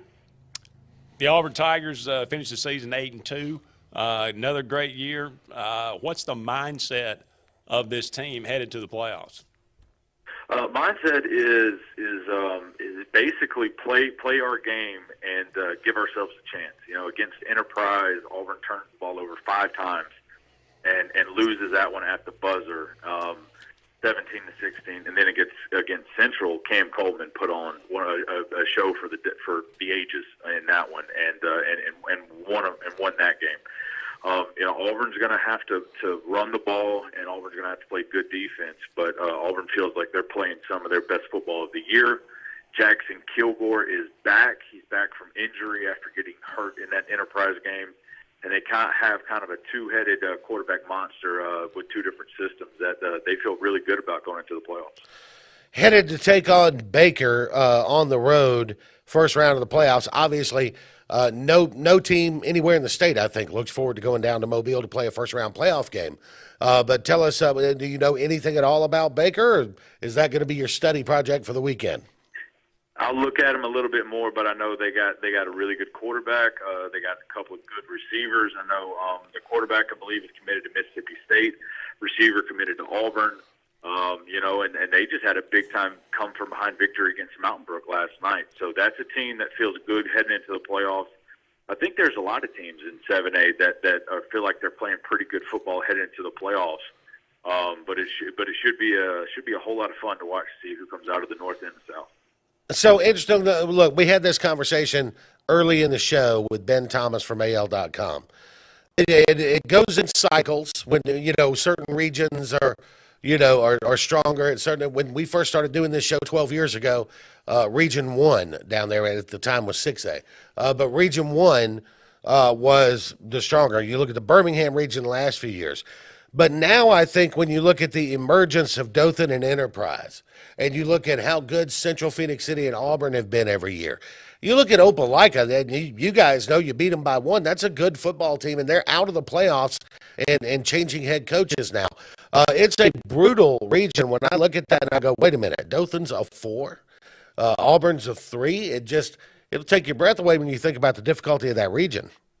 Yeah, it's absolutely loaded. Opelika last year beat Central, who was the number 1 team in the state at that point in time, and then they played Central straight up this year, and they're out of the playoffs. Dothan is the number 4 team in the state, and they're going into the playoffs as the number 4 seed. Yeah. It's just been crazy. The past couple of years, this region has become very, very deep, and some good teams have missed the playoffs. And you mentioned Region 1 and 6A. It feels like the better teams in Mobile are in 6A. Saraland might be the best team in the state, regardless of classification this year. Yeah, it does, and it's always tough when you go down there. But for the Auburn Tigers, what is the key? What does Auburn have to do to get on that run? Because they're going to need to get on a pretty good run for these first couple of rounds and then see where it takes them. What does Auburn have to do to play the kind of football they need to play to make a run towards the semifinals or a Super 7? I think for Auburn, it comes down to win the turnover battle. In the games that they lost against Central and against Enterprise, Auburn lost the turnover battle. Auburn cannot give the ball up. They're good offensively, but they don't have the explosive athletes out wide to overcome possessions given up. So Auburn needs to win the turnover battle. And the other thing is if Auburn can get the ball across the 50-yard line with Towns Magoo as their kicker, Auburn has a chance to score points. Yeah, no question. An outstanding kicker, Towns Magoo. Scott Bagwell's with us, Wings 94.3 in Auburn. He's the play-by-play voice for the Auburn Tigers. Scott, thank you so much for the time, and good luck in the playoffs, man. Thanks, guys. Y'all have a good night. All right. Auburn High School sounds a lot like Auburn University. It does, right? So again, Dothan is the number 4 team in 7A in the rankings and the 4th place team in their region. They got to go on the road to play the number 3 team in 7A next week, Mary Montgomery.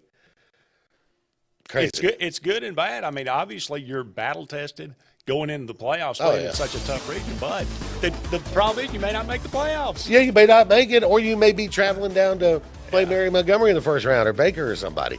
Scores on the Forest Time. It's brought to you by Wickedly Delicious Wickles Pickles. Take us through that 2A top 10, Andy. Number 1, B.B. Comer finishes the season undefeated. They had the week off. Number 2, Fife defeats number 7 in 3A, Sylvania, a good team, 21-10. That one on Thursday. Number 3, Reeltown had the week off as well. Number 4, Highland Home off as well.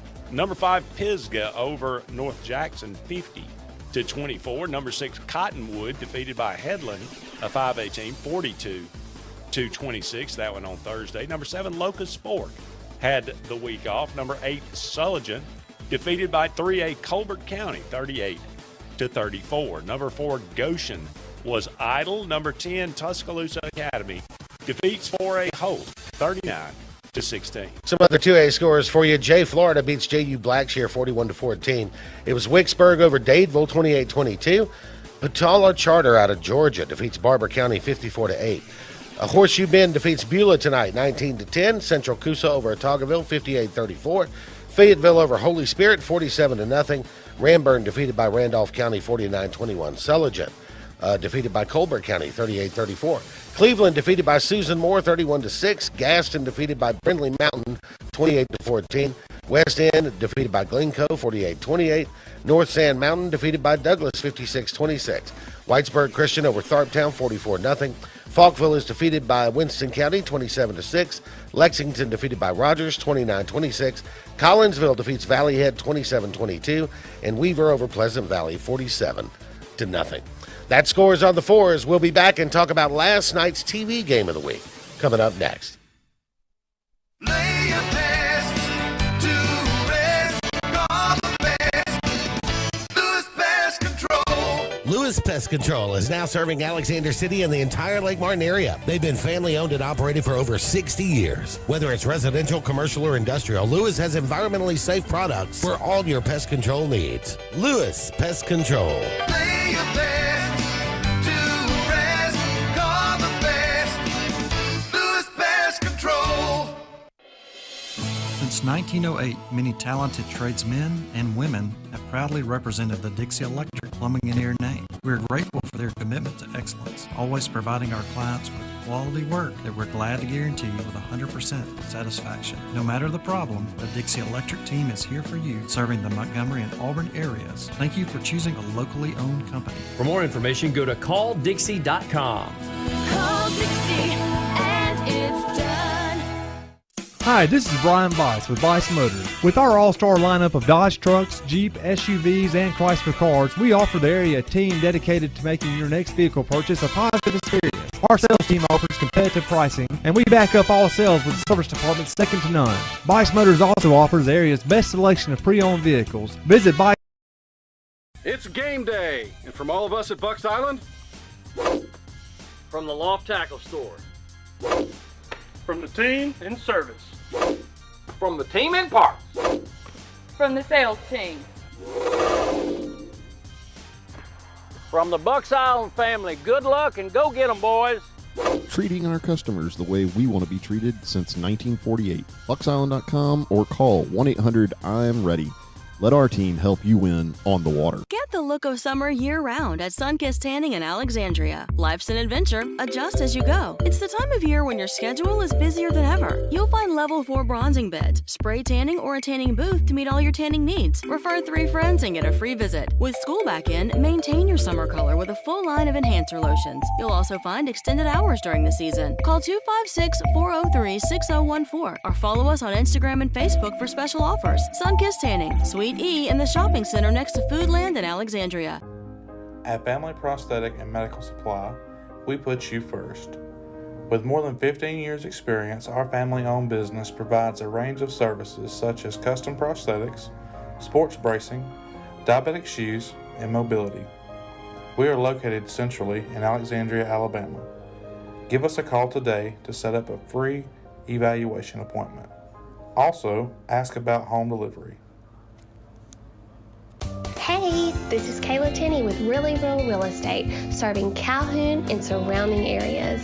I am your local agent here supporting your local community, and I am a proud sponsor of the Friday Night Network. I am so excited to get to watch all the local athletes on Friday nights from the sidelines. To all of our band members, football players, cheerleaders, and coaches, good luck and have a great and safe season. For local and long-distance 24-hour towing or paint and body shop work at affordable prices, call David's Wrecker Service and Rayburn's Automotive in Jacksonville. You want excellent customer service? You always get quality workmanship, plus they're insured, licensed, and bonded. Here's the number, 256-435-7083. Located at 1116 Alexandria Road Southwest in Jacksonville.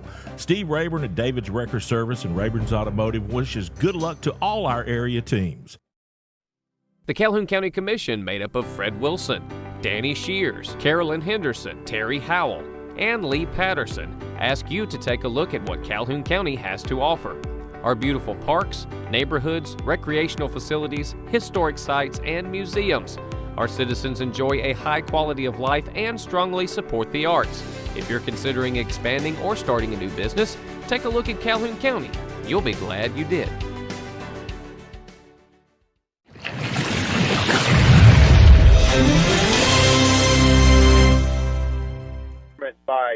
By Hueytown.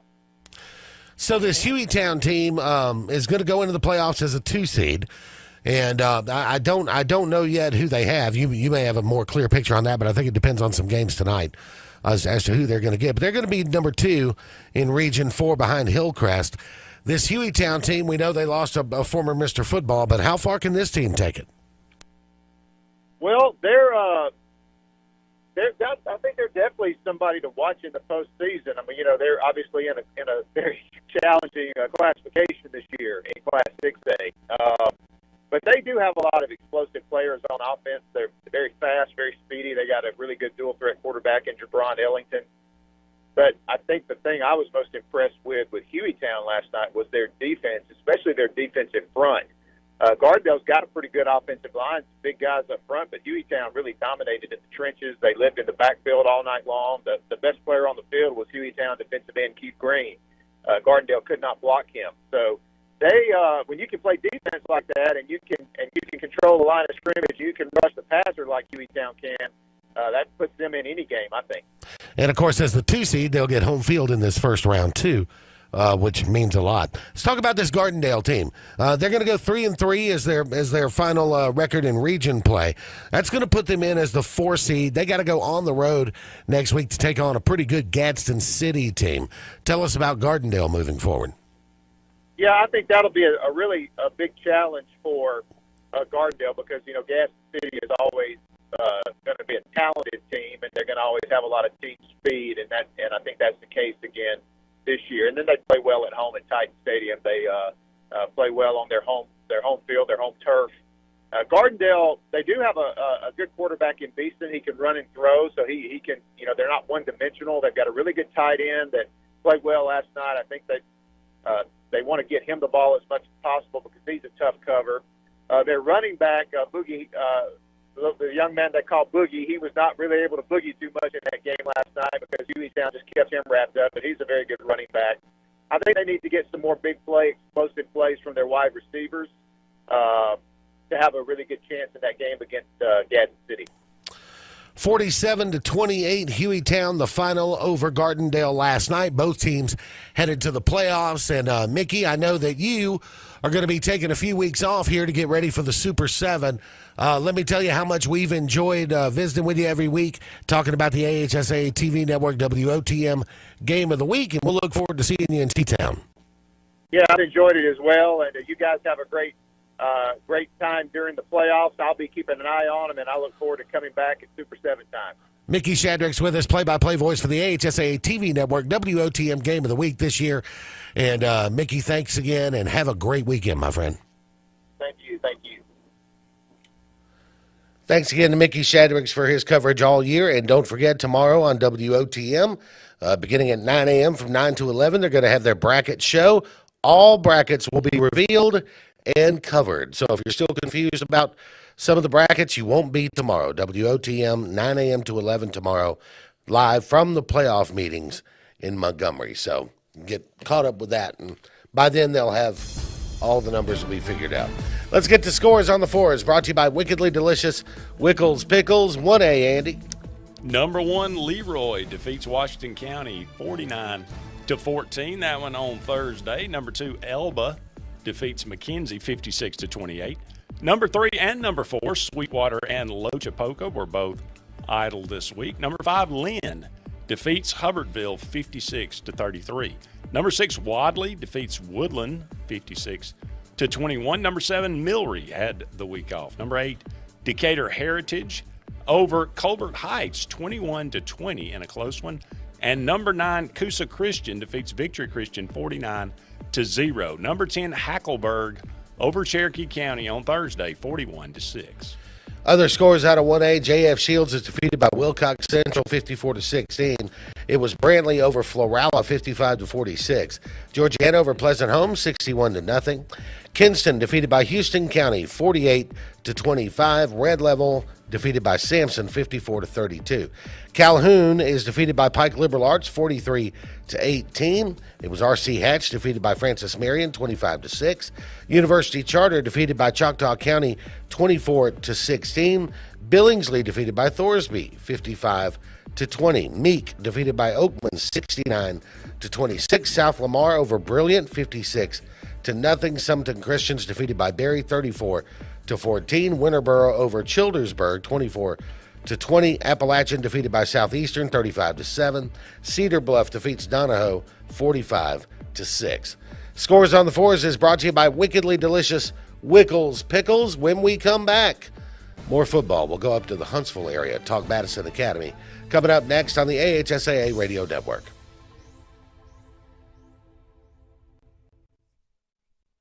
$500 over invoice now at Tony Sarah Ford. Every new Ford on the lot, $500 over invoice when you trade in finance with Tony Sarah Ford, plus 3.9% financing for 72 months. Save thousands on new F-150s and more, all backed by Sarah's lifetime warranty. No charge. Every new Ford, $500 over invoice at Tony Sarah Ford. In Sylacauga, TonySarahFord.com. Jackson Drugs on Cherokee Road in Alexander City is ready to kick the football season off. Auburn plates, towels, earrings, bracelets, picture frames and cups, Alabama trays, cups, plates, game day t-shirts and bags for both teams. Hey Georgia Bulldog fans, we've got you covered too. Drop in today and check out our gift shop. Go team!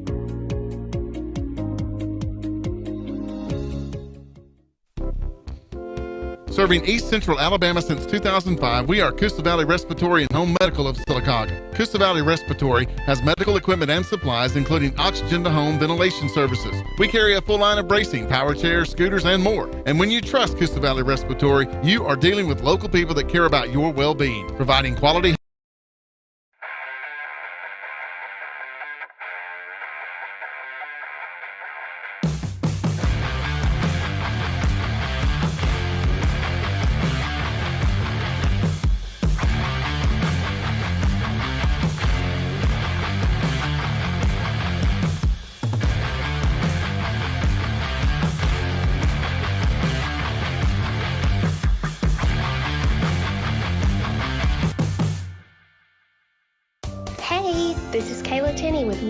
Real Estate, serving Calhoun and surrounding areas.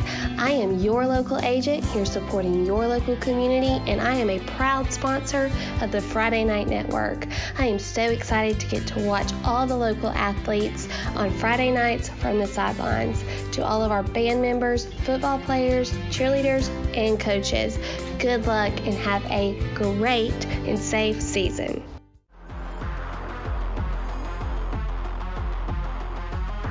That Joe Biden and Hunter Biden were paid $10 million in bribes. The floodgates are literally open here. Mike Rogers is standing up to crooked Joe Biden in D.C. Mike Rogers is our way of fighting back.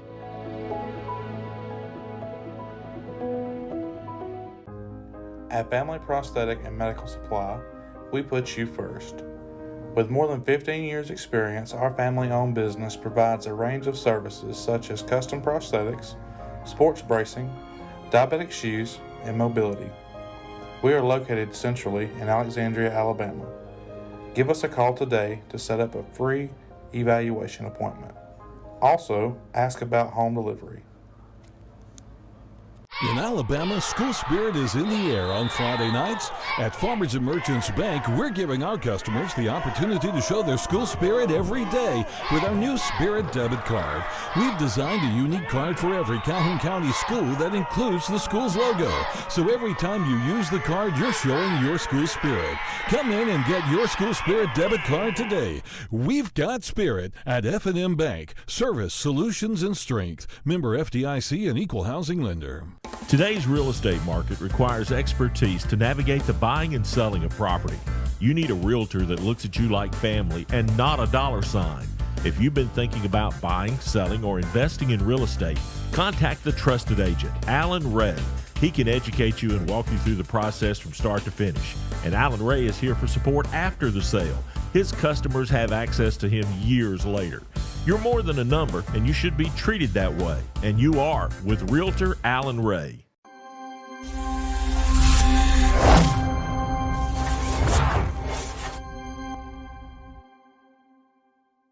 Several guys. Kamani Merrill along the defensive line played a fantastic game. So did Brock Horton, also along the defensive line as well. And guys are just getting better around him. Michael Wiggins, he was hurt earlier. He's coming back as well. That's another junior as well for Bob Gotze.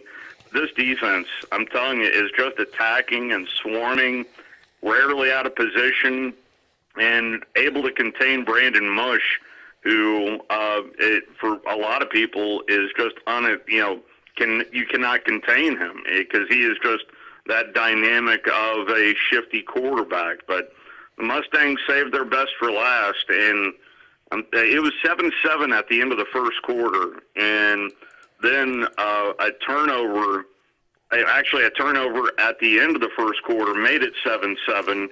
And then right after that, the gates just opened up offensively as well for Madison Academy. Ken Cherry now has 30 rushing touchdowns on the season for Madison Academy, and he's a senior and plays both sides of the ball as well, but also rushing touchdowns as well for Josh Williams. This team is playing really well right now, Jay. Well, Steve, not that they needed any, but going on the road, up a classification, and winning like this, does that kind of give them a lot more confidence going in the playoffs, or is this team just like, hey, it's just another game? They treated it like another game. That's what's so. I mean, it certainly raised my eyebrows. There was something in the JB Pennington game where JB hung with Madison Academy because you could tell a little bit of letting the foot off the accelerator, and they have just steadily improved since that JB Pennington game. And they just keep knocking dominoes down one after another, and this team is playing as good as I've seen them play all year, and I culminated tonight.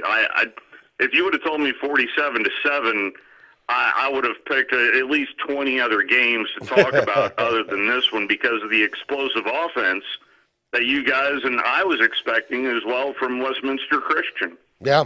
Listen, I know that, obviously you're a Madison Academy guy, but I'm looking into these playoffs, and somewhere down the road, like, I would love to see like a Madison Academy Mars Hill or a Madison Academy Lauderdale County, one of those big time matchups in the North. There's some tough teams in the North to go through. Well, you might want to circle November the 17th because that would be the potential target date if Madison Academy were to get by Hoax Bluff and Mars Hill were to get by Oakman, where all of a sudden Madison Academy in the second round of the playoffs would play Mars Hill. Wow. So November 17th is already kind of just under the radar being talked about from folks up here at Madison Academy, but something to keep an eye on, definitely. There you go. Steve Moulton with us, Madison Academy Mustangs. He's with 97.7 The Zone in Huntsville. Steve, thank you so much for the time. Enjoy your weekend. Absolutely. Take care, guys. All right, man. Steve, one of the great affiliates we've had for a long, long time up in the Huntsville area, and we certainly appreciate him. All right, scores on the fours. Andy, I just handed you 7A. Give me that top 10 one more time. I'll do it. Number one, Central Phoenix City over Prattville, 48 to 7. Number 2, Thompson had the week off. Number 3, Mary Montgomery had the week off. Number 4, Dothan defeats JAG 57 to 12. That one on Thursday. Number 5, Auburn over Smith Station 49 to 8. It was number 6 at Vestavia Hills defeating Helena in 6A 44 to 0. That one on Thursday. Number 7, Enterprise over Percy Julian 55 to 13. Number 8, Baker defeats number 6 in 6A Mountain Brook 37 to 28. That one on Thursday. And number 9 and number 10, Hewitt Trussville and Austin, both had the week off. All right, some scores from other classifications that I did not get to earlier. In 5A, Lawrence County over Wilson, 42 to 8. From Thursday night, Carver Birmingham over Cordova, 38-26. Rehoboth over GW Long, 47 to 3. Viger over Lanier, 46 to 8. And UMS Wright over Williamson, 20 to 19. In 3A, Vinemont over Holly Pond, 40 to 24. Red Bay over Phil Campbell, 52 to 20. Cottage Hill over St. Luke's, 25-13. XL over Southern Choctaw, 42 to 6. Flomaton over Marengo, 63-0. Southside Selma over Dallas County, 50 to 8. Strawn over Providence Christian, 35-14. Winfield over Lamar County, 64 to 7. And finally, in 1A, it was Collinsville over Valley Head, 27-22. Addison over Shoals Christian, 44 to 6. Vina over Waterloo. That game not a final at 20 to 18, but we'll see if it was final. See if we can confirm it. Pickens County over Marion County, 34-15. And Talladega County Central over Galesville, 24 to 6. Scores on the 4 is brought to you by Wickedly Delicious Wickles Pickles. We'll come back and talk recruiting next on the AHSAA Radio Network. Hey, it's Brett Pritchard, and I'm here to tell you all about Sims Foods, who you know better as Wickles Pickles. Wickles Pickles, that 90-year-old recipe, wickedly delicious. Relish, okra, and pickles. From Saturday sandwiches, tailgate snacks, to holiday dinners with your family and friends. From their family to yours. Wickles Pickles, those wickedly delicious pickles. Wickles Pickles, wickedly delicious pickles. Passion, the obsession that burns within. Determination, the burning desire to make it. Drive, the motivation to be the absolute best. Skills, the tools to perform at the highest level. Excellence, the feeling of achievement. At Central Alabama Community College, you can release your passion, show your determination, display your drive, and showcase your skills to achieve excellence. Central Alabama Community College, central to you, central to your success. I wish that people got less excited about celebrities and more excited about people like teachers and firemen. You know, folks who make a difference every day. Well, I bet you had a favorite teacher or a family member who was helped by a first responder. Life Insurance offers these everyday heroes a little something extra, like discounts to help those who help others. If you're a teacher, preacher, first responder, active military, a state or federal employee, see what Alpha can do for you. Hey Wildcats, Coach Grider here. Just like on the field on Friday nights, safety is the key when you're behind the wheel. Remember, distracted driving is one of the main contributors to car crashes. Stay focused, keep your eyes on the road, and put the phone away. Drive smart, drive safe, and go Wildcats. This has been a message from the Alabama Department of Transportation with Drive Safe Alabama, reminding everyone to always buckle up to and from the games and don't text and drive.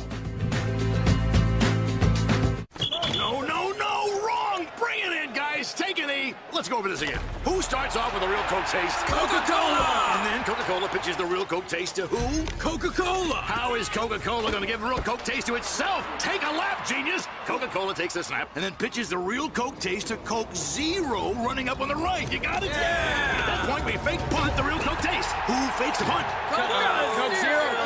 Take a lap! Coke Zero! Real Coke taste! 0 calories!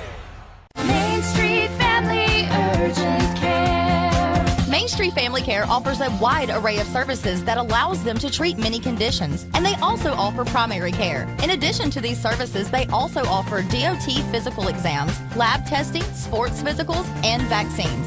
They accept most major insurance plans, including Medicaid. Main Street Family Care opens 7 days a week. Main Street Family Urgent Care. Heal better, feel better fast.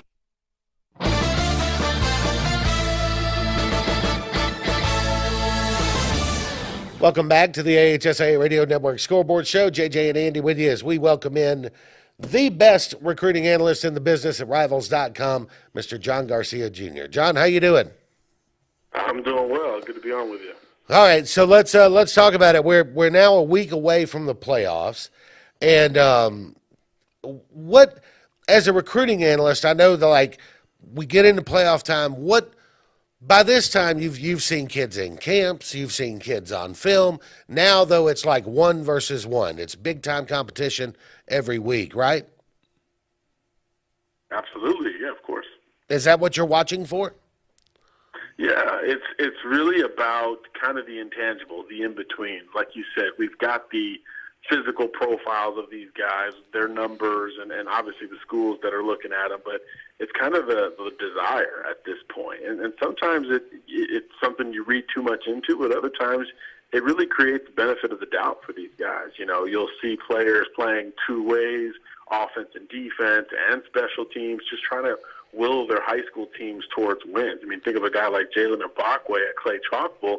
I mean, he's not going to play quarterback at Alabama, but he's going to potentially will the Cougars to another state championship at that position. You know, those things that I think tell you a lot about the kid and the football player, and that mentality obviously carries over well when they get to college and they are able to focus on just that one spot.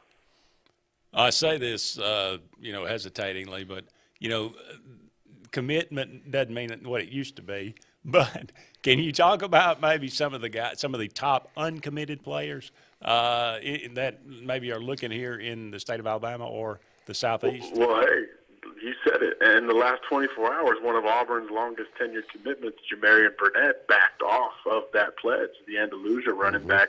So now we're curious to see who gets involved for him. He did pick up some new scholarship offers after committing to Auburn, Miami included. You wonder if some of those schools get back involved now here about a month and a half before pen meets paper. But, of course, there's still a bevy of other top uncommitted recruits in the state. You know, I look on defense at a guy like Bradley Shaw at Hoover High School, a versatile linebacker, can play inside and out, rush the passer a little bit.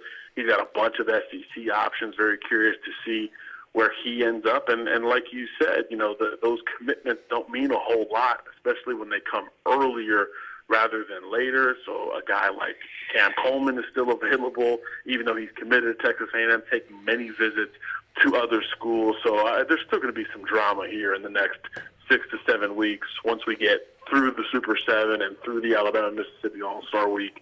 And we get closer to signing day, of course. Saw a story kind of along that same vein earlier today about a tight end from Patrician who was committed to Mississippi State, switched his commitment to Alabama. Are you familiar with the story I'm talking about? I'm actually not, but again, all that stuff changes, right? I mean, you think of a program like Mississippi State, my goodness, I mean, obviously circumstances are very extreme there with the passing of Mike Leach, but you think of that scholarship offer and maybe what it meant a year ago versus now, totally different system, totally different scheme, and obviously on top of that, you kind of play your way towards more attention after you make that initial commitment and theoretically get a bigger offer from an Alabama where you can jump on board and maybe, stay home and push a little further to where you wanted to go in the first place. But so much can change in a very short period of time, of course. And with that, how important is it for coaches to maintain contact with a kid that they want even after they've committed somewhere else, just in case the other thing doesn't work out? Yeah, great point. The biggest and the best do it very, very well, very, very thoroughly. The commitment to another program is just sort of viewed by them as a setback. Hey, you didn't pick us in July or August or September, but come December, you're going to get that letter of intent. We'd love you to still sign it for our school, and you do everything in between to maintain that communication. And in some instances, it shows, who's really in it, because before you commit, everybody wants you, everybody's kind of on that same tune. But after you commit, those who stick with it, some kids give those programs the benefit of the doubt alongside the school that they think that they're going to in the first place. So, yeah, absolutely. That is a huge part of it. All right, John Garcia Jr., tell us where to read your stuff.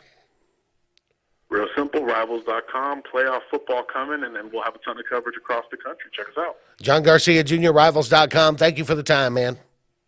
Thank you. All right. Yeah, I think. I mean, why wouldn't you stay at it? Stay at it, man. You know, maintain, or at least maintain that contact. Let them know you still want them if it doesn't work out. Andy Graham, take us through that 6A top 10 one more time.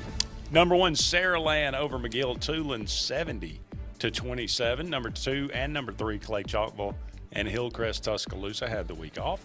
Number 4, Muscle Shoals defeats Sparkman 48-7.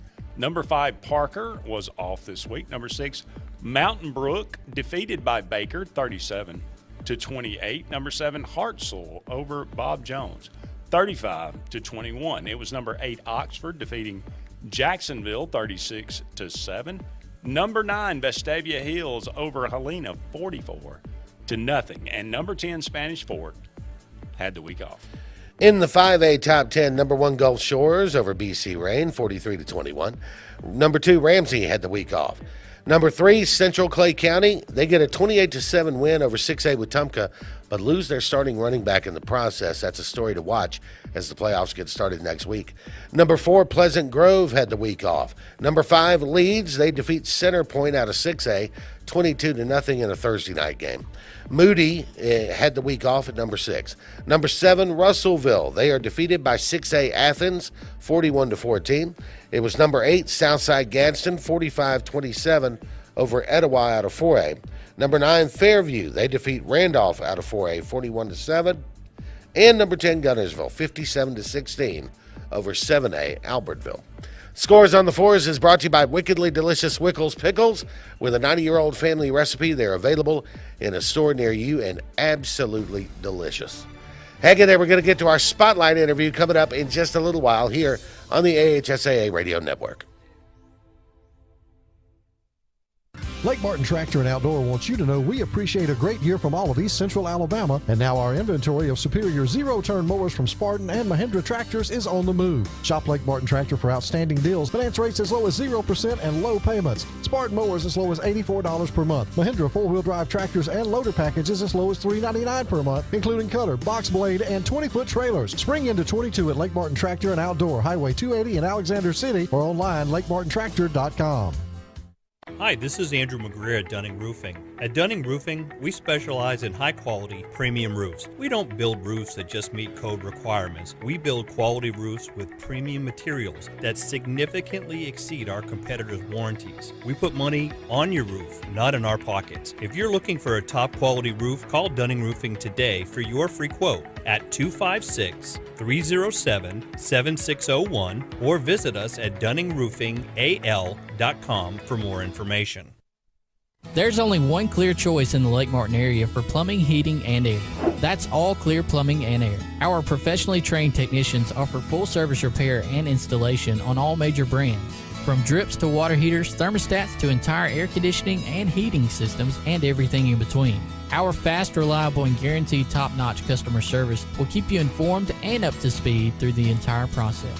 It's game day, and from all of us at Bucks Island, from the Loft Tackle Store, from the team in service, from the team in parts, from the sales team, from the Bucks Island family. Good luck and go get 'em, boys. Treating our customers the way we want to be treated since 1948. BucksIsland.com or call 1-800-I'm-READY. Let our team help you win on the water. Hey, this is Kayla Tenney with Really Rural Real Estate, serving Calhoun and surrounding areas. I am your local agent here supporting your local community, and I am a proud sponsor of the Friday Night Network. I am so excited to get to watch all the local athletes on Friday nights from the sidelines. To all of our band members, football players, cheerleaders, and coaches, good luck and have a great and safe season. Family owned and operated for over 50 years, Miller Funeral Home is committed to providing families with the finest services for their loved ones, including our newest service, Aquamation. Aquamation is a gentle, respectful, and eco-friendly alternative to flame cremation. Miller Funeral Home is the only facility in the state of Alabama that offers the Aquamation service. Call us or visit our website today to learn more about how we can serve you and your loved ones.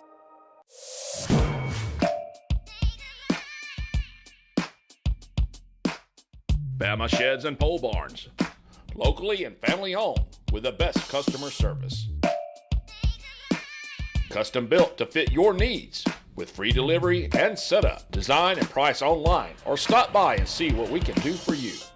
Nobody beats our prices and nobody beats our quality. Built in Alabama, made in Alabama. BamaSheds.com. Your neighborhood Grub Mart is your one-stop shop for everything you need when you're on the go. Grub Mart features the best prices on Coke and Pepsi products and is the home to the 99-cent bag of ice every day. And Grub Mart is your exclusive home for the popcorn bucket. Purchase yours for only $5.99, then bring it for free refills throughout the year. And save every day with your Grub Mart Super Saver card. When you're on the go, it's good to know Grub Mart has everything you need. Gas, diesel, and delicious Oleo donuts. In business over 78 years, visit your local Grub Mart today. Advantage Tire and Alignment on Highway 202 in Anniston is so much more than just a new tire and rim shop. There's not enough time in this ad to tell you all the many things they can do to help keep your car in tip-top shape. Advantage Tire uses ASE certified technicians, so you know any work done is top-notch.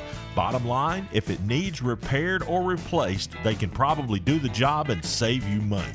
And when it comes time for new or used tires and rims, Advantage Tire and Alignment prices just can't be beat. Stop in and see Bruce and the crew today. Advantage Tire and Alignment.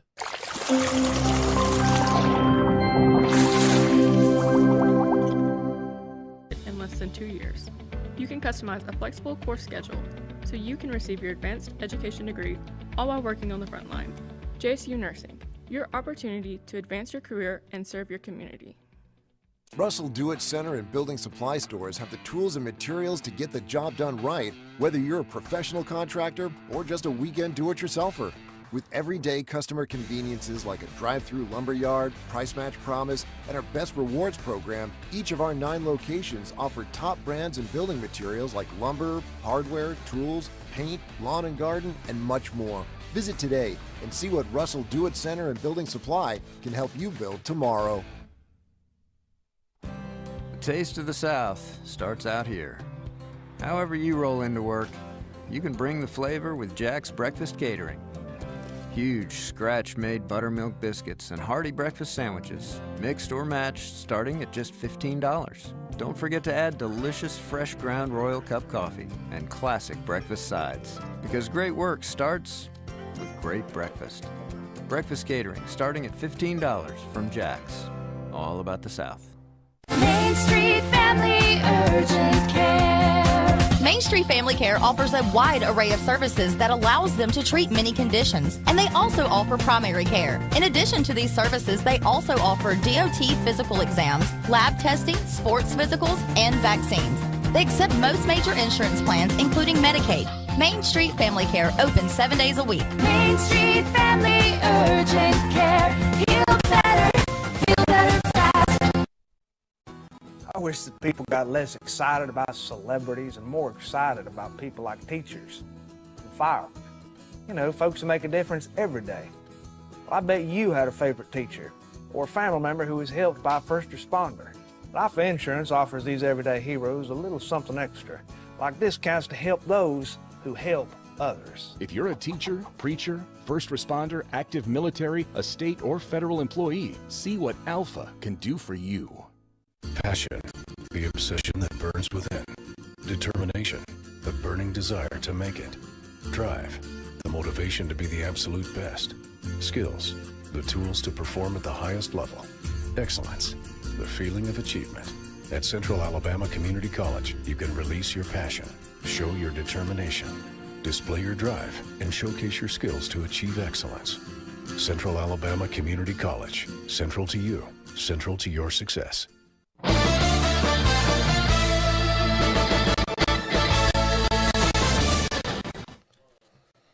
Welcome back, and we're getting ready for another Scores on the Fours here.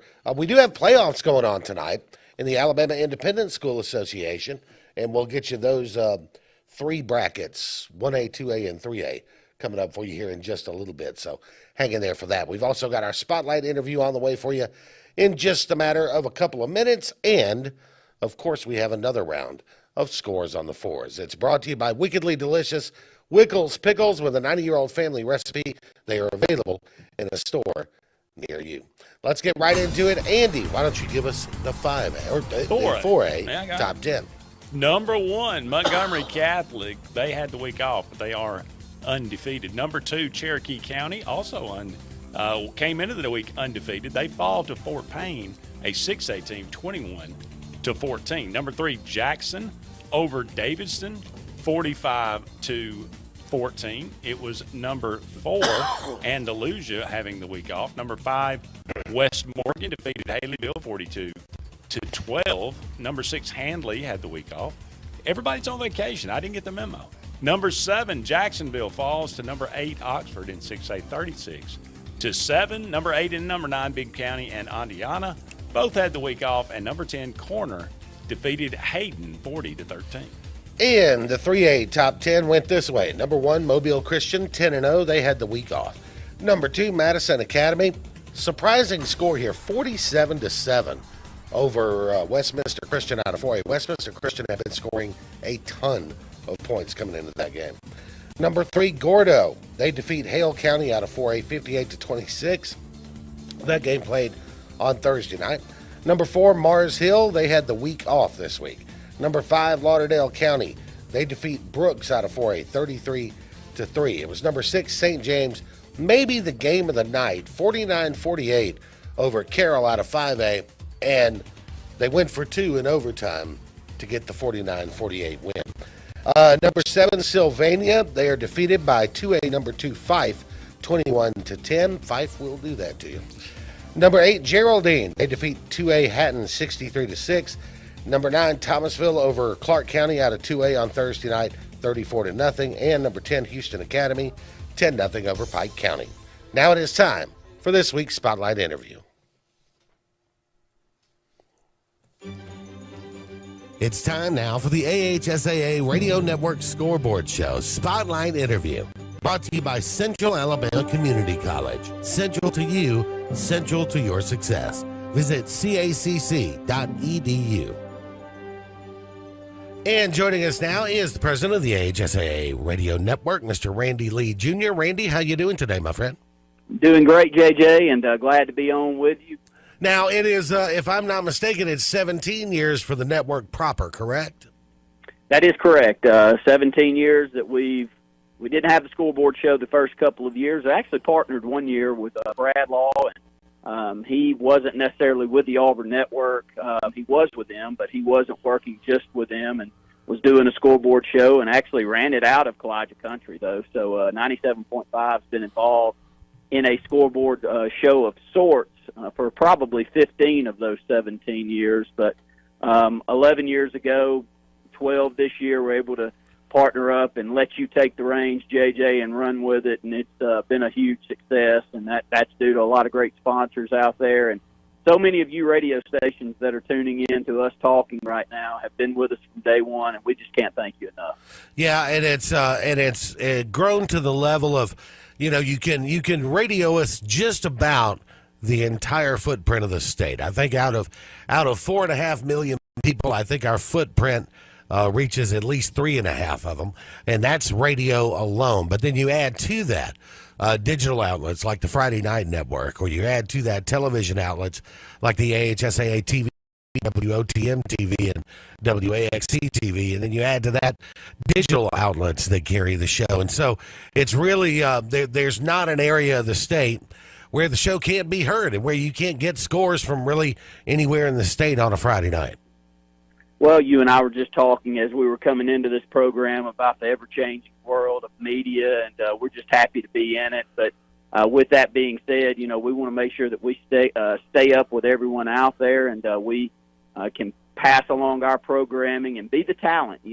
That's kind of how we see a lot of these media outlets with AHSA Radio Network. It may have that radio in there, and radio is still very important to us and the entire state. But being on the talent end, the availability to go out and cover these events and to give the spotlight on these kids and these programs and these communities that's deserved is priority number one to us. So whatever outlets we need to continue to morph with to get our word out there, that's what we'll continue to do. And in that vein, I know that people, obviously, if you're listening to this right now, then that we do this scoreboard show every week. But what people may not know is we also do the radio broadcast for the Kickoff Classic, for the All-Star Games, for the Super 7 Championships, the Final 48 Basketball Championships, and that continues to grow, too, with the possibility of other sports being added along the way. Well, the thing that we have a good relationship with and a good setup right now with the overall network is Vincent Early is really heading up what goes on the television side. We've been partnered with Vincent and his father for 15-plus years, and they're a great family that understands media and care about media here in the state. And all that being said, radio is important to us, but if you look at the Kickoff Classic this past week, we provided the broadcast not only for the radio stations in the state, but our talent crews also did the television call. And you'll see a lot more of that moving forward, where we're partnering with one another to make sure that we share resources and get the word out, and do as good a job on the production side as we possibly can, as well as putting the best talent here in the state on air that we possibly can.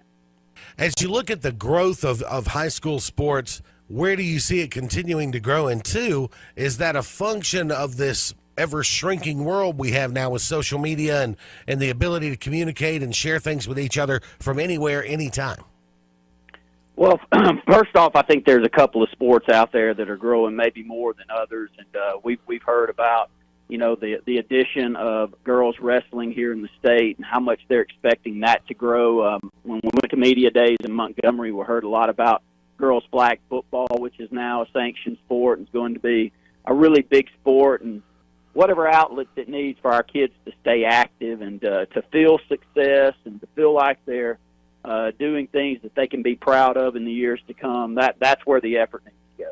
The old school, when you and I were coming up, it was football, basketball, and baseball. Those were the big three. Add softball in there if you were playing a girls' sport to go along with those other couple of sports, and maybe volleyball on the girls' side. But it's no longer that. I think we've got sports that are growing to match those sports. I'm proud of the growth of the other sports. I've got family members that are involved in sports outside of those big three. And, the most participated sport in the state of Alabama now is soccer. Right. And if you would have asked mine and your generation if soccer would ever be the largest in anything in the state of Alabama, we would have said you're crazy. But it is now the most participated sport in the state, and that growth doesn't look like it's going to stop anytime soon. Well, certainly the growth of high school sports in Alabama, I think in the nation as a whole, probably speaks to the work of a lot of people at the AHSAA who put a lot of time into growing it. Well, we were coming in when Coach Sav was starting up, and Coach Sav has exited stage left, and he has left a tremendous legacy that's not only impacted here in the state of Alabama, but nationally. With the name that he provided and the leadership that he provided. And his right-hand man was Alvin Briggs, and I just can't say enough good things about Alvin. Brett and I have been with Alvin this week. We've had lunch with Alvin, and we've talked about some growth potential that we may have coming with him in the future, and he is just an exceptional leader here in the state. I can't say enough good things about his vision and where he wants to see this thing go, and we're just proud to be a part of it and feel like that in the years to come, we can grow with the radio network, we can grow with media, and we can do what is, the most important thing to all of us out there, and that's to provide great coverage for our kids here in the state of Alabama, that they can not only take it here currently, but in the future they can look back and say, man, they really did a good job for me there. Randy Lee Jr. with the AHSAA Radio Network. Randy, have a great weekend, and we'll catch up with you later. Thank you, JJ. Appreciate it. The AHSAA Radio Network Scoreboard Show Spotlight Interview is brought to you by Central Alabama Community College. Central to you, central to your success. Visit cacc.edu.